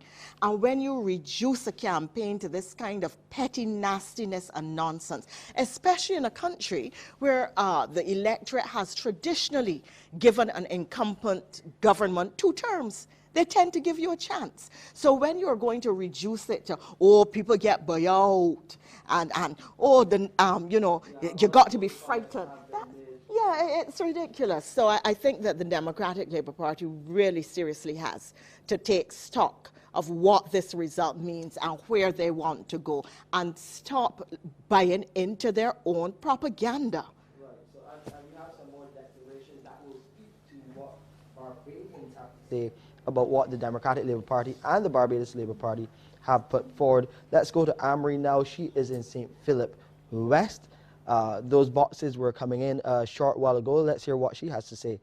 in that constituency? Well, a very tight race is brewing here in St. Philip West, especially between the two candidates from the Barbados Labour Party and the Democratic Labour Party, those being Ms. Kay McConney and Dr. David Estwick, respectively. Now, this battle is intensely tight, and I'll just give you the results from the first 8 boxes that were counted. PJ1 A to H, Ms. McConney 105, Dr. Estwick 97, Ms. Eastman 18, and Ms. Goodrich 8. PJ1 I to Z, Ms. McConney 116, Dr. Estwick 99, Ms. Eastman 11, and Ms. Goodrich 3. PJ2 A to Z, Ms. McConney 101, Dr. Estwick 160, Ms. Eastman 12, and Ms. Goodrich 4. PK1 A to D, Ms. McConney 161, Dr. Estwick 114, Ms. Eastman 12, Ms. Goodrich 8. PK1 E to M, Ms. McConney 146, Dr. Estwick 85, Ms. Eastman 19, and Ms. Goodrich 10. PK1 N to Z, Ms. McConney 122, Dr. Estwick 90, Ms. Eastman 13, and Ms. Goodrich 3. In PK2A to H, Ms. McConney 84, Dr. Estwick 128, Ms. Eastman 11, and Ms. Goodrich 8. And in PK2I to Z, Ms. McConney 54, Dr. Estwick 94, Ms. Eastman 8, and Ms. Goodrich 5. So far, as I said, a very tight race over here in St. Philip West for those candidates vying for the constituency: Dr. David Estwick from the Democratic Labour Party, Ms. Kay McConney from the Barbados Labour Party, Ms. Lynette Eastman from the Alliance Party for Progress, as well as Solution Barbados's Ms. Karina Goodrich, and just about a 22 vote difference between Ms. McConney and Dr. Estwick. Ms. McConney having a slight edge on Dr. Estwick at this time. As I said, still early days. This is one of the larger constituencies on the island, registered over about 10,000 persons to vote in this constituency. So that's the latest here from the Princess Margaret Secondary School for the counting of the constituency of St. Philip West. Thank you so much, Anne-Marie, for that update. We'll keep a close eye on that one. Yet again, the Barbados Labour Party ahead in what is a tight race there in St. Philip West. But Pearson, we want to come to you now to hear your response. Of course, you heard what Liz Thompson and, of course, Hartley Henry had to say about the strategy of the Democratic Labour Party going into these polls, some of the tactics that were used not achieving much success when you look at the results so far. Well, what I would say is that I am not in favor of any smear campaign. I'm not in favor of the name calling and all that, or the references to someone's personal life or sexual orientation. I'm not in favor of that. Politics is about ideas. Politics is about policy. Politics is about having a base and being able to sell yourself to the people and offering solid representation. I believe that the Democratic Labour Party will re-emerge, and everything happens for a reason. And I don't mind a day in politics is a long time, a very long time. There are things that happen. And the question must be asked, though, God forbid, but if something was to happen to Prime Minister Mottley, who would succeed her in the Barbados Labour Party? I'm just making a statement, because right now I can't see that successive leader to match her level of acclaim. Well, Pearson, we will come back to that, and I know that Liz will also have a lot to say on that point, but we have another declaration from St. James North. The returning officer there is Anthony Graves, or Rianne Phillips is on location. St. James North, SE1 A to H, Hinton 126, Charles World 26, one spoil ballot 153 in total. And SE1 I to Z, Edmund Hickson, 126, Charlesworth, 25, giving a total of 152 ballots. The result for the poll held for the election of a member to serve in the House of Assembly for the constituency of St. James North is as follows. Mr. Edmund Hickson, 2,536 votes. Mr. Charlesworth, 608 votes. The total number of votes polled for all candidates was 3,144. I therefore declare Mr. Edmund Hickson to be elected and to be duly chosen representative for the constituency of St. James North to serve in the House of Assembly of this island. I thank you. Edmund Hickson, they're winning by almost 2,000 votes, 1,900 plus votes. That's a huge margin when you consider the votes cast in that ballot there in St. James North. So congrats to Edmund Hickson in St. James North on returning the seat to the Barbados Labour Party. I think we're going to go to Edmund Hickson live now to hear his remarks. I said earlier, just want to reiterate that I thank the Lord Almighty for giving me the strength of physical strength, mental, emotional, and strength of character to be in this position. And of course, my family, my wife, children who are both overseas, my mother who again played her part in this campaign. I mean, in terms of the telephone canvassing, many people who I visited in the over 65 category, who in the last 2 weeks, have told me, well, your mother called me. And I told her, don't worry about it, I give her your son the vote. My father as well, wherever he's resting in peace, because he's the person who gave me the political grounding. When I was a youngster, I grew up in a household where politics was spoken every day. My dad, of course, being who perhaps the strongest supporter of the Barbados Labour Party I ever knew. And of course, my campaign team, which essentially is the same as it was now, as it was in the last election. And they have worked tirelessly the last 3 weeks to have us reach this position cumulatively, and credit to them, you know, because without them we could not be here. We ran an almost perfect campaign, and the results essentially are what we expected.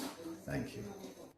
So St. James North going back the way of Edmund Hickson of the Barbados Labour Party. He'll be walking back up the steps of Parliament. But Sanka, you have a little debate brewing on your hands between Liz and, of course, Pearson about a leader outside of Mia Amor Mottley among the ranks of the Barbados Labour Party. Well, I would think that that would be something that someone would want to raise at this time from the Democratic Labour Party. But the thing that they should be looking at right now is the leadership of that party, because Richard Seeley is gone. He has been rejected the second time. And Verda Pisa, 3 straight losses. You know, so there's no coming back from that. So they really have to be looking among the cadre of candidates that they have now to find a leader. Now, what would be interesting is if Dr. Espic emerges as the winner in St. Philip West, and or Ryan Walters in Northwest, but I don't think, based on what I last heard, yeah, Sanka can already tell you that Ryan Walters will not be getting that seat according to the results that we are seeing. Good. Things are apparently going the way of Neil Rowe yet again. So you're right, they will have to look for a new leader, probably in that same new guard that they have, those 25 candidates that Hartley was talking about. Maybe that they can get more familiar with the populace, more familiar with the electorate, and come back again and see what they can do in each of those constituencies. But as you can see, the party has already started, the Red Party, the Red Wave. In Roebuck Street, yes. Yep, and you can expect that in the hours ahead. I mean, I just looked at the clock. I didn't even realize that it was after 1. Yeah. But the results are coming in a bit quicker than we expected with COVID-19 considered. So we'll watch and wait for those other constituencies to come in. Yeah, but let's go back here and look at what we have emerging. St. Philip North, St. Philip West. Let's assume, for argument's sake, that they both go to the Democratic Labour Party. So you have two men, both in over 55, who win their seats. That is not enough to rebuild a party, because these are people who were rejected before. These were people where there is a lot of national ill feeling towards them. And my concern is, like Liz Thompson, the future of the Democratic Labour Party. What is going to happen? Solutions Barbados, Grenville, I'd like to get a comment from you on this. Well, your thoughts on this? Well, let me just go, because I was trying to get in on that smear campaign. I talked to Prime Minister Mottley at the start of this campaign, and I told her, we don't do that. We didn't do it in 2018. We didn't do it in 2020, and we definitely will not be doing it now. And if she hears of any of our candidates going personal like that, or just going personal, she can contact me and they're out, because we don't tolerate that at all. We deal with the issues. It seems on analysing the results, clearly Barbados is still B and D. It doesn't matter so much the individual. You had individuals that were running in Solutions Barbados. They joined the Democratic Labour Party, and still they didn't do that well. And I'm not sure what happened there. And there was the Patrick Tannis, who was on the Democratic Labour Party. He came very close to beating Santiago Bradshaw. 10 votes last time. Yes, very close. Yes, and then he joined the APP, and suddenly he's so far away. So these things really need analysing carefully to find out why. But clearly, the people of Barbados have spoken. So far, they want the Barbados Labour Party back in power. I don't think it has anything to do with a referendum on any past things. It is simply perhaps the Prime Minister is managing the pandemic. People believe that she's managing the pandemic well, and therefore they have confidence in her ability to continue to do the same. So we have to, we accept that. Well, we do have some more final results Yes. For the Grenville. Sorry to cut in on you here. Yes. Thank you for that contribution. We have some more final results from the city, where Corey Lane will now be the Member of Parliament for Bridgetown. He has gained 2,089 votes. Takimar Stewart's 459 votes. We have Marva Lashley Todd. She has 79 votes, and Fallon Best 69 votes. So Corey Lane, he will be the Member of Parliament for the city, replacing Lieutenant Colonel Jeffrey Bostic, who did a good job as the Minister of Health and, of course, MP for the city. So Corey Lane succeeds the former Health Minister and will walk up the steps of Parliament as the Member of Parliament for the city, Sanka. That's one of the latest results that we have received here as we continue to see how Barbados has decided for 2022. Yeah, that was totally expected. I mean, just like Edmund Hicks in St. James North. But we now need to go to Christchurch East Central, where Kimberly Skeet is standing by. And of course, we have reached the end of the ballot for tonight, coming to you from Christchurch East Central. I have with me the elections clerk, Mr. Vincent Thomas, He is standing in for the returning officer, Mr. Michael Fields. But I will share with you the 4 before he gives us the last 2, which we would have missed earlier. YB3 N to Z, Belgrave 55, Eiffel 2, Strong 158, Tudor 9, giving you a total of 224. Box YC1 A to J. Belgrave 100,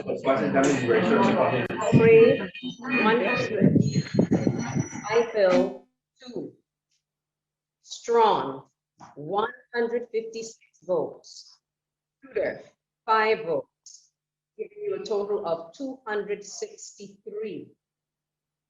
YC1 K to Z, Belgrave 71, Eiffel 3, Strong 152, Tudor 21, giving us a total of 247 votes.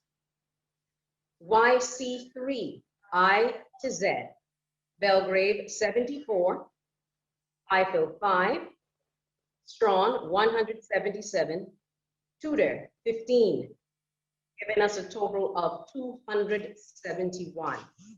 Now, as you mentioned earlier, our contingent, or our incumbent rather, Ryan Strong of the Barbados Labour Party, Rashid Belgrave of the Democratic Labour Party, Sean Tudor of the Alliance Party for Progress, and Ms. Jeanette Eiffel of the Barbados Free Party.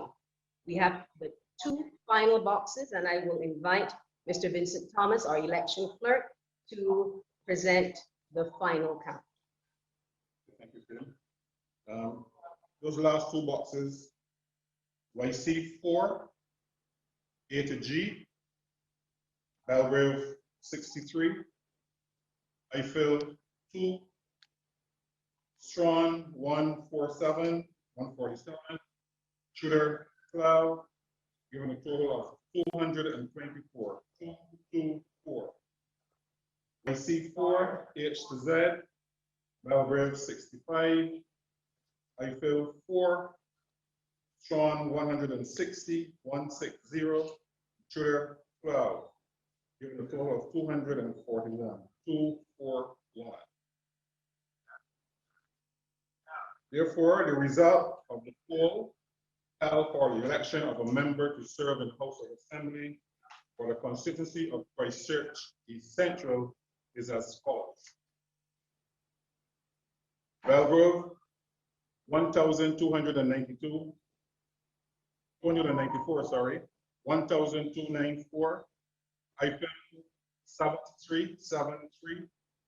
Mrs. Swan, 2,969, 2,969.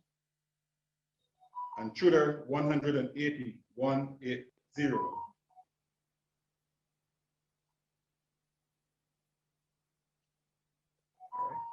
I therefore declare Mr. Ryan Strong to be elected and to be duly chosen representative for the constituency of Christchurch East Central to serve in the House of Assembly of this island.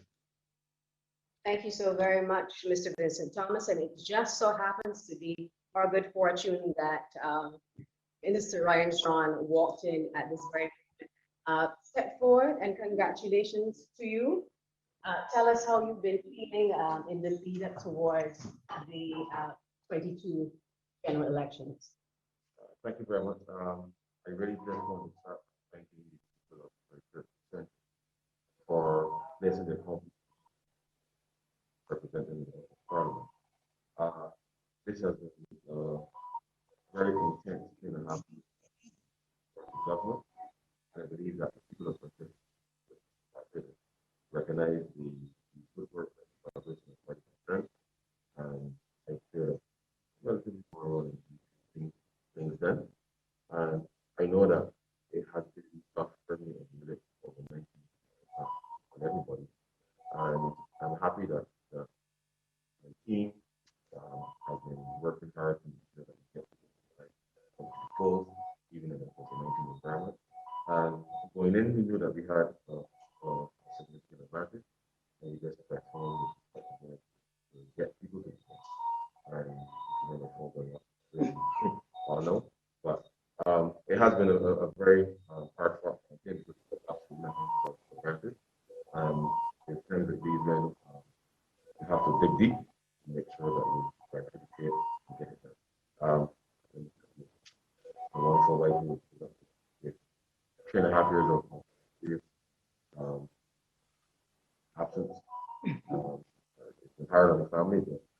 You look almost humble tonight.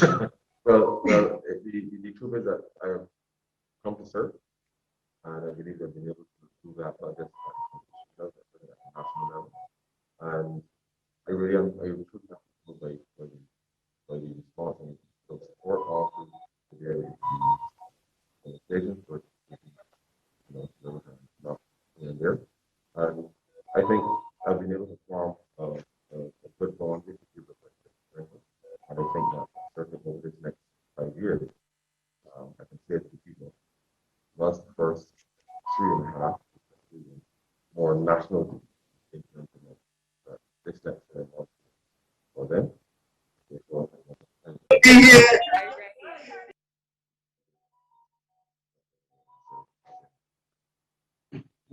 Thank you.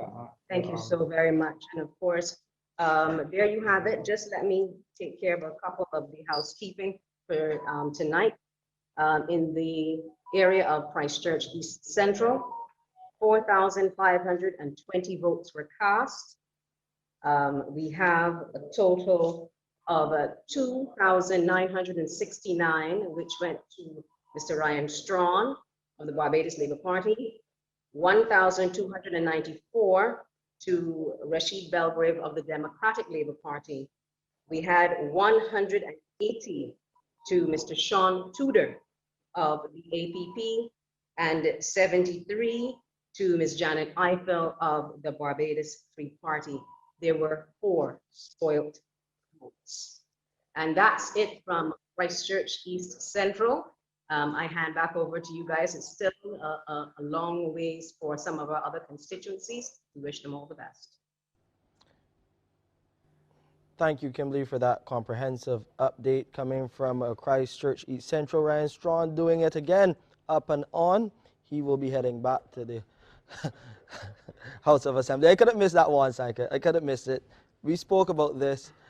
There was a lot of talk on the ground that he may be in some trouble, but 1,675 votes to the closest candidate, the DLP candidate, that's no trouble at all. At all. It would seem, it really would seem like we're going to have another red wash, 30 Love. I think that the only one who may prevail will be St. Philip West. Well, we'll watch and see. So we have to watch that.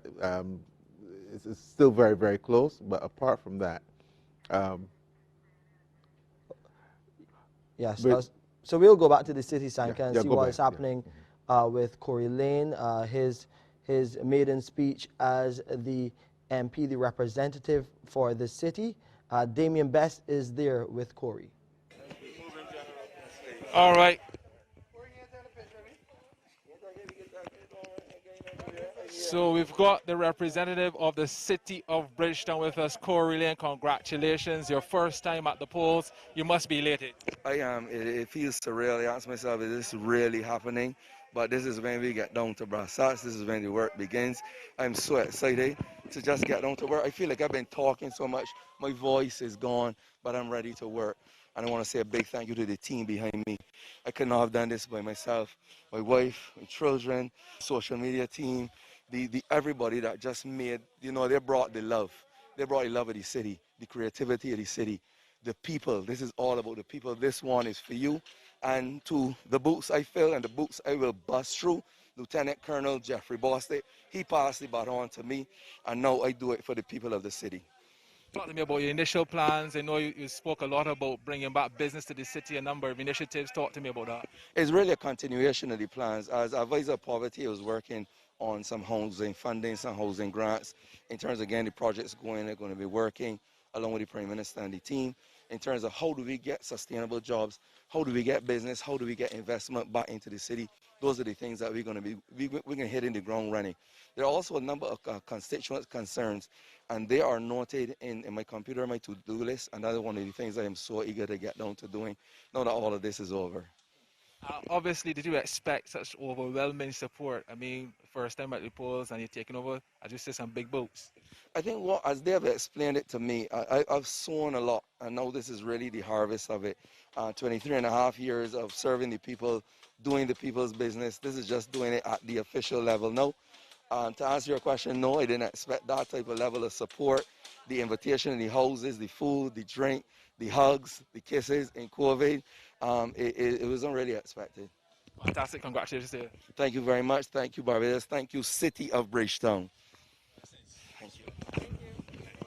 Our Damien Best there with Corey Lane, the new MP for the city. So Sanka, everything happening in the city right now, because we know that from there everyone will head down to Roebuck Street at Barbados Labour Party headquarters, and the party has already started there. Yeah, it certainly has from the pictures that we've been seeing.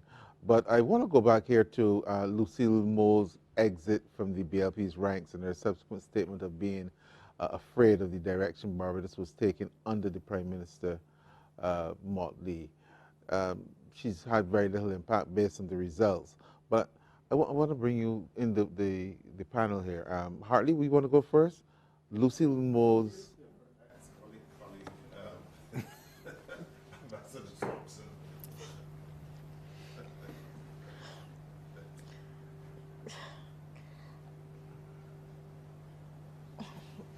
This is not pleasant for me. I've known Lucille for 43 years. That is not 2 mornings. She and I were in the 6th form at Queen's College together. Prime Minister Mottley would have been our junior. She's a friend. I regarded her as a friend.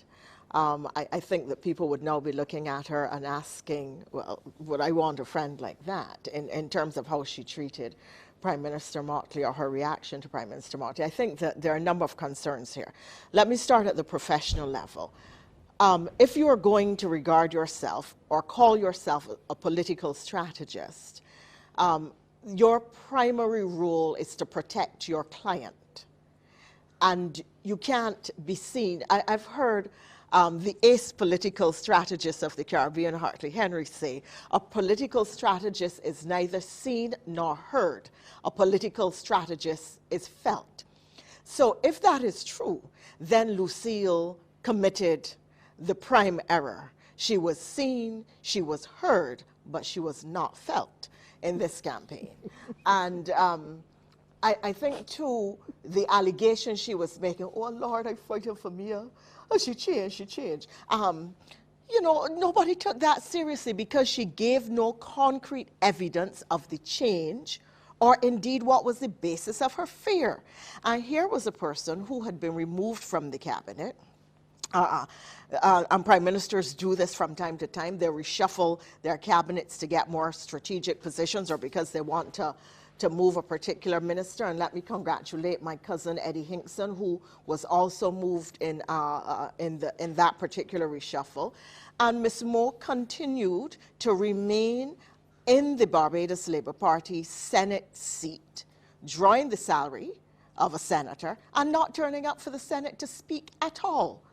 Not dealing with the people's business. I think she probably spoke maybe 2-3 times in a year and a half or so.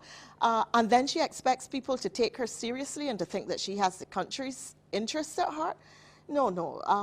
You know, but I don't want to go any further than there. I think that she has to ask herself about the friendship. She has to ask herself about her role as a strategist, because clearly in this campaign she would have bombed out. I mean, the reality is that she lost in St. Lucia, where she was advised the former government. She lost in, I think it was Cayman Islands recently, or was it Turks and Caicos?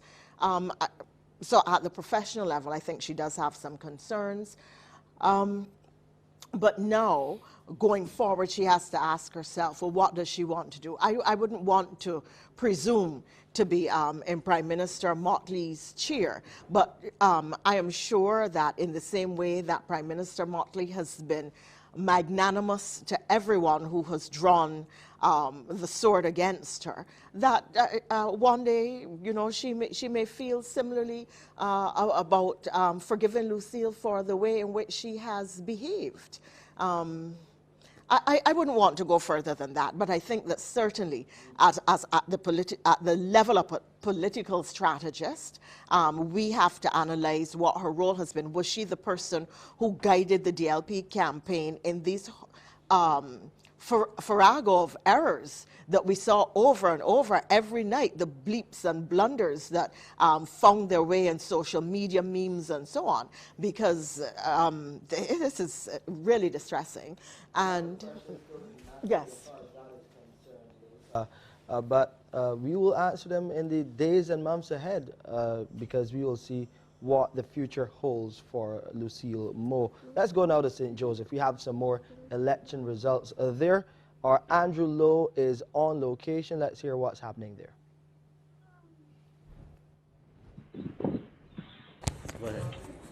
OE1, PBCJ, Bradshaw, nil. Antonia Gittins, nil. Dale Marshall, 104. Randall Ross, 36. In the last box, OE2, Paula Bradshaw, 2. Antonia Gittins, 2. Dale Marshall, 94. Randall Ross, 89.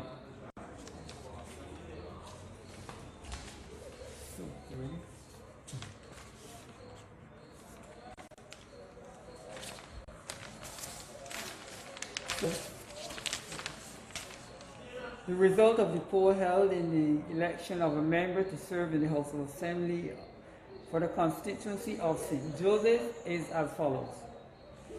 Ms. Paula Bradshaw has received 67 votes. Mr. Antonia Gittins has received 47 votes.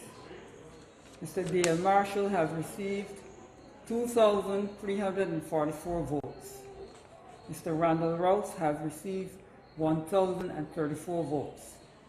The total number of votes polled was 3,499. There are 7 swipe votes.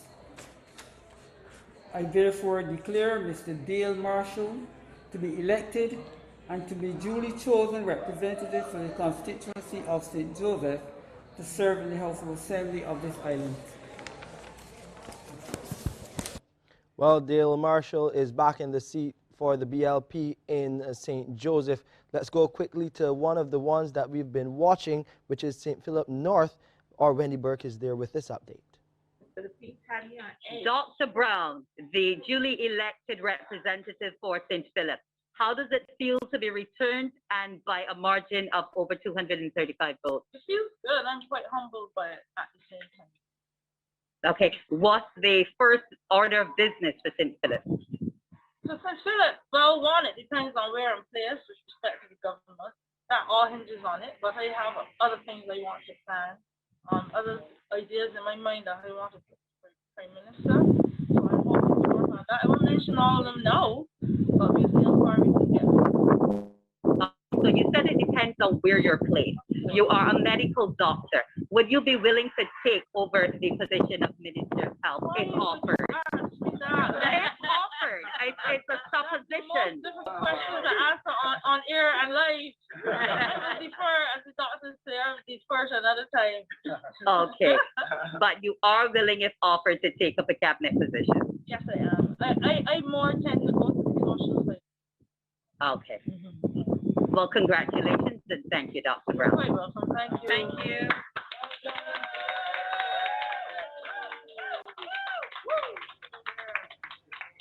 There you had it, coming from St. Philip North. Dr. Sonia Brown once again returned as the representative for St. Philip North. Wendy Berg reporting from Hilda Scheme. Wendy there explaining exactly what happened. Dr. Brown, just by over a margin of 200 votes, putting the X to Michael Lashley, and she's gotten the nod from the people of St. Philip North. We'll take a quick break. We got some more results coming your way right here on Barbados Decides 2022. Decides. Coverage of the 2022 general elections on the stations of the CBC is sponsored by Amaze Inc. Come in and be amazed. We have what you need. Cooperators General Insurance Company Limited. You are not just a policyholder, you are an owner. Great Health Works. Agents for Omega XL. Sleep Right. For the rest of your life, sleep right. The mattress professional for sleep. Lavada's Laundry Inc. Lavada's unmatched professional services. ProSecure Distributors Limited. The place for professional people. Career Development Institute. Empowering people, changing lives. Julie's Bridal Gowns. Julie's Bridal Rentals. One call does it all. Pedialyte. Live hydrated. And Glucerna. Live every moment.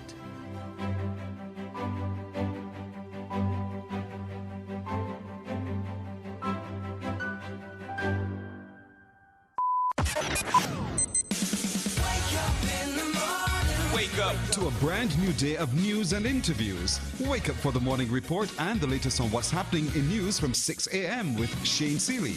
Then join me, Pearson, and see ourselves celebrating who we are when Morning Barbados starts at 6:30. So wake up with us Monday to Friday in the morning.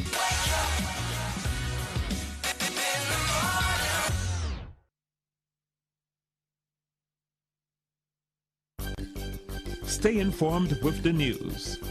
Team CBC is on the job, making sure you get accurate and complete coverage in the midday. Hi, I'm Lisa Broom, and this is Newsday. Barbados Decides. Coverage of the 2022 general elections on the stations of the CBC is sponsored by Amaze Inc. Come in and be amazed. We have what you need. Cooperators General Insurance Company Limited. You are not just a policyholder, you are an owner. Great Health Works. Agents for Omega XL. Sleep Right.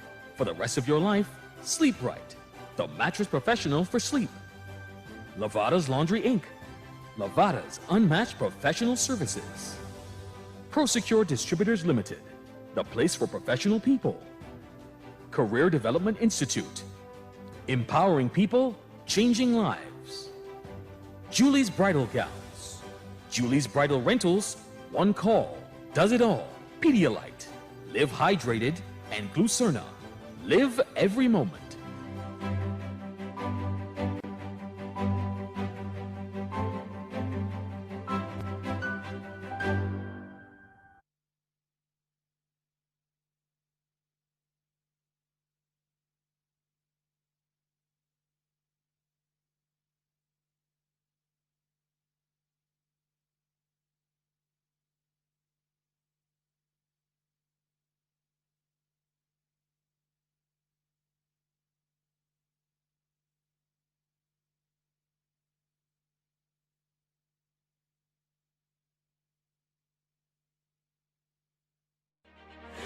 Jamaica and its workforce are advancing quickly. Life-changing opportunities are arising. You need training and support. We are the Renewed Heart NSTA Trust, committed to providing new and emerging skills training and opportunities. Come to Heart. We'll help you claim your place in the workforce of the future.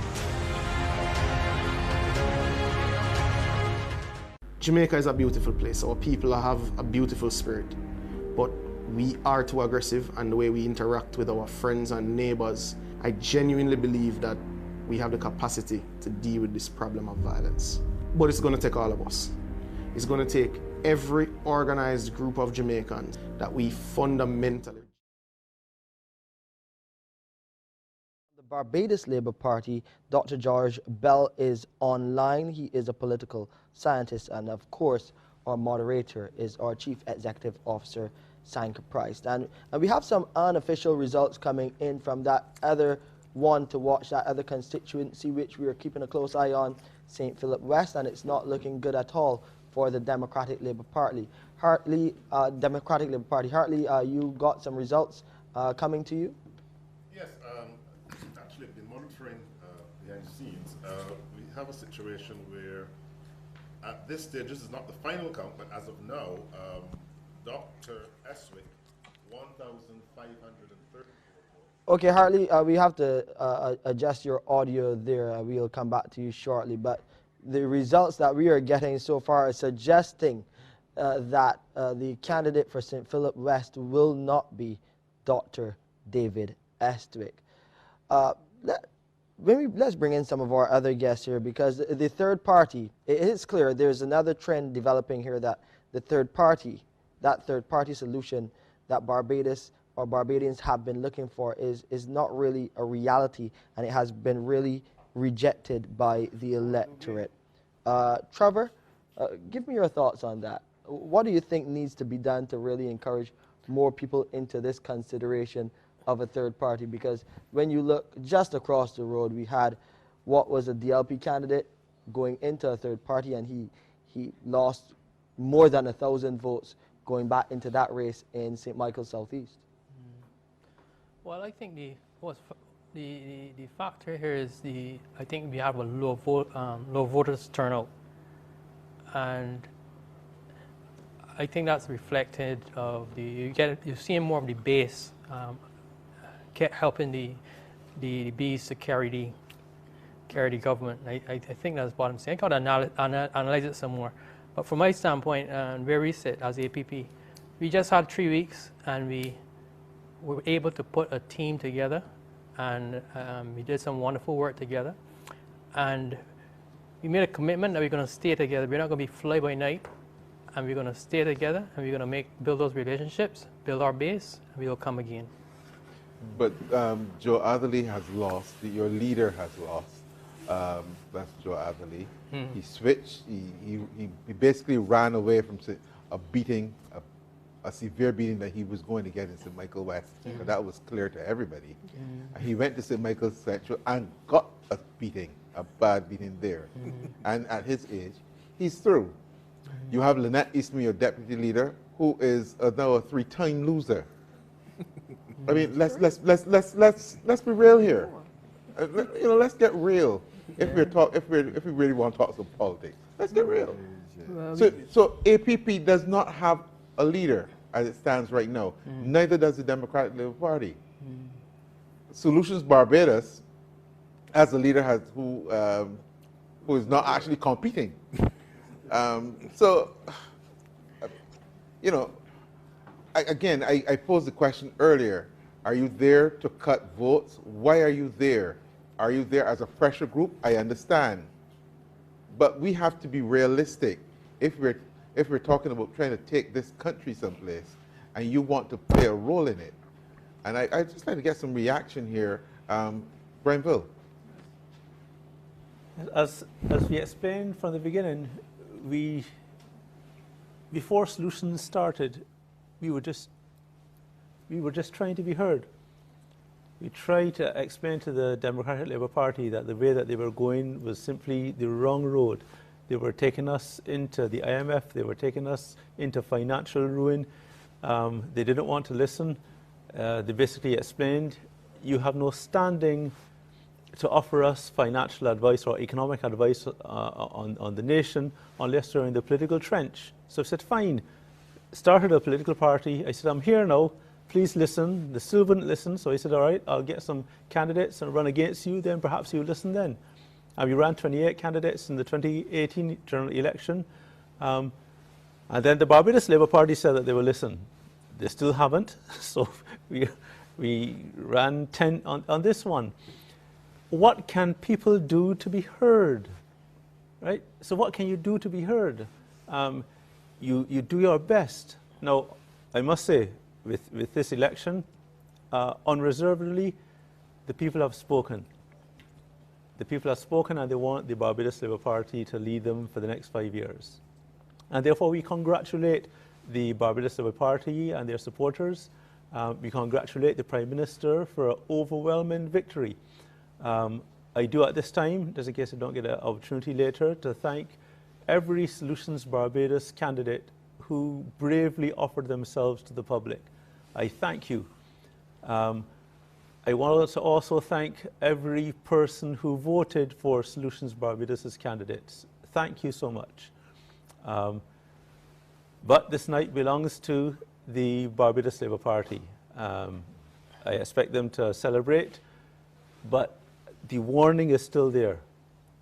The termites are eating out the structure. These termites of corruption, they're eating down the structure. Continuing to paint it doesn't help. Let me just cut in here because you've mentioned that this is the third time you're going down that road. It seems a bit disingenuous. You seem to be going down that road. Unless you can bring the evidence, I really don't think we should be going down that way. Pearson, you want to make a comment? Right. Third parties will not work except you've got a charismatic leader who once held office in the parliament. Richie Haynes did it because he was charismatic enough to win his seat for the NDP. But if you just form a party outside and nobody knows you, it will take you 10, 15, 20 years or even more to build a base. But still you will need a charismatic leader. Someone like Prime Minister Mottley, if she were to leave the BLP now, she could form her own party and win an election in a couple of years. That is charisma. If you don't have it, there's no point trying, and Hartley Henry would agree with me. You cannot just form a party.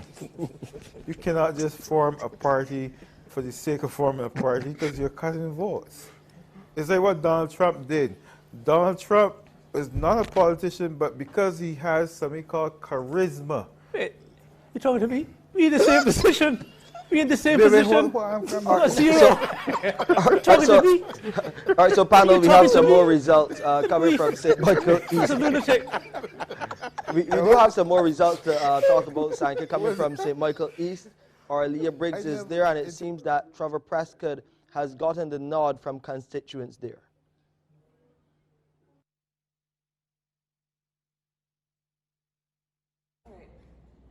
QE3, A to H, Aline 41, Branch 18, Prescott 101, total 160. QE3, I to Z, Aline 55, Branch 23, Prescott 116, total 193.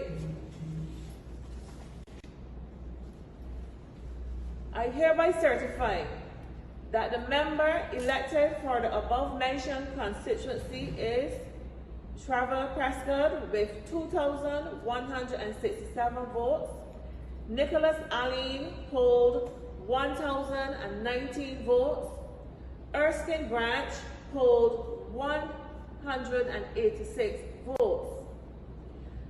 Total votes was 3,372, and we had a total of 17 spoils, which gave us a total votes cast 3,389. I hereby certify that the member elected for the constituency of St. Michael East in pursuant of the writ issue therefore is Mr. Trevor Prescott.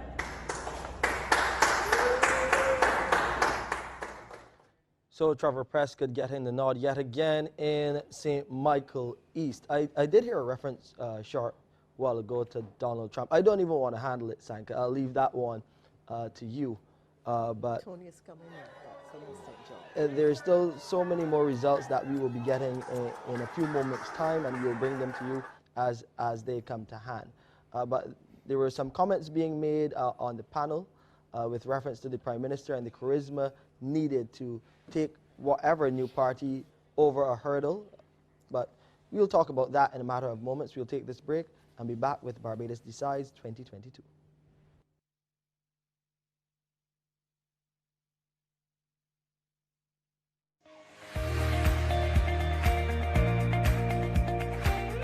A major area in high school for me was IT and EDPM. I did that for 2 years, and from then I realized that there was a drive for more of technology. So I decided to take this step.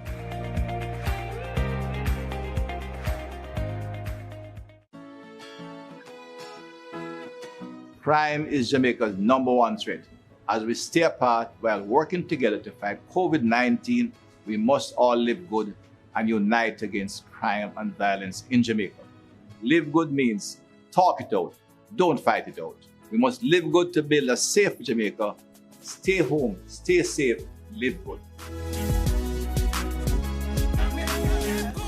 We work to make communities safer by essentially looking at the structures in the community that contribute greatest to social capital building. Try to reinforce, build, and establish those structures in a way that the community can sustain their own safety and own their own peace. When we say, for instance, we're doing a zinc fence removal program, what we're really doing is improving the line of sight. If you're on the street and you can see better what is behind the fences, then as you walk along the street or children play on, etc., you're able to contribute to crime prevention. We believe, in terms of our mandate and our responsibility, that by making communities safer, we can make Jamaica safer.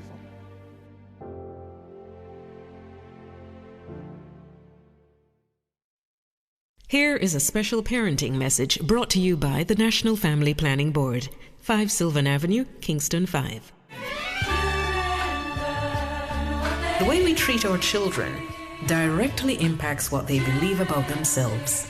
That was a special parenting message brought to you by the National Family Planning Board, 5 Sylvan Avenue, Kingston 5.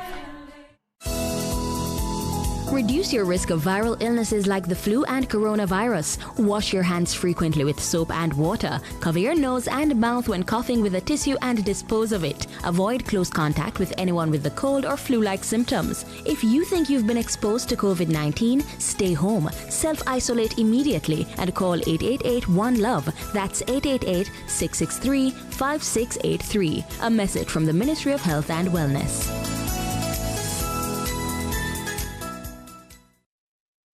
Jamaica is a beautiful place. Our people have a beautiful spirit, but we are too aggressive, and the way we interact with our friends and neighbors, I genuinely believe that we have the capacity to deal with this problem of violence. But it's going to take all of us. It's going to take every organized group of Jamaicans that we fundamentally reject violence. Violence has no place in a modern society.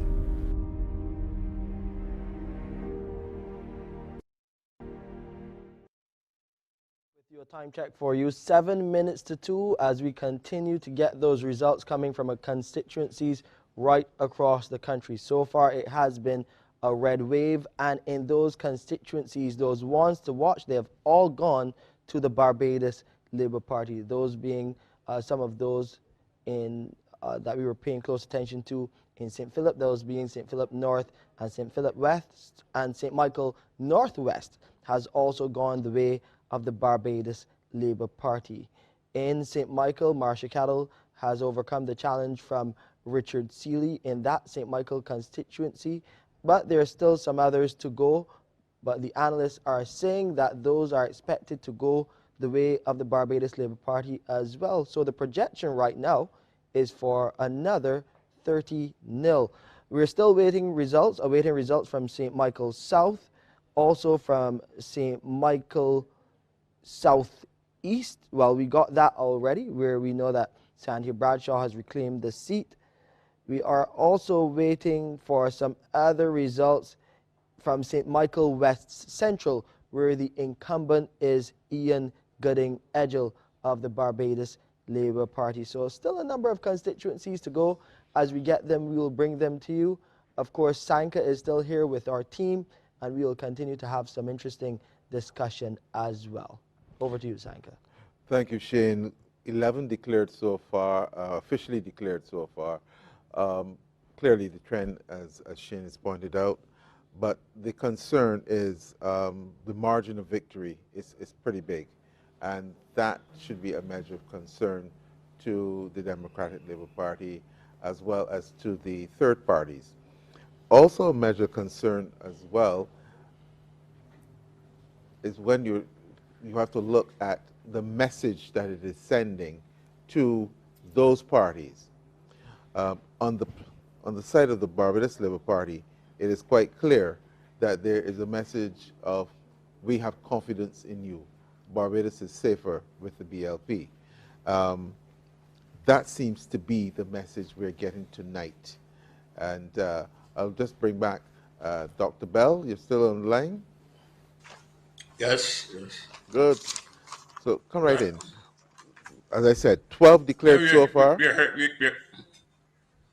You're getting a display, really, of immense political naivety. On this question of third parties and what it takes to build a political organization and so on, what you're hearing here, that people need to be taught ABC. They're really far, far back. And when we hear what comes out of the mouth of certain people, it is no wonder that the parties are performing so badly. A third party is not performing because of any badly because of any corruption or anything like that. It's because it has no political base. You have to build a base, and in certain political theaters, if you have a domination by two parties of the ground, unless one of those parties collapses, you're not going to be able to break through very easily. Somebody said that Richard Haynes was an example of a successful third party. He is an example of the best third party. Barbados has had, for most of its adult suffrage history. But he was a failure as well. And all of them will continue to fail if they don't understand how to build a party base. And for some of them, it is impossible for them to build a party base. And a charismatic leader doesn't just fly about in the air. He has to have a base as well. And the person or she, they have to have a base. So they're not magicians. They don't go up there and simply because of the charisma, they can just create a party. Nonsense. All right, thank you, Dr. Bell, for that. Shane? Yes, we do have some results coming now from St. George North. We'll go to that constituency to see what is happening. Of course, the incumbent is Tony Moore. Wood 41, Moore 122, Nichols 7, Tate 0. GG1, A to Z, Harewood 38, Moore 107, Nichols 6, Tate 2. GG2, A to F, Harewood 40, Moore 174, Nichols 7, Tate 1. GG2, G to M, 2 spoiled, Harewood 47, Moore 193, Nichols 13, Tate 3. GG2, N to Z, 2 spoiled, Harewood 51, Moore 157, Nichols 6, Tate 3. GG3, A to H, 3 spoiled, Harewood 44, Moore 194, Nichols 13, Tate 2. GG3, I to Z, Harewood 35, Moore 144, Nichols 20, Tate 5. GH1, A to G, Harewood 71, Moore 165, Nichols 6, Tate 0. GH1, H to Z, 1 spoiled, Harewood 70, Moore 191, Nichols 13, Tate 5. GH2, A to G, Harewood 35, Moore 105, Nichols 8, Tate 0. GH2, H to Z, 2 spoiled, 42 to Harewood, 141 to Moore, Nichols 7, Tate 0. Final results, 19 spoiled, Harewood 1,159, Moore 3,295, Nichols 196, Tate 44. The results of the poll held for the election of a member to serve in the House of Assembly for the constituency of St. George North is as follows. Mr. Haywood received 1,159 votes. Ms. Moore received 3,295 votes. Mr. Nichols received 196 votes. Ms. Tate received 44 votes. There were 9 spots. The total number of votes for all candidates. I therefore declare Ms. Tony Moore to be elected and to be duly chosen representative.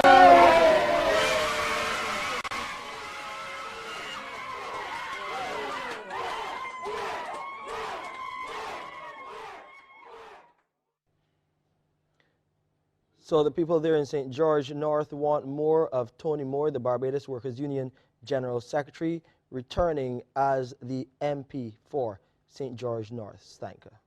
Yes, Shane, one of the things that I've noticed in these videos, the amount of young people who are with the Barbados Labour Party candidates.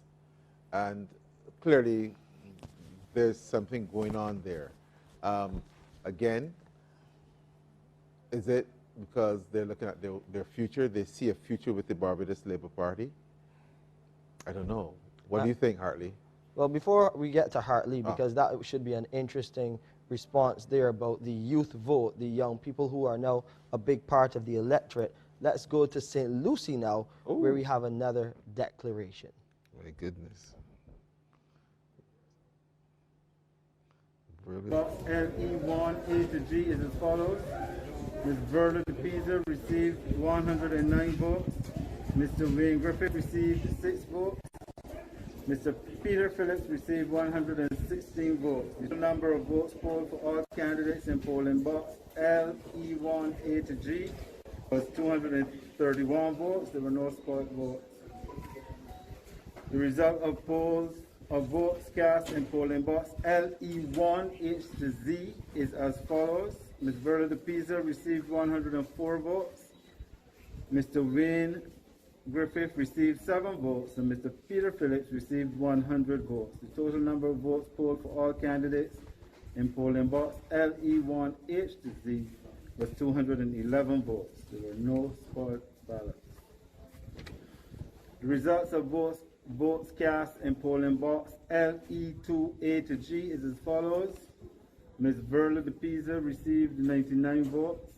Mr. Wayne Griffith received 3 votes. Mr. Peter Phillips received 91 votes. The total number of votes polled for all candidates in polling box LE2 A to G was 193 votes. There were 2 spoiled ballots. The results of votes cast in polling box LE2 H to Z is as follows. Ms. Verla de Pisa received 92 votes. Mr. Wayne Griffith received 1 vote. And Mr. Peter Phillips received 91 votes. The total number of votes polled for all candidates in polling box LE2 H to Z was 184 votes. There were no spoiled ballots. The result of votes cast in polling box LE3 A to Z is as follows. Ms. Verla de Pisa received 117 votes. Mr. Wayne Griffith received 6 votes. And Mr. Peter Phillips received 124 votes. The total number of votes polled for all candidates in polling box LE3 A to Z was 248 votes. There was 1 spoiled vote. Yeah. The result of a poll held for the election of a member to serve in the House of Assembly for the constituency of St. Lucie is as follows. Ms. Verla de Pisa received 1,688 votes. Mr. Wayne Griffith received 124 votes. Mr. Peter Phillips received 2,693 votes.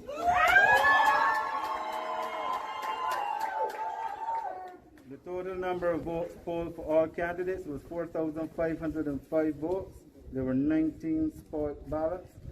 I therefore declare Mr. Peter Phillips to be elected and to be duly chosen representative for the constituency of St. Lucie to serve in the House of Assembly of this island.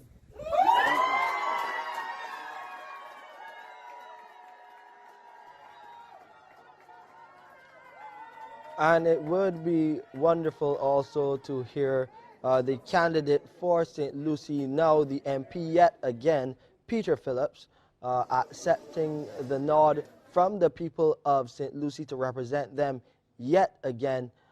We do have a comment from Mr. Phillips.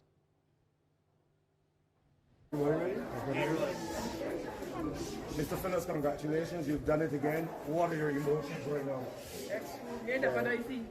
First of all, I want to give thanks to God for helping me through a very rough but short campaign.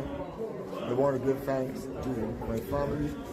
I want to give thanks most of all to my constituents who reposed that confidence in me and gave me the opportunity to continue the good work that was started in St. Lucie.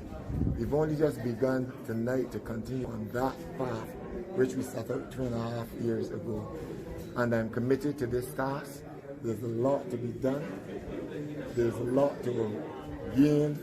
There's quite a bit that still has to happen in St. Lucie. And getting the opportunity another time to continue that work is very, very important. I commit to being there for my people who have stood there for me. St. Lucie is the last frontier to be developed. And during this tenure, I intend to push hard in every aspect, every area, to ensure that St. Lucie gets its fair share. And St. Lucie moves up. St. Lucie is uplifted throughout in this entire term. I intend to work hard. That is long hours. I intend to work hard on the behalf of the people of St. Lucie. I want to thank my political leader. I want to thank my party for also standing behind me, standing and looking out for the people of St. Lucie. And I'm certain that there's a lot more to come. You'll see a lot more happening in St. Lucie. Today we had a rough battle. I want to offer commiserations to my opponent, and I wish her well in all her future endeavors. Mr. Phillips, did this campaign go as you expected it? Any surprises? No, not any surprises at all. No surprises at all. But as I said, it was a hectic, even though it was short and hectic. You had to hit the ground running from the time the election was called. But the people of St. Lucie know what we have done in the past 2.5 years. And this is a very historical moment. A very historical moment indeed. For the first time, the Barbados Labour Party has been returned to office, having won the seat just once in between 1981 and 86, and therefore for the second time, they're now getting a second term, and that is history being created. And they want to let the people of St. Lucie know I certainly appreciate them for that, and they will be justly rewarded in terms of the hard work that I shall put in to uplift St. Lucie and bring St. Lucie forward. Thank you. Thank you very much. The incumbent for the BLP there speaking, Peter Phillips, winning the seat there in St. Lucie by just over 1,000 votes over the president of the Democratic Labour Party, Verla de Pisa. So the question of leadership in the DLP, that is one that still has to be answered, and it could have been answered if one DLP candidate was to get into the House of Assembly. And the remaining candidate that we were looking at, the remaining constituency, was really St. Philip West, which was the one of close contention. But we're getting some new results coming from that constituency as well, Hartley?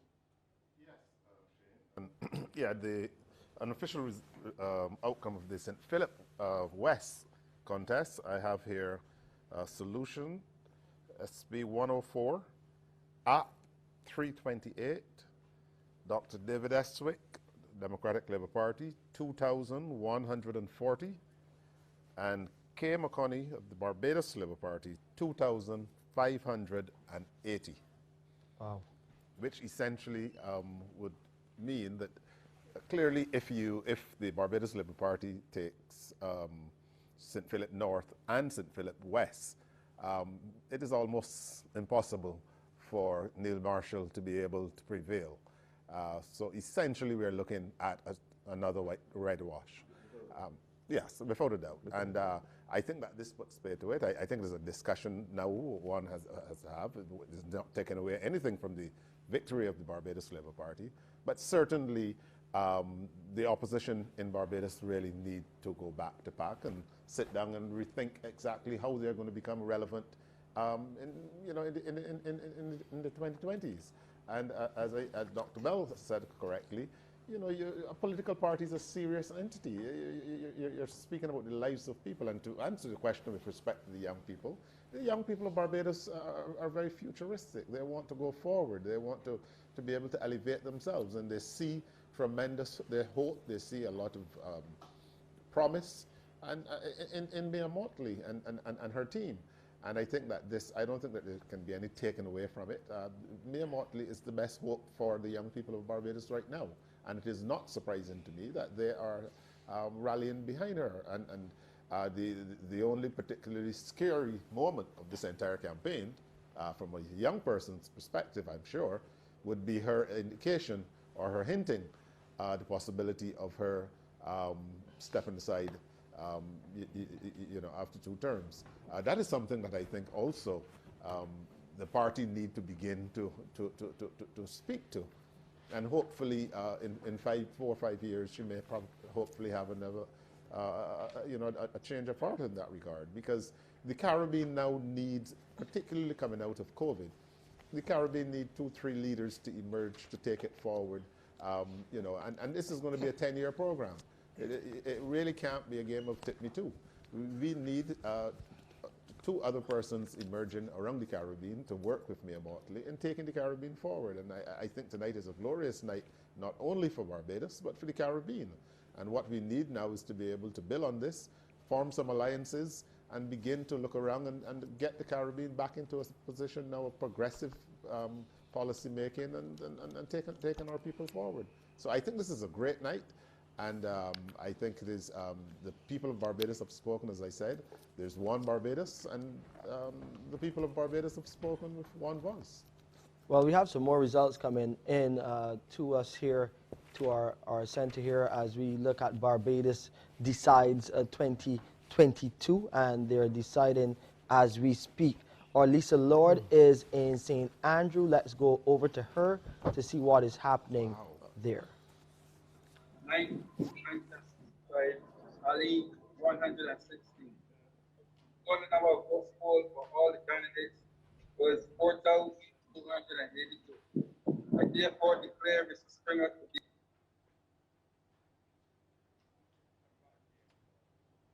Well, we got a little word there in Lisa's background. It seems as if Rommel Springer is being declared as the candidate for St. Andrew. So another constituency going the way of the Barbados Labour Party, Sanka. And what we now have to get through is some more St. Michael seats, because there are 11 in all, and only 4, 1, 2, 3, yeah, only 4 have been declared so far. So we still need 7 more constituencies in St. Michael to be declared. But again, the Barbados Labour Party is leading in all of them, right? I think we should go back now to Lisa Lord. She should be ready now. Go ahead, Lisa. Good evening, Sanka. Good evening, Sanka. I'm here at the Allen School, and I'm with the returning officer, Mr. Nolan, with the final 2 boxes for the constituency of St. Andrew. AE1, Entices, Springer 60, Ski 45, Allen 7, total of 412. AE2, A to Z, 276, Springer 8, 51, Allen 7, total 334. AE3, A to Z, Springer 140, Ski 19, Allen 4, total of 160. The result of the poll for the election of a member to serve in the House of Assembly for the constituency of St. Andrew is as follows. Mr. Springer, 3,201. Mr. Skeet, 965. Ali, 106. The total number of votes polled for all candidates was 4,282. I therefore declare Mr. Springer to be elected and be duly chosen representative for the constituency of St. Andrew to serve in the House of Assembly of this Island.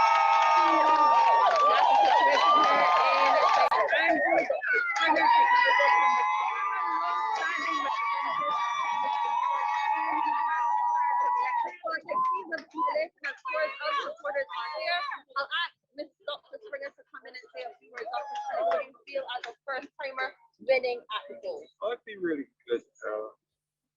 Feel nervous at first in early stages, but as somebody started to I felt gradually better, and I'm feeling really, really good now. I can't say any better. This is like a good.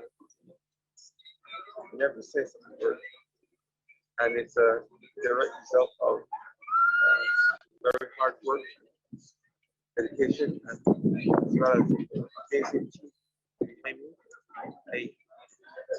I couldn't want anything better. And what plans do you have? What disciplines do you have for the constituents of tonight? Well, it's really motivation of the work I started 2.5 years ago, where I walked the length and breadth of the constituency, spoke to people, got a sense of what was needed in the various parts of the country. Very diverse.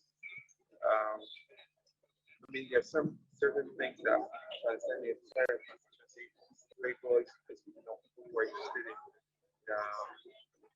developmental programs, they're interested in bringing projects to the community and programs of such like. So that's something I love to do, bring across the communities. Of course, there's some other infrastructural issues I've been having before. Some of which are being addressed. Some, some things that impact the average man. For example, where you live in the Orange area, we have four South Council. So things like that. I see small have a big deficit in the to study. As a child, you like to lose opportunities because of these things matter to people. There's the other little issues that we take with as a rule. I would also want to add. Congratulations to you, Dr. Springer. No, I just want to bring in Mr. Hudson's speech from the Democratic Party, sir. I just want to find out how you thought the campaign went for you.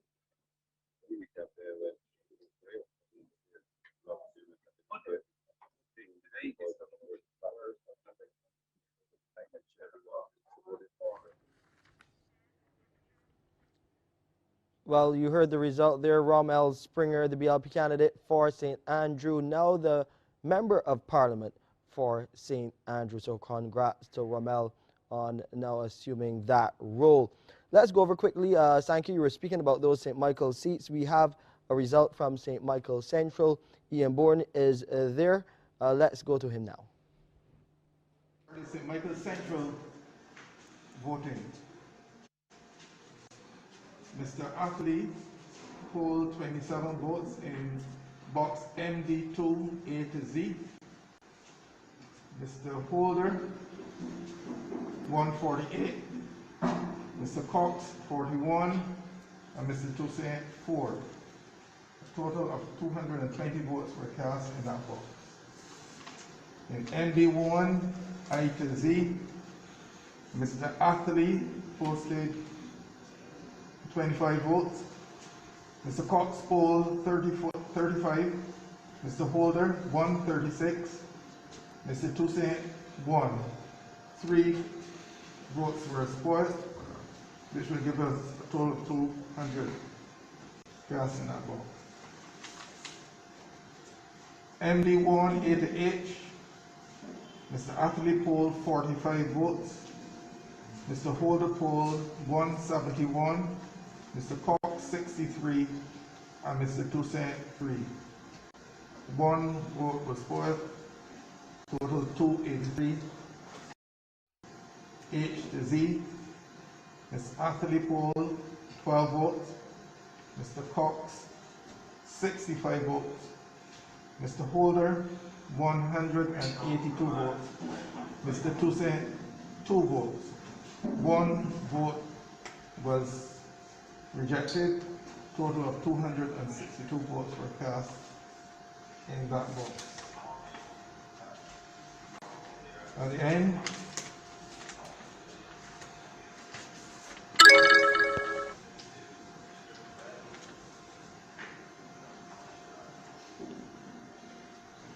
the result of the poll held for the election of a member to serve in the House of Assembly for the constituency of St. Michael Central is as follows.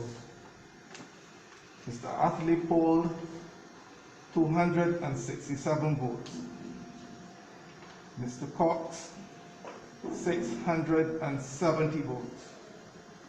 Mr. Holder, 2,014 votes. Mr. Toussaint, 18 votes. The total number of votes polled for all the candidates was 2,969.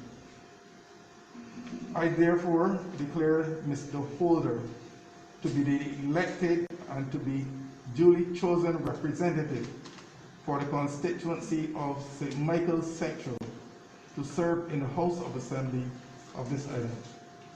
Thank you.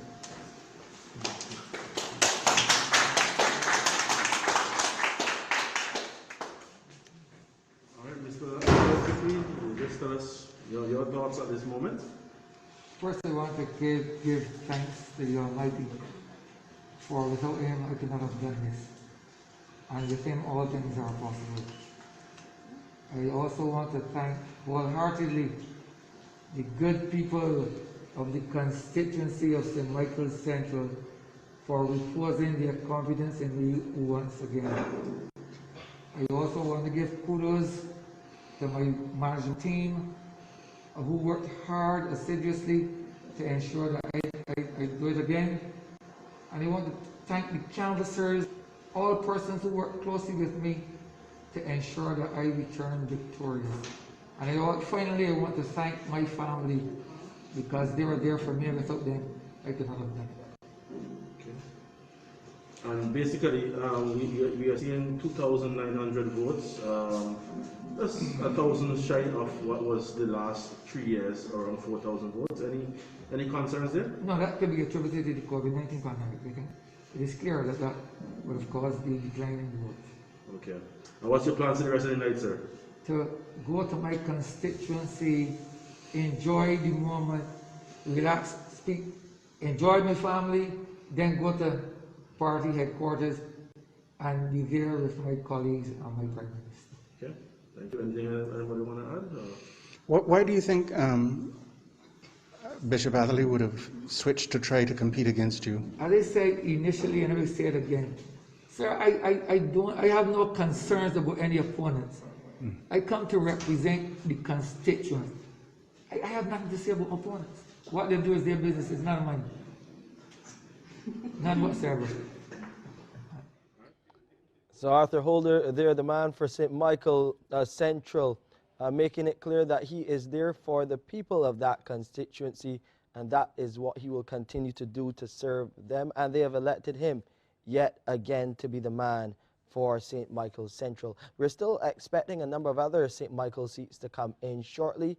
Of course, those details will come and the numbers will come. You'll hear the announcements as they come to hand and as they come into our Barbados Decides 2022 forum. Sanka, a lot to consider when we look at some of these results coming in.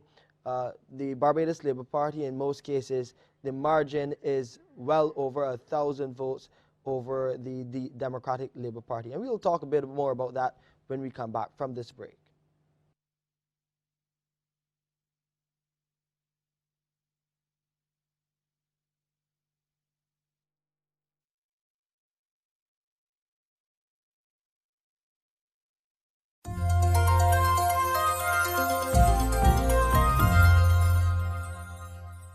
if ever there was a time to take care of your mental health, it is now.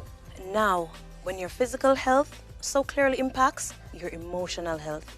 Now, when we need to talk and listen to each other. Now, when supporting each other means survival. Now, in a time of COVID-19. Speak up. Speak now. Beat COVID-19. Call 888-NEW-LIFE, 639-5433. Jamaica is a beautiful place. Our people have a beautiful spirit.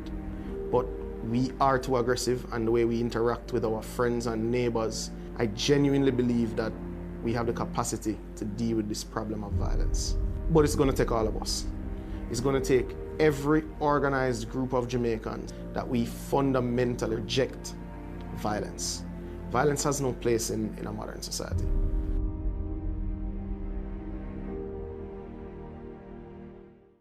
Here is a special parenting message brought to you by the National Family Planning Board, 5 Sylvan Avenue, Kingston 5. If you want your children to improve, let them overhear the nice things you say about them to others. That was a special parenting message brought to you by the National Family Planning Board, 5 Sylvan Avenue, Kingston 5. Hello, Jamaica. I'm Dion Jacks Miller. It's unbelievable to me whenever I buck up somebody who is still asking if COVID-19 is real. Because my doctor died of COVID-19. I had COVID recently, and it was a severe case. Most of my lungs were affected. I am so grateful to be alive. Take COVID seriously, guys. Some people won't be affected, that's true, but others may have long-term effects, and some people will die. Let's do all we can to protect ourselves and to protect others. A message endorsed by the Ministry of Health and Wellness. This is our home, Jamaica, and tourism is the lifeblood of our country. Let's all feel good again. Whether with family or friends, we want you to enjoy your staycation. We have to ensure that they are comfortable, they feel well protected. New standards are in place to ensure your safety. We are here to serve you better, so you can have the best experience. Come out and rediscover Jamaica. We are Decides 2022, and a lot of discussion happening right here in our center here at CBC in the Pine. Of course, you have heard so far 16 declarations here on Barbados Decides 2022, 14 more to go. Where do we go next? Well, you will find out in short order as the celebrations have started in several constituencies across the island. St. Peter is one of those constituencies we haven't heard much from tonight. Let's go there now, where the returning officer, Mr. Keith Headley, has the results.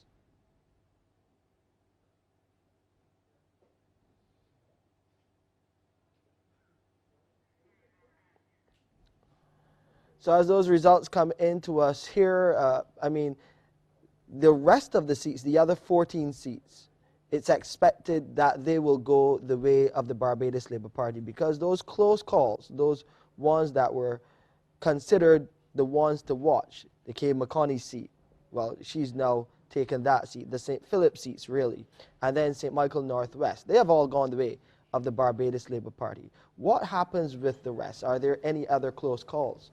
Hartley, in your opinion?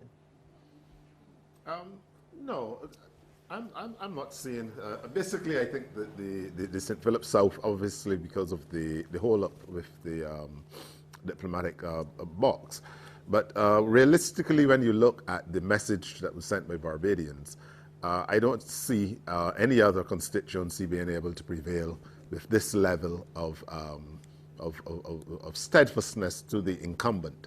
Very rarely you ever see anyone break away.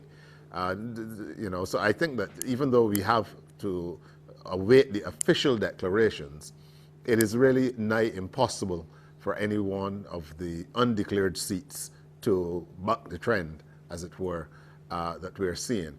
And I think it is you know, I'm surprised by now that the Honourable Prime Minister, or certainly one would have thought again here with the leadership that there would have been some type of a concession or something.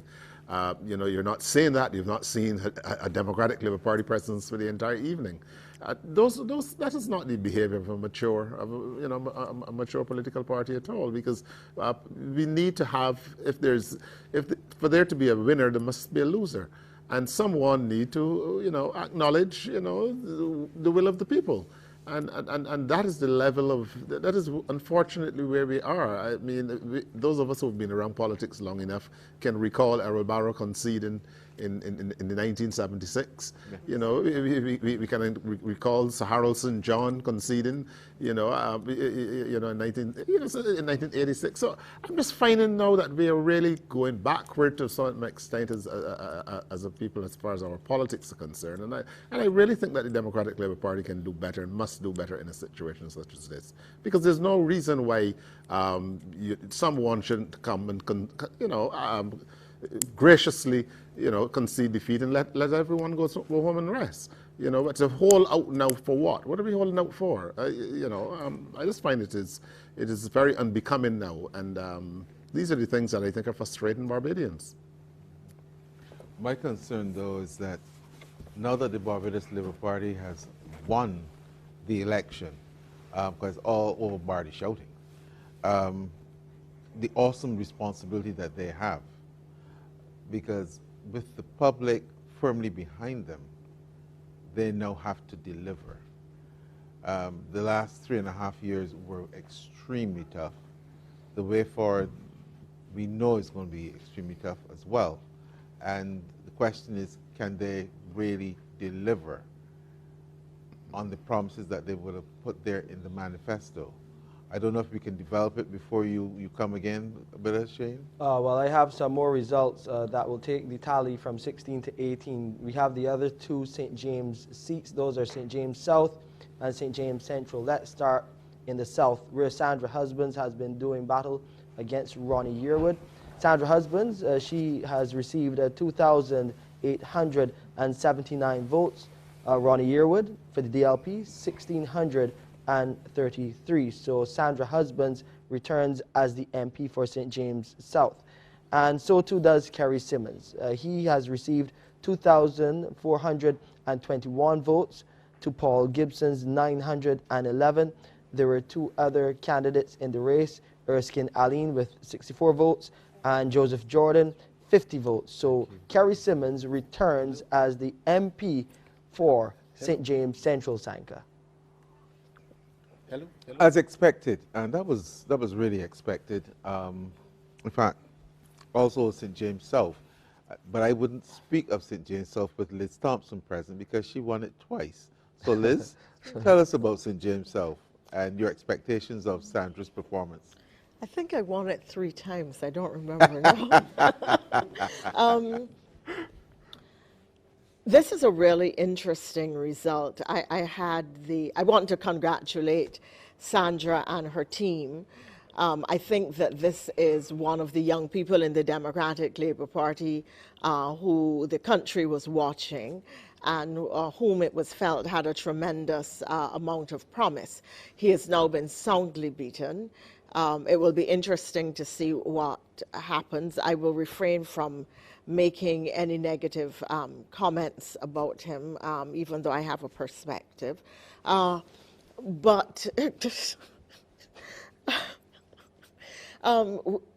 will be interesting to see what happens here. I haven't done the analysis, but I would be curious to see how he performed against the what I consider to be the base vote, the Democratic Labour Party's base vote in the constituency, and how Sandra performed if I were to do a comparative analysis of the last maybe 3-4 elections to see where she is. But it is a very, very good result, a convincing victory. It wasn't even close. it raises for me another question, and it is the same thing that we've been discussing, whether the DLP, because here you had a number of candidates, Walters perhaps, and one or two others. Well, I mean, the country has clearly pronounced on the old guard and has now rejected them soundly, all of those who helped to put the country in the very bad position it was in Sandy Ford's glorious glorious years between 2008 and 2018. But certainly these younger ones who were not yet tainted, even though they were performing so poorly and following the very bad examples of the Democratic Labour Party, some of them were felt to have had a great deal of promise, and it would be curious to see now, having been beaten so convincingly, if any of them will come back, which ones will come back, in which constituencies, and if they will emerge and form new thinking and a new approach in the Democratic Labour Party, because the party is now precariously perched. Either you have the old guard, some members who did not come back this time, saying, okay, well, here's our opportunity. We are perhaps not as tainted and wanting to come forward and take the party over. You have the delusional cohort like Stewart and others who believe that, 2008 to 2018 were glorious, so there was no problem. Maybe they can reemerge. You may have people who continue to support Verla and feel that, she was the political night watchman. She took the hard knocks and she deserves another opportunity, or she and people who support her should emerge. And then you have another group of young people who may perhaps understand that they need to take the party in an entirely different direction. It will be interesting to see what happens. Well, Liz, I know you're very passionate about St. James South. Yes. So let's go there where Sharika Griffith is with those official final results. I'm here at the Counting Centre at Queen's College in the constituency of St. James South, where two candidates are vying for the seat. We have the Barbados Labour Party's Sandra Husbands and the Democratic Labour Party's Dr. Ronnie Yearwood. With me is returning officer Mr. Wayne Taylor, and he's going to give us the final results. Mr. Taylor? Good morning, ladies and gentlemen. The results of the poll held for the election of a member to serve in the House of Assembly for the constituency of St. James South is as follows. Cheryl Sandra Husband, 2,879 votes. Ronnie Rochelle Fernando Yearwood, 1,633 votes. There were 10 rejected ballots. The total number of votes polled was 4,522 votes. I therefore declare Mrs. Cheryl Sandra Husband to be elected, to be duly chosen representative for the constituency of St. James South, to serve in the House of Assembly of this land. Thank you, and have a good morning. And thank you for that, returning officer Mr. Wayne Taylor. We go now to Ms. Husbands for an immediate reaction. We've just heard the announcement. You've retained the seat. Tell us your initial reaction. Well, I'm ecstatic, and I really want to thank the good people of St. James South who reposed their confidence and made me another opportunity to continue to serve. I want to thank my team, I want to thank my party. I am looking forward to getting back to work as quickly as possible. And I want to say that I think elections are important and that people should be able to come out and vote. I want to always encourage us, exercise that right, make that choice. Always vote for the best government that will serve your life better. And your first plan of action going forward? Well, our team will first of all sit and review what has occurred.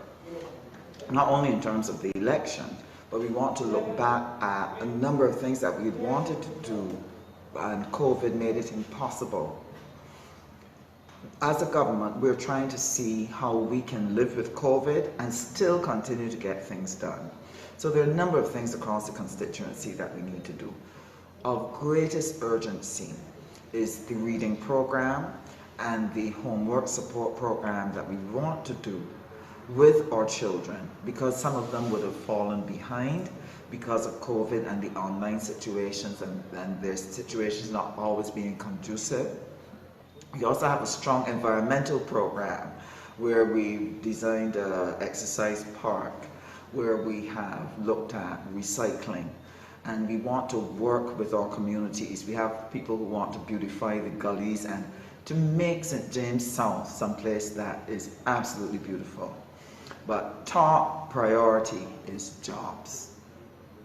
Too many of my constituents are still not working. Some have started back, but we need the economy to grow to be able to absorb some of the skills that are available there. And closest to my heart are my university students and my graduates from SJPI and from the training board who have skills but no opportunity. And this is absolutely discouraging for them. And I don't want us to let something like this lag so long that our children lose hope that education is the path to get forward. So it's back to work, it's all those things that we want to put in place, as well as the other things in the manifesto, but those are priorities straight out the gate. And there we have it, successfully re-elected Member of Parliament for the constituency of St. James South, Sandra Husbands, securing a total of 2,879 votes. Congratulations. Another win for the Barbados Labour Party, Sandra Husbands, claiming that seat yet again. Let's quickly go over to Crystal Hoyt. She's in Christchurch East with an update.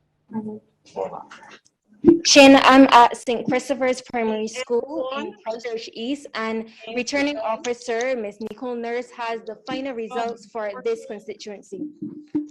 The final tally on the last four boxes: C288, Wilfred Abrams 224, Pauline Corbin 3, Victor Knight 6, Dennis Lowe 68, Brian Talmer 7, total votes 308. Box number C3I to Z, Wilfred Abrams 173, Pauline Corbin 8, Victor Knight 6, Dennis Lowe 44, and Brian Talmer 4. Total votes 235. Box XD1A to H, Wilfred Abrams 132, Pauline Corbin 4, Victor Knight 6, Dennis Lowe 45, and Brian Talmer 4. Total votes cast was 191. Final box XD2A to Z, Wilfred Abrams 195, Pauline Corbin 2, Victor Knight 2, Dennis Lowe 55, and Brian Talmer 2. Total votes 256. The result of the poll held for the election of a member to serve in the House of Assembly for the constituency of Christchurch East is as follows. Mr. Wilfred Abrams has received votes of 3,302 votes. Mr. Dennis Lowe polled 958 votes. Mr. Victor Knight polled 80 votes. Pauline Corbin polled 79 votes, and Brian Talmer polled 60 votes. This gives the total number of votes polled for the candidates as 4,479. I therefore declare Mr. Wilfred Abrams to be elected and to be duly chosen representative for the constituency of Christchurch East to serve in the House of Assembly of this island. Thank you. And there you have it, Shane. We have declared Barbados Labour Party now re-elected as the representative for Christchurch East, Wilfred Abrams. I'm going to try to secure an interview with him. He has lots of persons, supporters already outside of the school waiting for him. So I'm going to try to get that interview for you. But for now, back to you in studio. Thank you so much, Crystal. Of course, we will continue to monitor developments in other constituencies, but Wilfred Abrams is back in Christchurch East. Now, Anne-Marie Burke, she is in St. Philip West. We had some unofficial results from St. Philip West, and we'll be going back to her very shortly. But let's hop over to St. Peter back up north, where we have Mr. Keith Headley. He's a returning officer. Let's see if we get those results.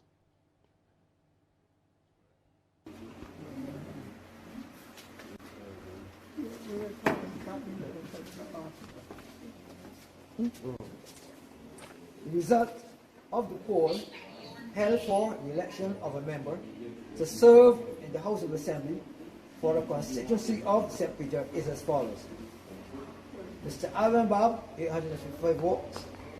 Mr. Colin Jordan, 2,994 votes. Mr. Leroy Canterbury, 75 votes. And Mr. Michael Thompson, 22 votes. The total number of votes cast were 3,951. I now declare Mr. Colin Everett Jordan to be elected and to be duly chosen representative for the constituency of St. Peter to serve in the House of Assembly of this island. Thank you.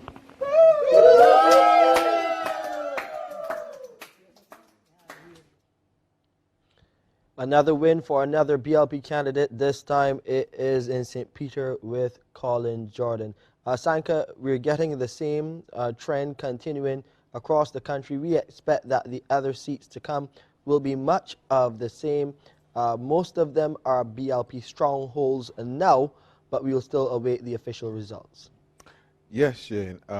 What is interesting about that victory in St. Peter is that Colin Jordan won by over 2,000 votes. And that's a lot of votes to win by when only 3,000 and some were cast. Just let me make my excuses for Mr. Hartley Henry. He has to report to do his professional duty, so he has gone to Robert Street, and we understand that Wilfred Abrams is standing by, the re-elected member of Christchurch East, with an interview. So we go back to Crystal Hoyt in Christchurch East.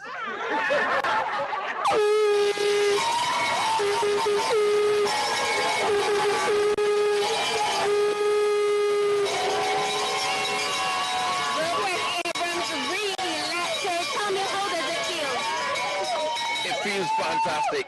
It has been a long 21 days. You've had a grueling campaign. I mean, my supporters have been out here for hours waiting for the announcement. There's nothing that feels like a victory. It's amazing. What do you hope to do for the constituents now that you've been re-elected for second term? Look, we've started a lot of the work we want to do. We are now in a position as a government that money is being freed up to do a lot of the social programs that we want to do. So, I mean, the future looks bright. 2022 is a completely different year. We've reset. We're prepared to go again, and the best is yet to come. Congratulations to you. Congratulations.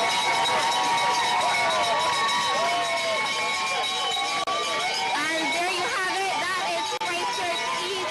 Barbados Labour Party candidate Wilfred Abrams has been declared the representative once again. Back to you in studio, Shane. Thank you so much, Crystal. Enjoy the celebrations there with Wilfred Abrams and his team.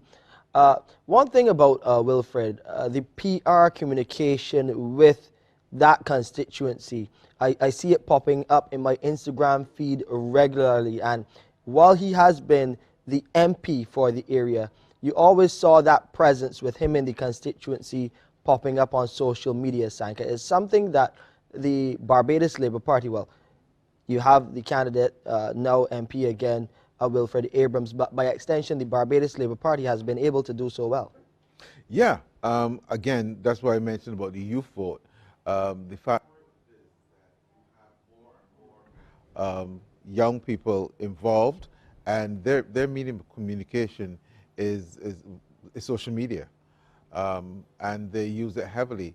In fact, you would recall that in the campaign, the Prime Minister spoke to just over 5,000 people online one night. And the night before, Mr. Pisa was supposed to be speaking to those people, and she had all sorts of connectivity problems. And it did not go down well. The comments were not nice. you have to meet people where they're at, and clearly the BLP has been doing that. All right. Anyway, we'll have to take a commercial break here, and we will be right back.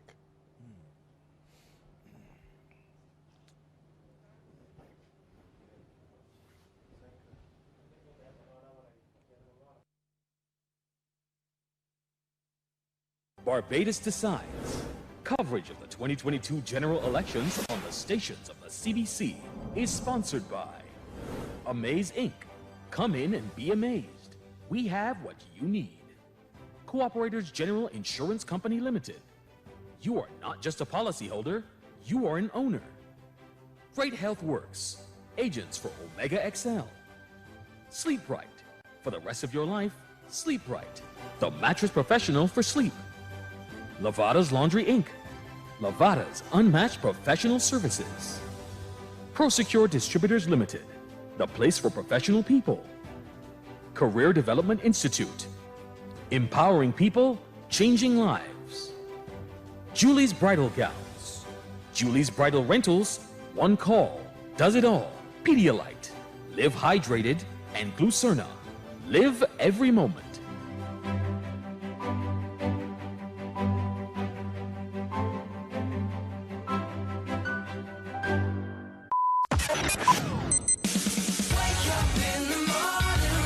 To a brand new day of news and interviews. Wake up for the morning report and the latest on what's happening in news from 6 a.m. with Shane Seeley.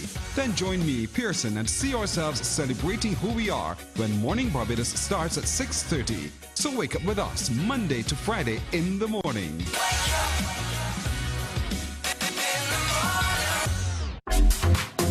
There are 10 reasons to advertise. Here's one. Advertising creates brand loyalty. It can help you form a lasting connection with your customers. There are many places to advertise. Here's one. CBC News Night, reaching more of your potential customers than any other.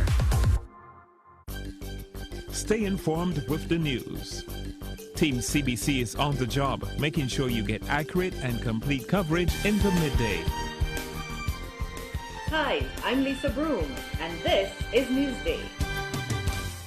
The new season of Caribbean Model Search is here. To be on this show is a blessing to me. I feel so special. Powerful post icons, hot new potential post grades. I feel like I can ace it. Who will chart their own course, join the top ranks, and add to the rich history of the Pulse powerhouse of modeling talent? Who will take the top spot? Who will turn potential into Pulse greatness? I want to come out on top. Don't miss this season of Caribbean Model Search.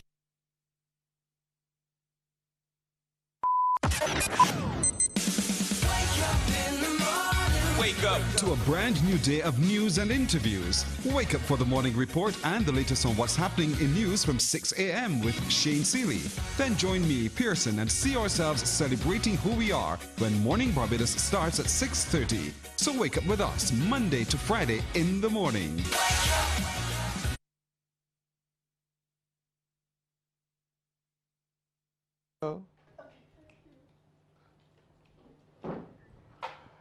Welcome back to Barbados Decides.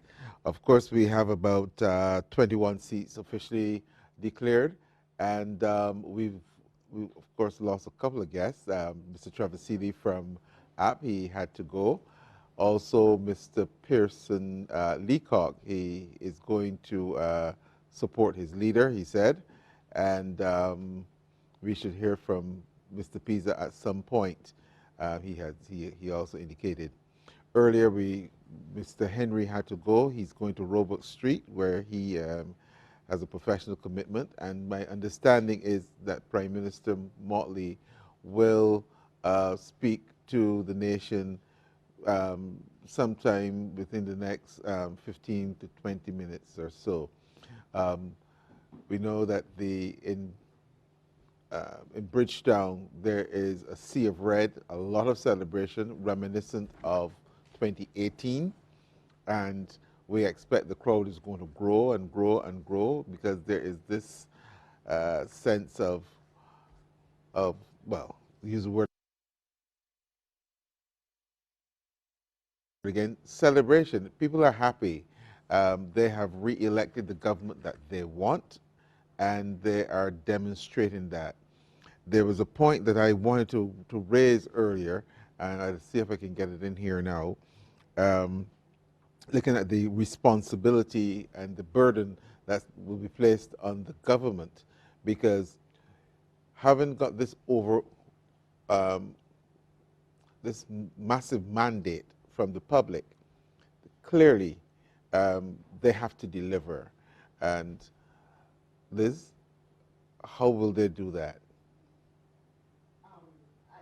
First of all, when you talk about the mandate, if you look back to 2018, one of the Prime Minister's first acts was to say to the Democratic Labour Party, look, you've lost all the seats, but I am prepared to give you space in the Senate to yield my own seats and let you sit, and they refused this. Now, in terms of how we're going to deliver, this is a key aspect of our manifesto, and I'm glad that you raised that, because it allows us now to get into discussions about policy and the way forward and what the expectations of the public are. Somebody reminded me not long ago that to him whom much is given, of them much is expected, the yes. biblical injunction. And there are 4 pillars on which we have built the performance or the structure of our new governance. And it is people-centered leadership mattering, government delivering for all, and I think there were 5, sorry. People-centered leadership matters, government must deliver for all, pride and industry through active citizenship, Bajan ownership matters, and innovation drives opportunity. And therefore, the manifesto speaks to the restructuring of government, the way that we're going to deal with state-owned enterprises, creating a space so that people have a greater say in the governance structures. And you've heard about the Thorne Commission and the People's Assemblies. So clearly, there is now going to be a move to a more people-centered way of governing to ensure that services and goods which are provided by government really are delivered in an efficient, effective manner, that our clients are treated with courtesy and respect. And there are going to be new levels of accountability. So the manifesto details some of this. Clearly, there will have now to be the appropriate policy papers and the whole thing laid out, but there has been a commitment to have conversation with the people of Barbados over how all of this is done. So I think that we are going to see work resume. Yes, but you're going to see an energized Barbados Labour Party, because before, in 2018, the people of Barbados voted out the Democratic Labour Party. They have now clearly voted in the Barbados Labour Party. Dr. Bell, you're still online. I want to get your take on this whole situation. Well, I think we better go to Shane. I think he has someone online right now. Yes, let's go to St. Philip West. We've been waiting for this result for the entire night. We had that unofficial result earlier given by Hartley Henry before he departed for his other commitments on Roebuck Street. So let's go to our Anne-Marie Burke, who's there in St. Philip West, to get that final result. The election of a member to serve in the House of Assembly for the constituency of St. Philip West is as follows.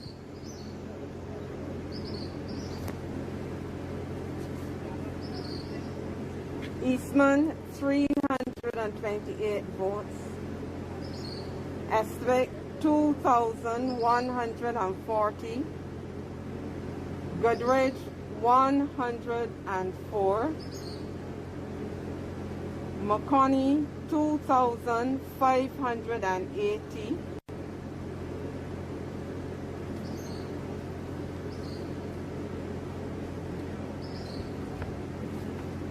The total number of votes polled for all the candidates was 5,152.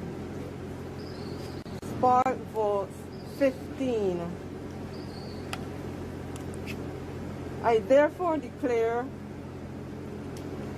Ms. Kay McConney to be elected and to be duly chosen representative for the constituency of St. Philip West to serve in the House of Assembly of this island.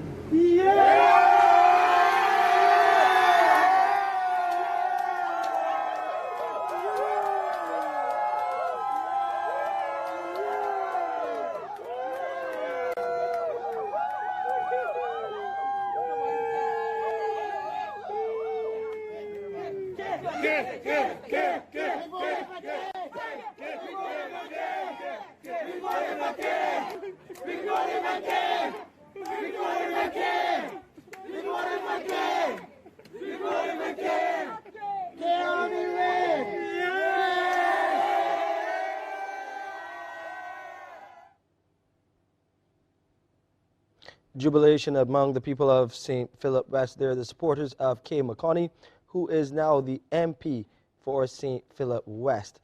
We're going to get a chance to hear from her as well, as she accepts the will of the people to represent them in the House of Assembly. Here's what Ms. McConney had to say.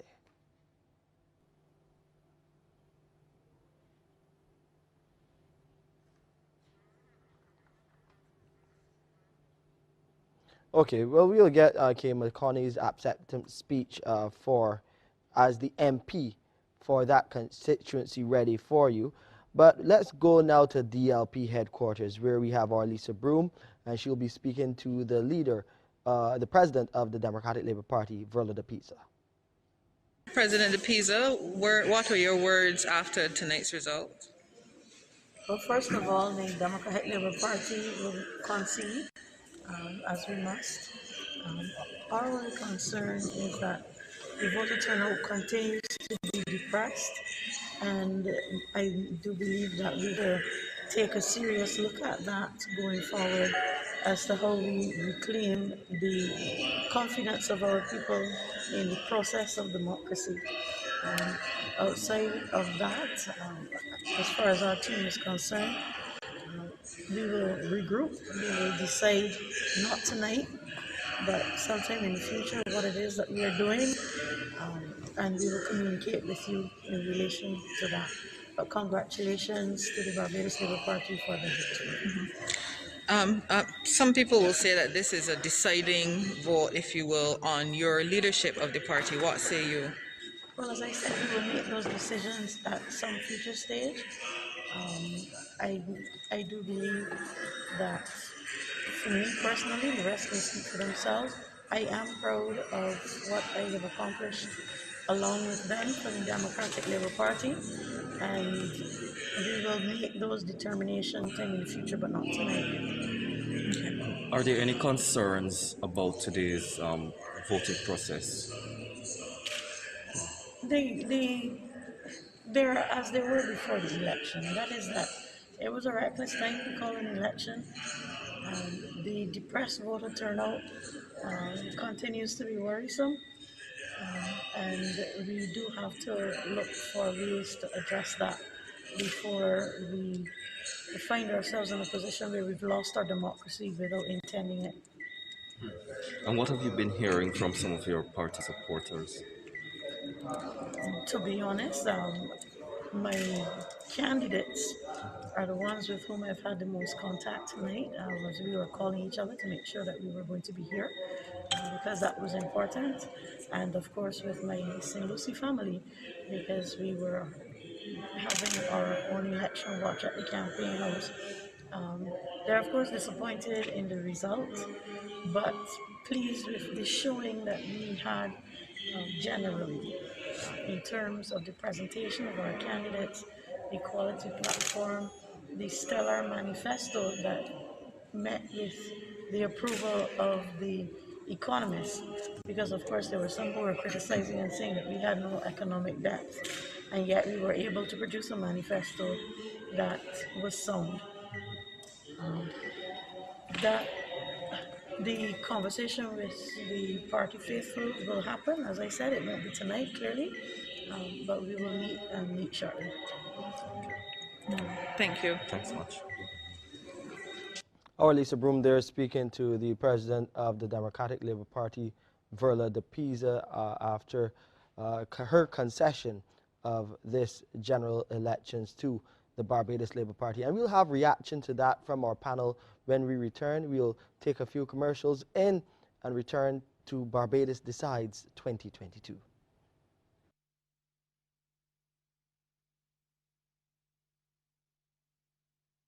Barbados Decides. Coverage of the 2022 general elections on the stations of the CBC is sponsored by Amaze Inc. Come in and be amazed. We have what you need. Cooperators General Insurance Company Limited. You are not just a policyholder, you are an owner. Great Health Works. Agents for Omega XL. Sleep Right. For the rest of your life, sleep right. The mattress professional for sleep. Lavada's Laundry Inc. Lavada's unmatched professional services. ProSecure Distributors Limited. The place for professional people. Career Development Institute. Empowering people, changing lives. Julie's Bridal Gowns. Julie's Bridal Rentals. One call. Does it all.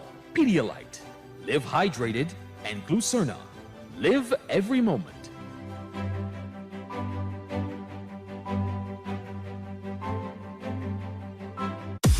MCTV.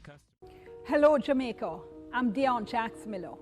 It's unbelievable to me whenever I buck up somebody who is still asking if COVID-19 is real. Because my doctor died of COVID-19.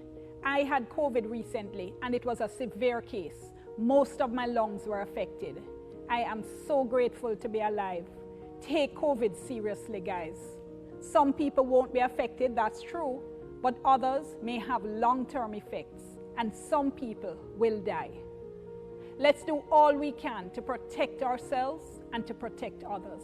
A message endorsed by the Ministry of Health and Wellness. We're back and just over a handful of seats to go as we try to get the results from the remaining constituencies before we end our broadcast tonight. But the Barbados Labour Party will assume the government going forward in the next few days.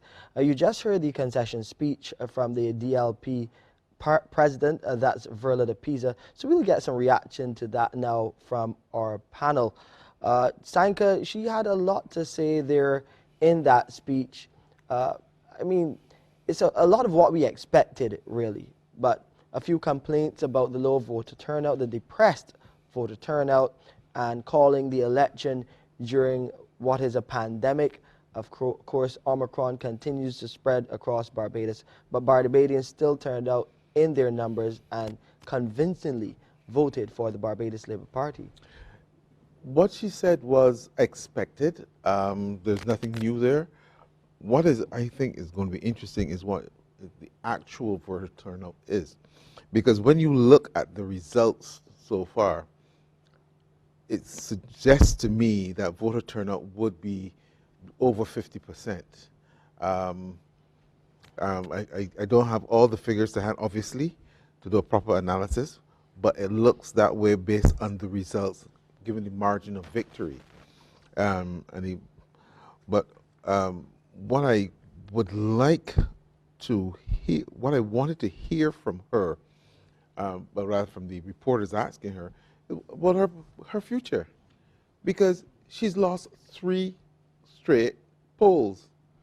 Well, she did say she will take a couple of days to speak to her team and decide on the way forward. What team?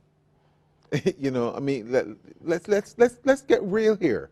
What team? She had 5 people who came back, who were rejected before. They came back. They lost. And I mean, they were badly beaten too. 25 others who hardly, apart from Brian Walters in Northwest, very few people know them. So what team? I mean, let's get real. Maybe Dr. George Bell wants to chime in here to give his take on the possible, what could be the possible future be for the Democratic Labour Party, looking at the strategy they took into this general election and the result that they received. Dr. Bell? Stated, but she has to put up a brave face, you know.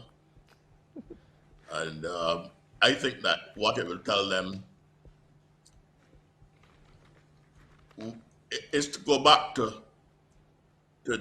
what they were supposed to do from 2018. And I believe that requires encouragement of young members of the party to build from the constituency branches a new party in terms of the membership and the supporters and outreach, or at least the militants in the party, and then take that militant core to rethink the Democratic Labour Party in relation to its philosophy and programs. And they must do that grounded in the future.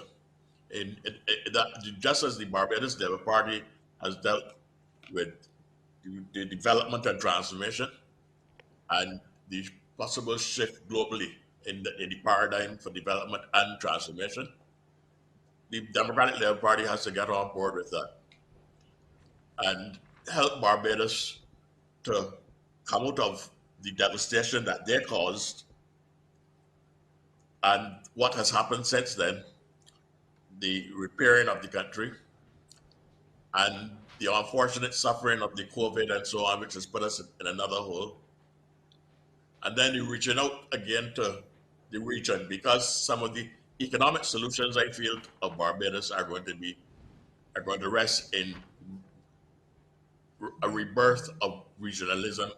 Agreed. At the level of a rethinking or a revisiting of political union.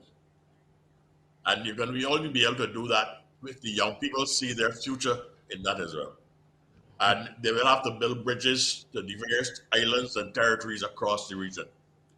And all these people that have been talking about Miss Mottley as a regional leader, that must be a part of what the Caribbean must be about now.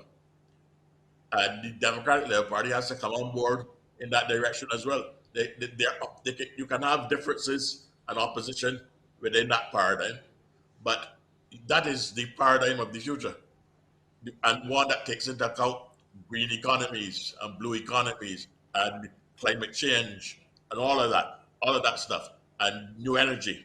All of that has to be taken as the society of the future that will bring hope and meaning to young people. And if they build their party on that, they will still be in opposition to the Barbados Labour Party, but they will have a future.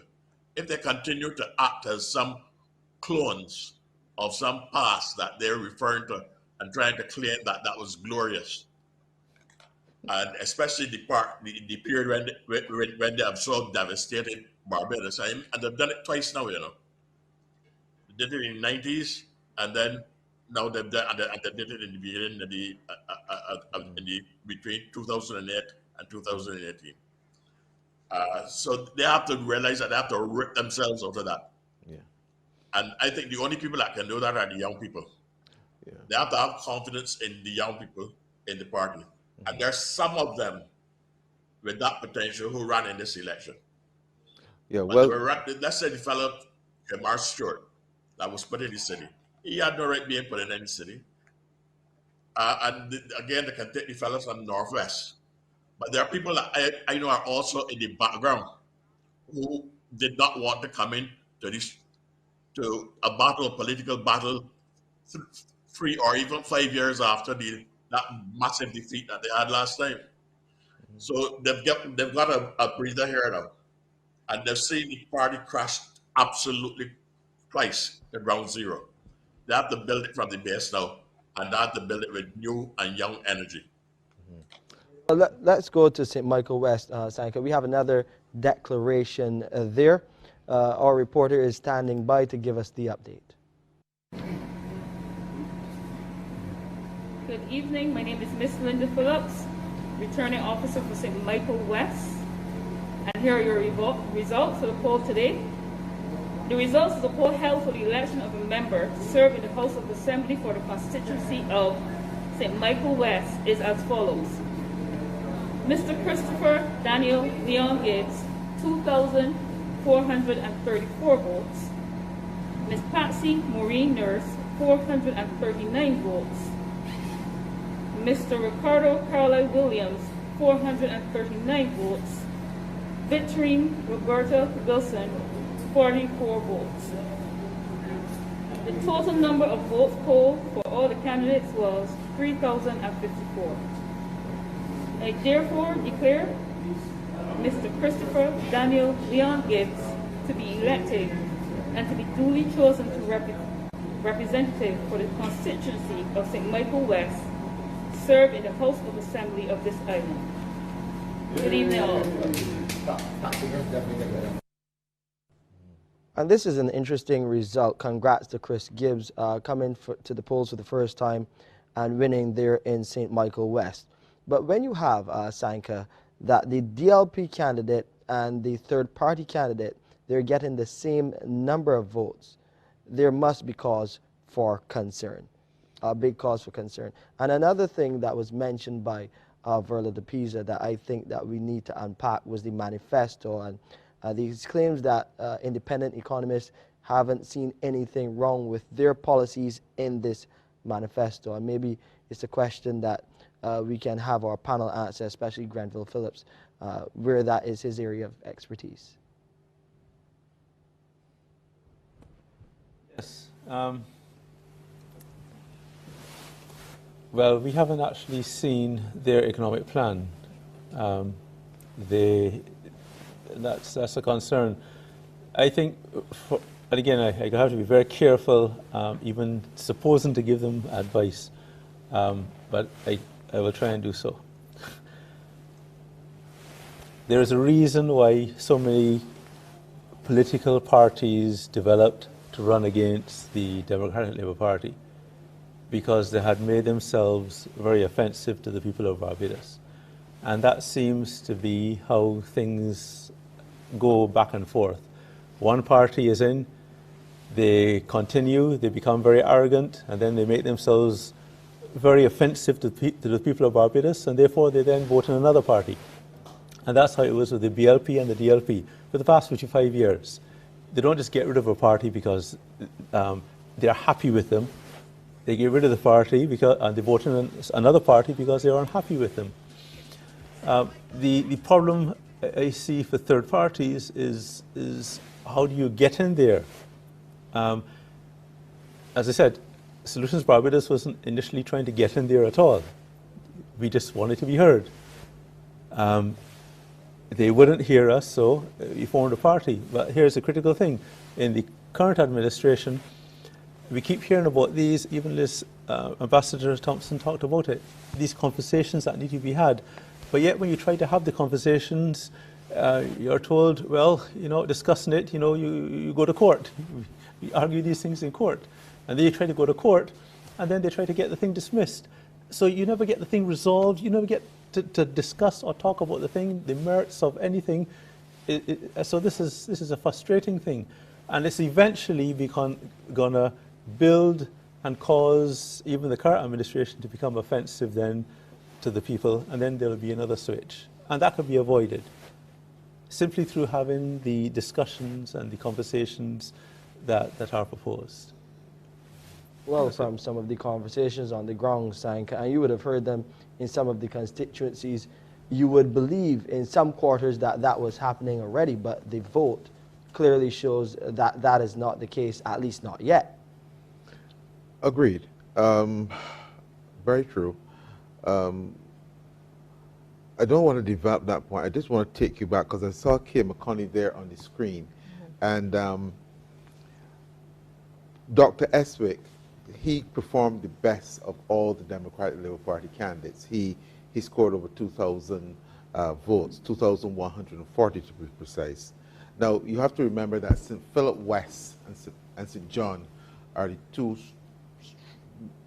strongest Democratic Labour Party seats. At least they were.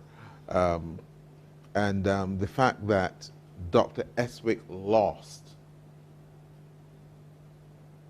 is significant because, one, Kay McConney comes after she was just on the ground for a few weeks, and John King, who was the incumbent, clearly he was not very active.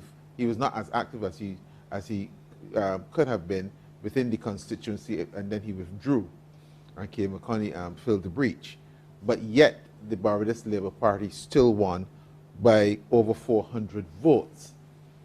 And it is significant that they could win by that 400 votes in an area, in a constituency that is really and truly a total Democratic Labour Party seat. Because that's when it was carved out. It was carved out of areas that traditionally voted for the Democratic Labour Party.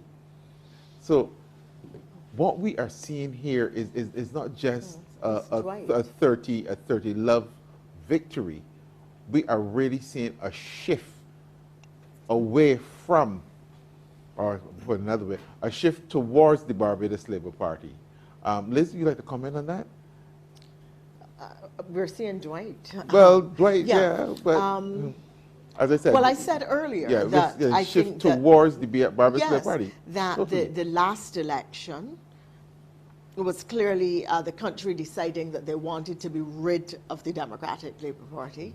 And this election is clearly the country endorsing the leadership of Prime Minister Mottley and her team. But there are some things that were said by the last speakers on which I want to comment. First of all, this notion that there are young people in the background of the Democratic Labour Party who don't want to enter the fray. If you want to serve, you put country before self, and you don't mind how many blows you get in your skin. Prime Minister Mottley and I ran for the first time in 1991 after the Barbados Labour Party had been defeated severely at the polls in 1986.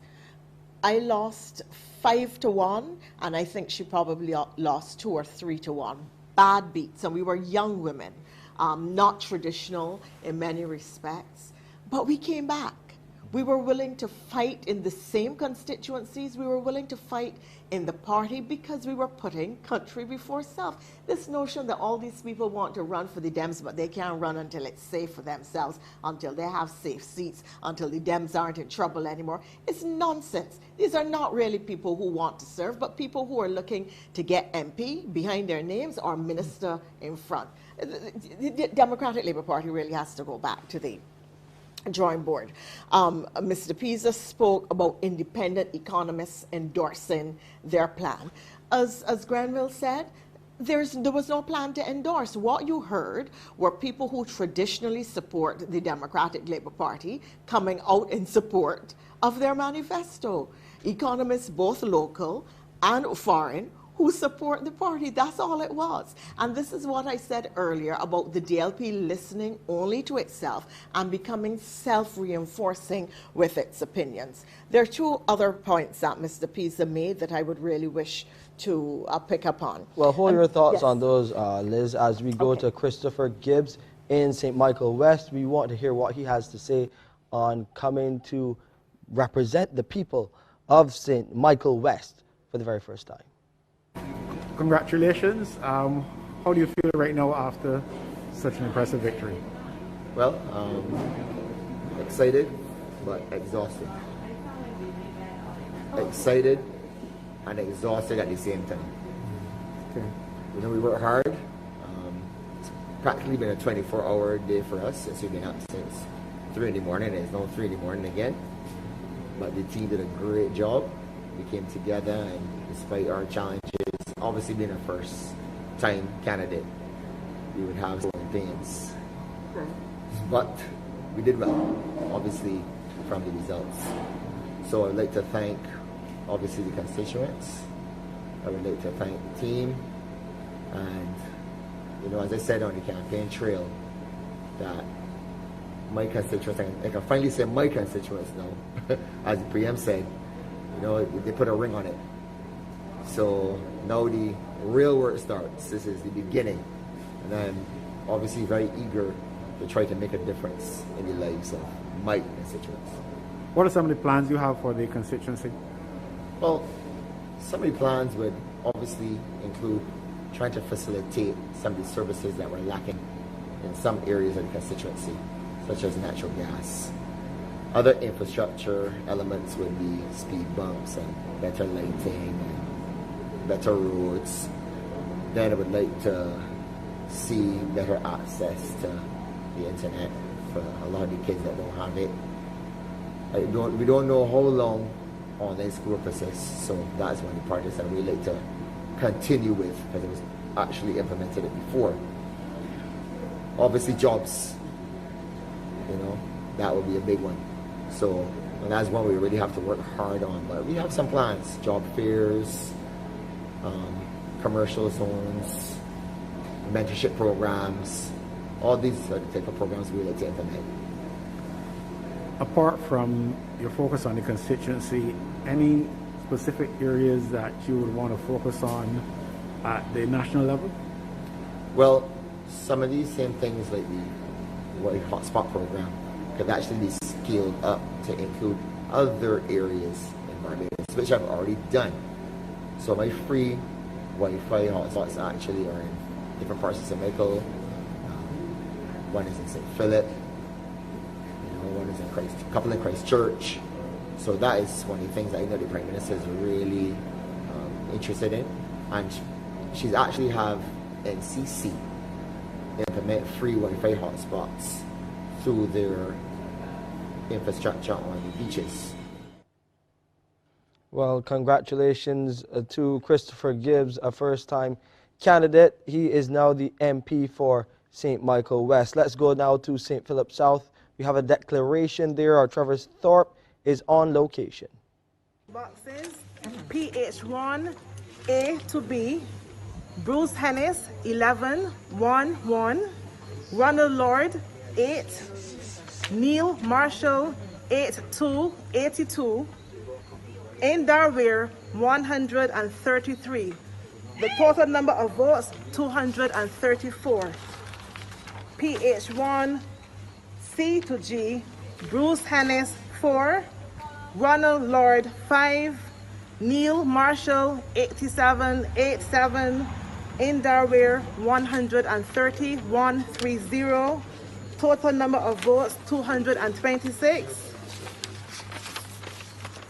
PH1 H2M, Bruce Hennis 9, Ronald Lord 6, Neil Marshall 107, in Darware 135-135. Total number of votes 257. There were 2 spots. PH1 N to Z, Bruce Hennis 16-1-6, Ronald Lord 4, Neil Marshall 102, in Darware 139. Total number of votes 261. And the final box, PH2 A to Z, Bruce Hennis 22-22, Ronald Lord 10, Neil Marshall 93, in Darware 210.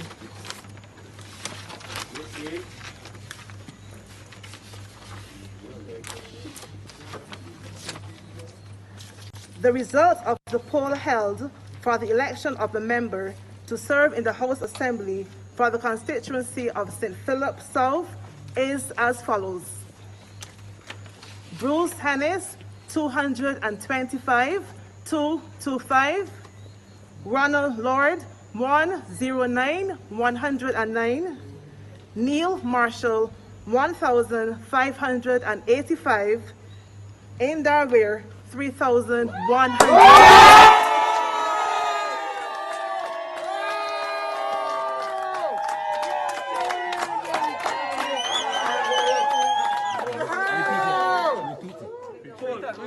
last figure, 3,000. A little bit, please, a little bit, a little bit. Repeat the number. The last figure for Mr. Ware.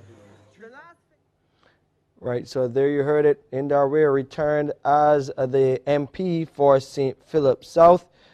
We do congratulate him as well for making that return to Parliament. Let's take a quick break. Of course, we still have a lot to discuss, a few more seats to go through, and a few more results to come to us here as Barbados Decides 2022. We'll be right back.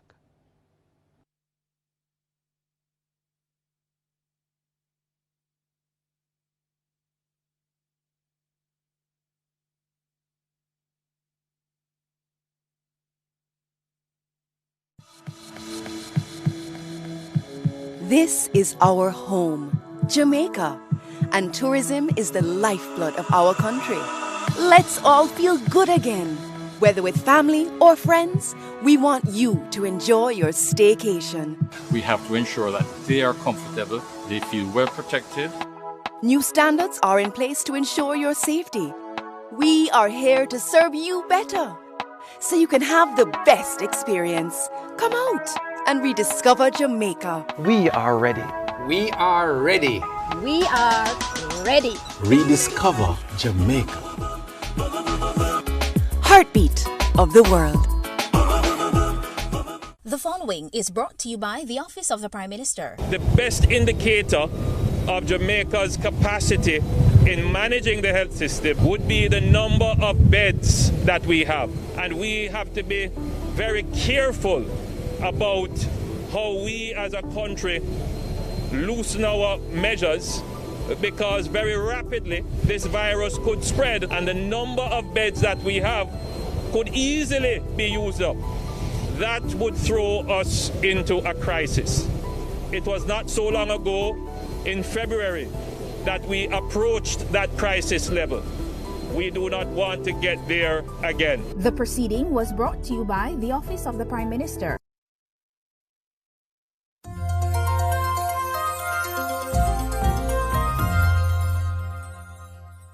If ever there was a time to take care of your mental health, it is now. Now, when your physical health so clearly impacts your emotional health. Now, when we need to talk and listen to each other. Now, when supporting each other means survival. Now, in a time of COVID-19. Speak up. Speak now. Beat COVID-19. Call 888-NEW LIFE. 639-5443.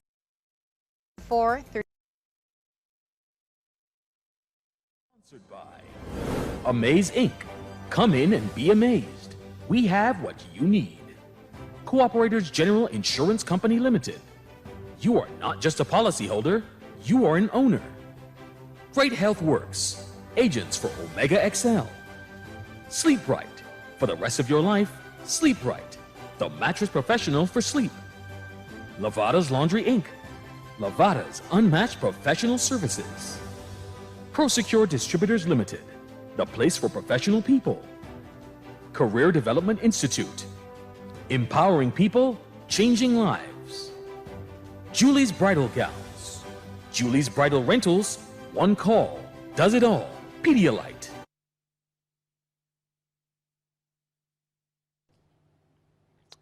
We really do want to thank you, viewers here in Barbados and across the region and really across the world, for staying with us as Barbados decides in this general election.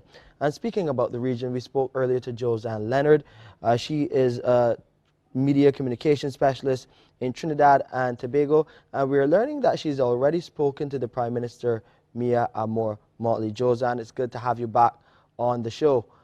Talk to us about what you are seeing. I know you've been hearing the results and you know that the Barbados Labour Party will be governing Barbados yet again under the leadership of Prime Minister Mottley. We want to get your take on what you've witnessed tonight. Well, first of all, one has to congratulate everyone who contested the election, and certainly the resounding results and victory coming to the Barbados Labour Party. I didn't really speak with Prime Minister Mottley. I spoke with her mum, actually. And of course, I call her the real politician in the Mottley family. I think a couple of things as we wait for the final results to come in, and I'm sure I remember the last time in 2018, 7 o'clock in the morning, and it didn't seem as if people were going to leave the BLP headquarters. So I suspect it will be some of that, regardless of all the concerns about COVID and the rest of it. I've been listening to the various analysts talk about what has happened in this election. And not for me to dip my toe in the politics of Barbados, although as a Caribbean person, I feel that anywhere in the Caribbean is a home for all of us, wherever we put down our bucket. But I just really, if I had a moment, and I'm happy that the producer has allowed me back on, just following your coverage all night, is to just hook on that point that Hartley Henry made, in and amongst everything else and the things that are going to be discussed in the coming days and weeks. And that is the implication, not just for Barbados, but what this victory and what this mandate, fresh mandate, means in my eyes as a Caribbean citizen, and I think for all around the region. Hartley Henry made a point about the fact that the region is looking to Barbados because it has assumed through being Mottley in the last 2.5, 3 years, has assumed such a position on the global stage. It's been a while since we as Caribbean people, insofar as we always talk about punching above our weight and our contribution to metropolitan centers, our role in many international organizations and so, but we don't sit at the table and speak equally. And I think one of the most compelling and telling things about the leadership of Mia Mottley is that she's taken the fight to in every corner where she's gone. And she's done so in a way in which she has, she's not angered people, but she's not been afraid to speak. I looked at some very early interventions like the Clinton initiative in Puerto Rico, where there were a number of people on. And I mean, I remember the line from Bill Clinton when he asked her, well, where were you, 20 years ago or something like that? Because, after listening to everything, unless the narrative changes for us in the region, unless we have the kind of leaders who are able to speak with the confidence of the region and being part of the global community and on our own terms, then nothing is going to change. And so this, whatever else is going to happen in Barbados, I think this is a signal period for the Caribbean and for the people of the South and for the people of what used to be the non-aligned movement, the Global South. And it's an opportunity for us to reposition and to re-energize and also to take back and to get our confidence back so that we can actually really begin to transform lives and bring people along in the Caribbean, but to do so on our terms. Our size should not be, our physical size, that is, should not be a hindrance to, and we all know what it is. So Shane, Indeed. I don't know if you're spending the night in the studio, because I know you're the morning man. So I don't know if you're just going to go in the green change, but I thought it was really important to see that, and I really want, my heart goes out to the people of Barbados. Well, I definitely will not be the morning man tomorrow today. But thanks a lot, Josanne. Yeah. Thanks so much for your contribution. You continue to stay safe there in Trinidad and Tobago, and we really do hope to see you soon. Welcome you here to our shores and spend some time with us. Let's go now to BLP headquarters in Roebuck Street. You are seeing the celebration and the jubilation among BLP supporters. A number of the now members of Parliament, they are no longer candidates. They're again representatives of the people. They're now hitting the stage, and we're expecting to hear from the Prime Minister in a matter of moments.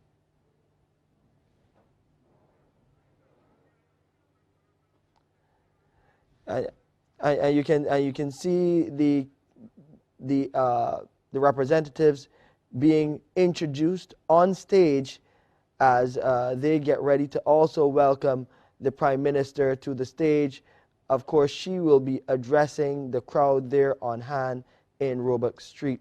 And for you, Liz, this must be another momentous occasion. Lovely to see. It is. I think that we now have to concede that we talk in politics about leaders having long coattails. I think that we have to concede that Mayor Amor Mottley's dress train is extremely long. And to think that a political leader in Barbados could do it not once, 30 love, but twice. It's an amazing result. It's an amazing and an historic result. Yeah, and when you think that the only person who could really claim to be this good was Mitchell in Grenada. Yep. Because he did it twice. And I know Mia Mottley has done it twice, you know, and I think this is really significant, and the margin of victory in a lot of these constituencies, it says that the people are behind this administration. It really, really does. And it remains very, very strong. When you see these margins of victory in excess of 1,000, some cases close to 2,000, yeah. You can imagine the level of support. And when you were hearing the discussions, quote unquote, on the ground in some constituencies, you were hearing this Barbados Labour Party candidate may be in trouble. We heard Ryan Strawn was one of those that was under the gun. Yeah. We also heard about the challenges in St. Michael Northwest as well.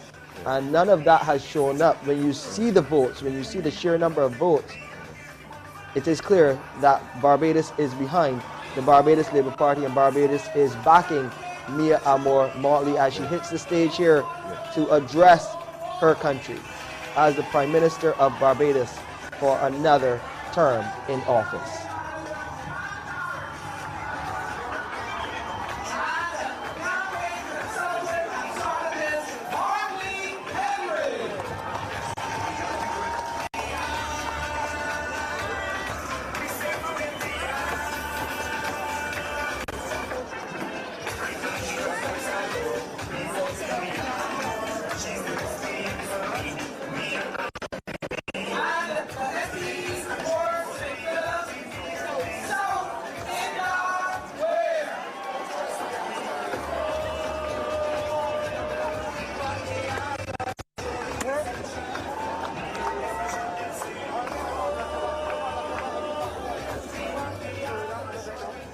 So the celebrations continue in Roebuck Street. As you can see, all of the MPs, the representatives, those members of Parliament hitting the stage for what is a victory lap for the Barbados Labour Party led by Prime Minister Mia Amor Mottley. We'll rejoin the celebrations in Roebuck Street shortly. But what does this mean for the future as we look ahead for the next 5 years under the BLP administration? Liz, of course, you would be getting a lot of insight from your colleagues, from your party members, and from supporters of the party about what they want to see over the next term in office. What are you hearing? What are some of the things that the Barbados Labour Party has generally planned for the country to take us forward over the next 5 years? Well, again, read the manifesto. It's online. We sent it out, we disseminated it in brief WhatsApp messages, which we put out 3 a day so that people could see by sector what was in the manifesto. You know, I think that earlier when I spoke to some of the key elements on which we intended to build the new government and our policy initiatives. I think you're going to see, as I indicated earlier, an energized BLP. One of the things we heard throughout the campaign, which I think that the new members of Parliament really have to give consideration to, was the fact that people in the constituencies complained that they wanted to see their members of Parliament more, even though there was COVID and the clear risk of having MPs circulate around constituencies. And Really, I think that that is an issue that perhaps we need to have some discussion about at the national level. Barbadians like to see their members of parliament. With COVID, it really isn't possible from a health perspective and a safety perspective to move around in the same way as previously. But now, I mean, this whole thing of seeing members of parliament grew out of a time when you didn't have modern methods of communication and so on. Now you have WhatsApp, social media, Zoom meetings and so on. So do we continue to believe that as constituencies have grown to 10,000 people? And, you know, I was on the field yesterday. You can't get to many houses. The next 10 to 15 years required that we give the people of this nation the option of choosing who it wanted to lead it into that process. We stand today on the morning of the 20th of January, confident that the people of this nation have spoken with one voice, decisively, unanimously, and clearly.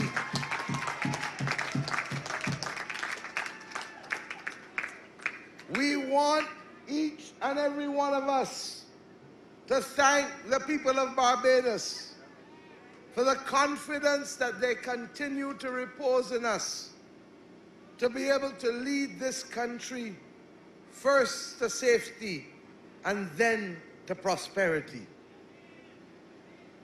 The last 2 years have not been easy, and it has been a fact of record that we have spent more time in our previous term under the threat of the COVID pandemic, 24 months, as opposed to the 19 months that we initially had.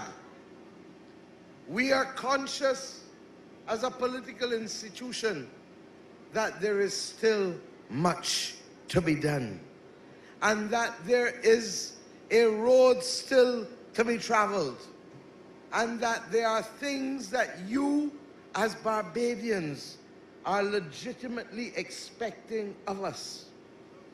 But we are equally conscious that it comes very rarely to a generation to change the pattern of history and to transform a nation.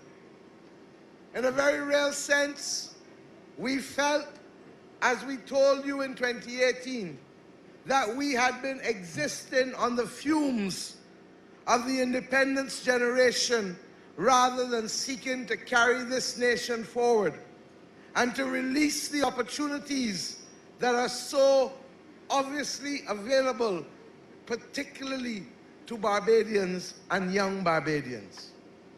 We showed you that we have confidence in our future by finding the money in the middle of an IMF program to invest in our young people through the revision of the policies that would allow us once again to offer free education from pre-primary to tertiary levels. We showed you that we were prepared to honor the best precepts of the father of our democracy and the father of our independence. And I refer specifically to the Right Excellent Sir Grantley Adams and the Right Excellent Errol Walton Barrow, by having a foreign policy that continues to say that as Barbadians we shall be friends of all and satellites of none. We showed you that we understood the continuum that was ours, and that enfranchisement was not simply to be about political enfranchisement or social enfranchisement, but in the legacy of the great Tom Adams, that economic enfranchisement started by him and continued by Owen Seymour Arthur would be that path upon which we would continue as a nation. And hence our manifesto was entitled Our Barbados, owning our future. It is our solemn commitment that there are many things that must now be on the front burner. And that is why we came to you earlier. We could have stayed on for another 18 months and drawn salary and done just enough to keep us going. But we understood that it would not be enough to keep this country safe or to build the platform for prosperity. So we took the risk and we came to you, the people. And in spite of all of the noise, a little tired this morning. In spite of all of the side talk, I am so proud of each and every one of the members of this team who displayed a discipline, who displayed the finest example of Barbadian behavior, and who stayed focused on what matters to you. Because as we go forward, we fight battles that go beyond our nation. From St. Lucie to St. Philip, we are still repairing houses of people whose house was lost in the freak storm and in Hurricane Elsa, our first hurricane in 66 years. We also know that we have among us a problem that we do not have enough people coming to work every day to sustain our social security system, to make sure that those of you who have contributed can get pensions in the future because of our declining population and workforce. And today, as if it didn't matter, many of you have heard me speak about a responsibility that the Director General of the World Health Organization gave me to lead with the Prime Minister of Bangladesh the One Health Global Initiative. And why is that important? Because even as we face this COVID pandemic, only today a study has come out on the 19th of January showing that one of the greatest threats and one of the greatest causes to human life is in fact antimicrobial resistance, and that it is now responsible for the loss of 1.2 million deaths a year, or in simple terms, 3,500 people dying every single day across this earth because of our inability to fight the superviruses. So when we said to you that this country has serious issues to confront, and when we talk about the need for economic diversification, such that a 90% decline in tourism arrivals will never decimate the fare and fortunes of the people of this nation, we were not joking. And I thank you,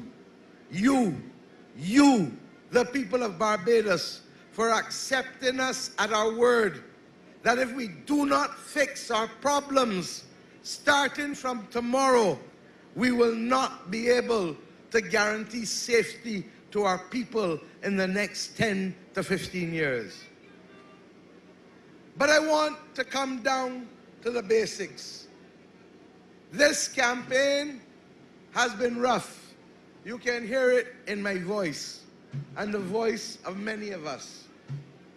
We wanted to start 2022 as far as possible on a fresh guard. We are a cricketing nation, and we know what it means to take fresh guard. And you have given us that opportunity.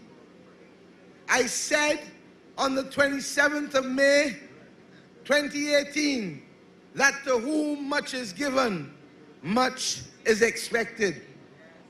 I repeat tonight that that is our commitment to you, the people of this nation. I promised you at Bay Street that we would be the opposition to ourselves. And regrettably, there were those who felt that they would spawn their own opposition and do the things that would make this country almost difficult to govern. But tonight, the people of Barbados have spoken.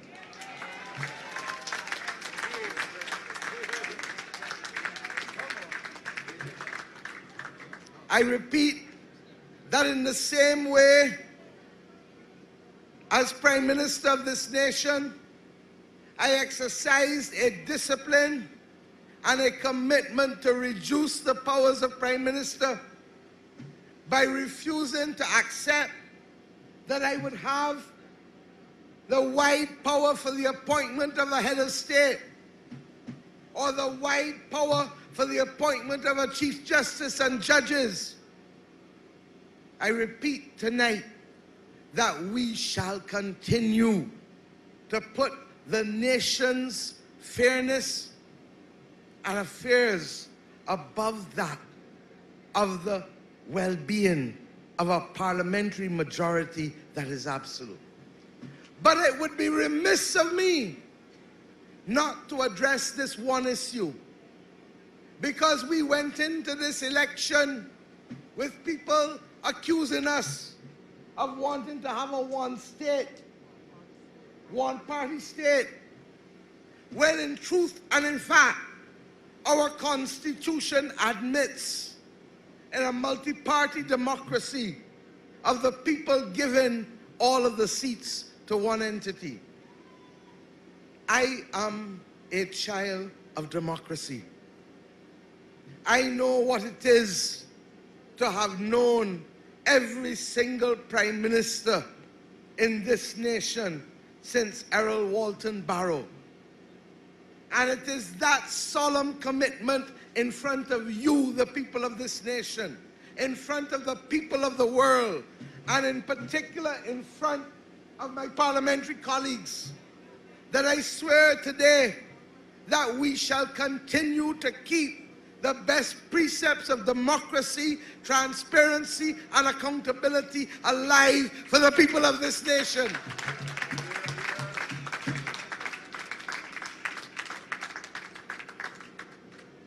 I want, at this point, however, because the hour is late, to tell you that it is our intention tomorrow morning, I now announce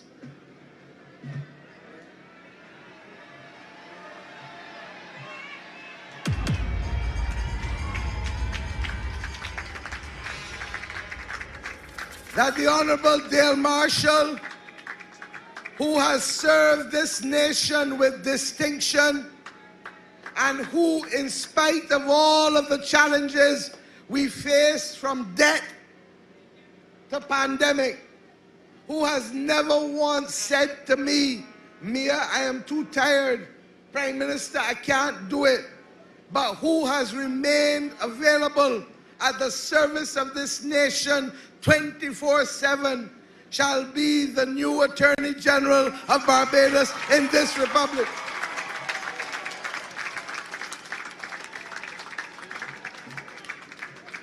In accordance with the Constitution of Barbados, therefore, the Parliamentary Party of Barbados, of the Barbados Labour Party, met and have asked me to serve yet again as their leader, and I have humbly accepted.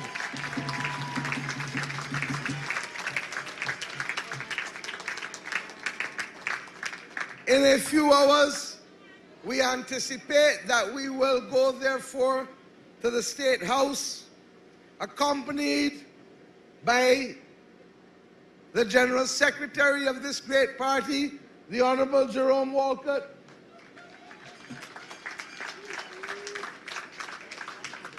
the person who I propose to appoint as the leader of government business in the House of Assembly, my sister Cynthia Bradshaw. And you will forgive me for the emotion of this next one.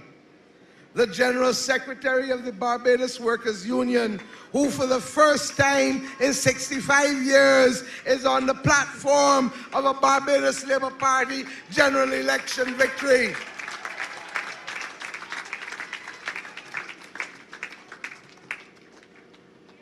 It has been a long and grueling campaign, not from the point of view of time, but from the point of view of the day after Boxing Day to now.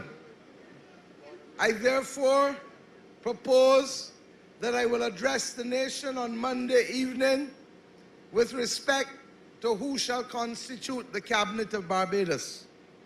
And I do so conscious that these good men and women, and I dare say myself, deserve a little rest so that I do not continue to announce matters in a raspy voice. I want to call forward Comrade Pat Paris,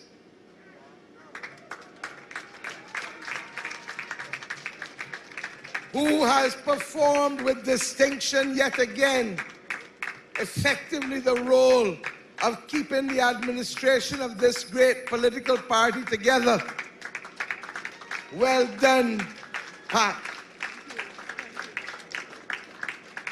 And I want to ask my brother, the General Secretary of the Barbados Labour Party, who has worked, I told you last night that if there were only two people that knew what I was doing, it was he and me. And I felt for the rest of the others.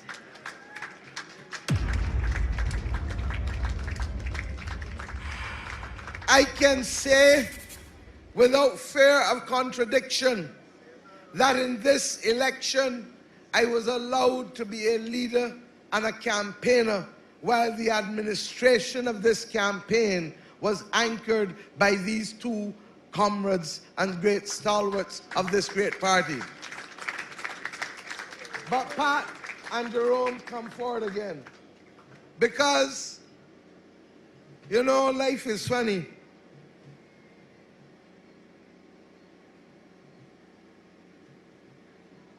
And it is an example in life that sometimes you may have persons who may not always be with you, but it is always necessary to take fresh guard and to see people for who they are. I want to call forward the greatest political strategists in the post-independence Caribbean, Hartley, Sylvester Henry,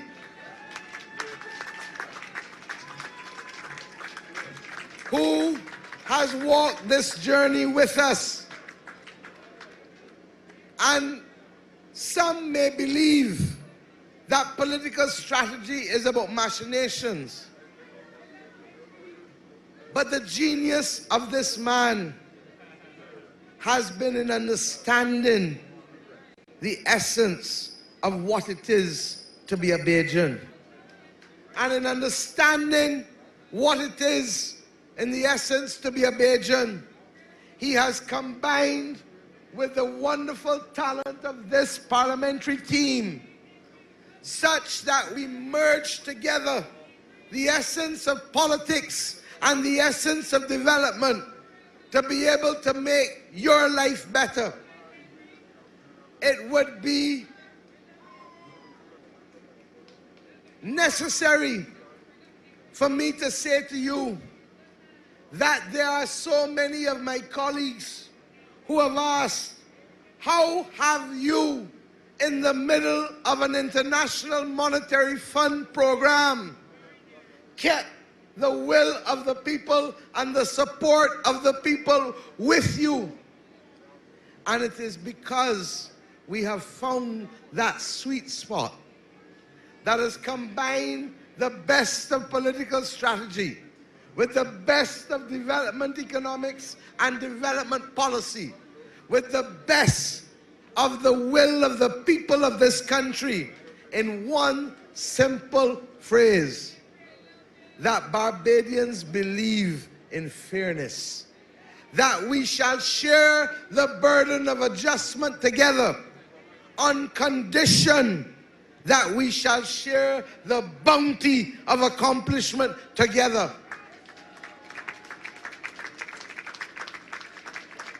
And my friends, that continues to be our way.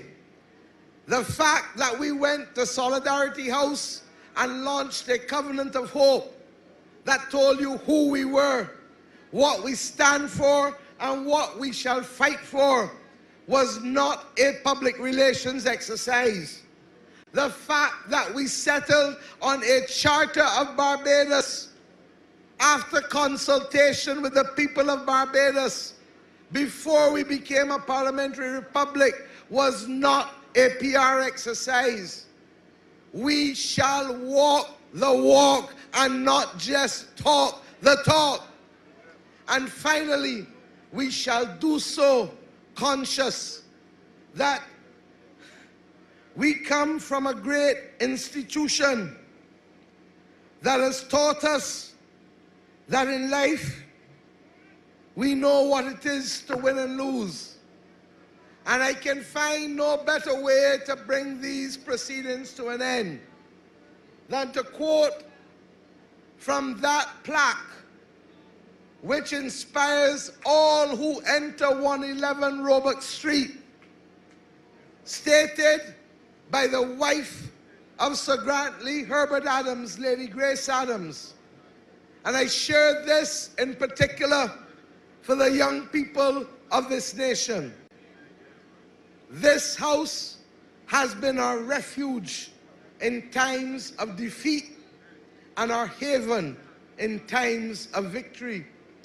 The scene of disappointment and success. In times of defeat, the people of this house have been completely vanquished, but have braced themselves to face yet another encounter. In times of triumph, they have glorified the Lord who made it possible. May all who enter here continue to go forward together, united in every effort, remembering that those who work for a great cause shall never fail.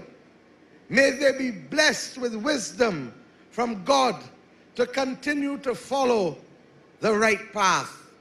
We shall continue to labor in the great cause of the transformation of the newest parliamentary republic and one of the greatest nations on this earth, our country, Barbados. Thank you, God bless you, and may we continue to prosper as a nation.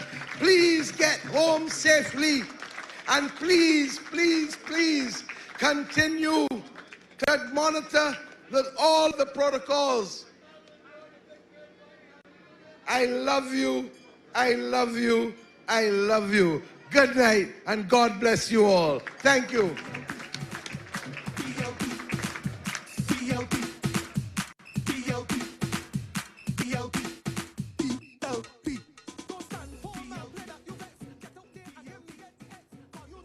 So it is another 30 love for the Barbados Labour Party. It has been a long night, but an interesting one, a lot of discussion, and it's all about charting the way forward now for Mia Mottley and the government of Barbados. So it's another red wash.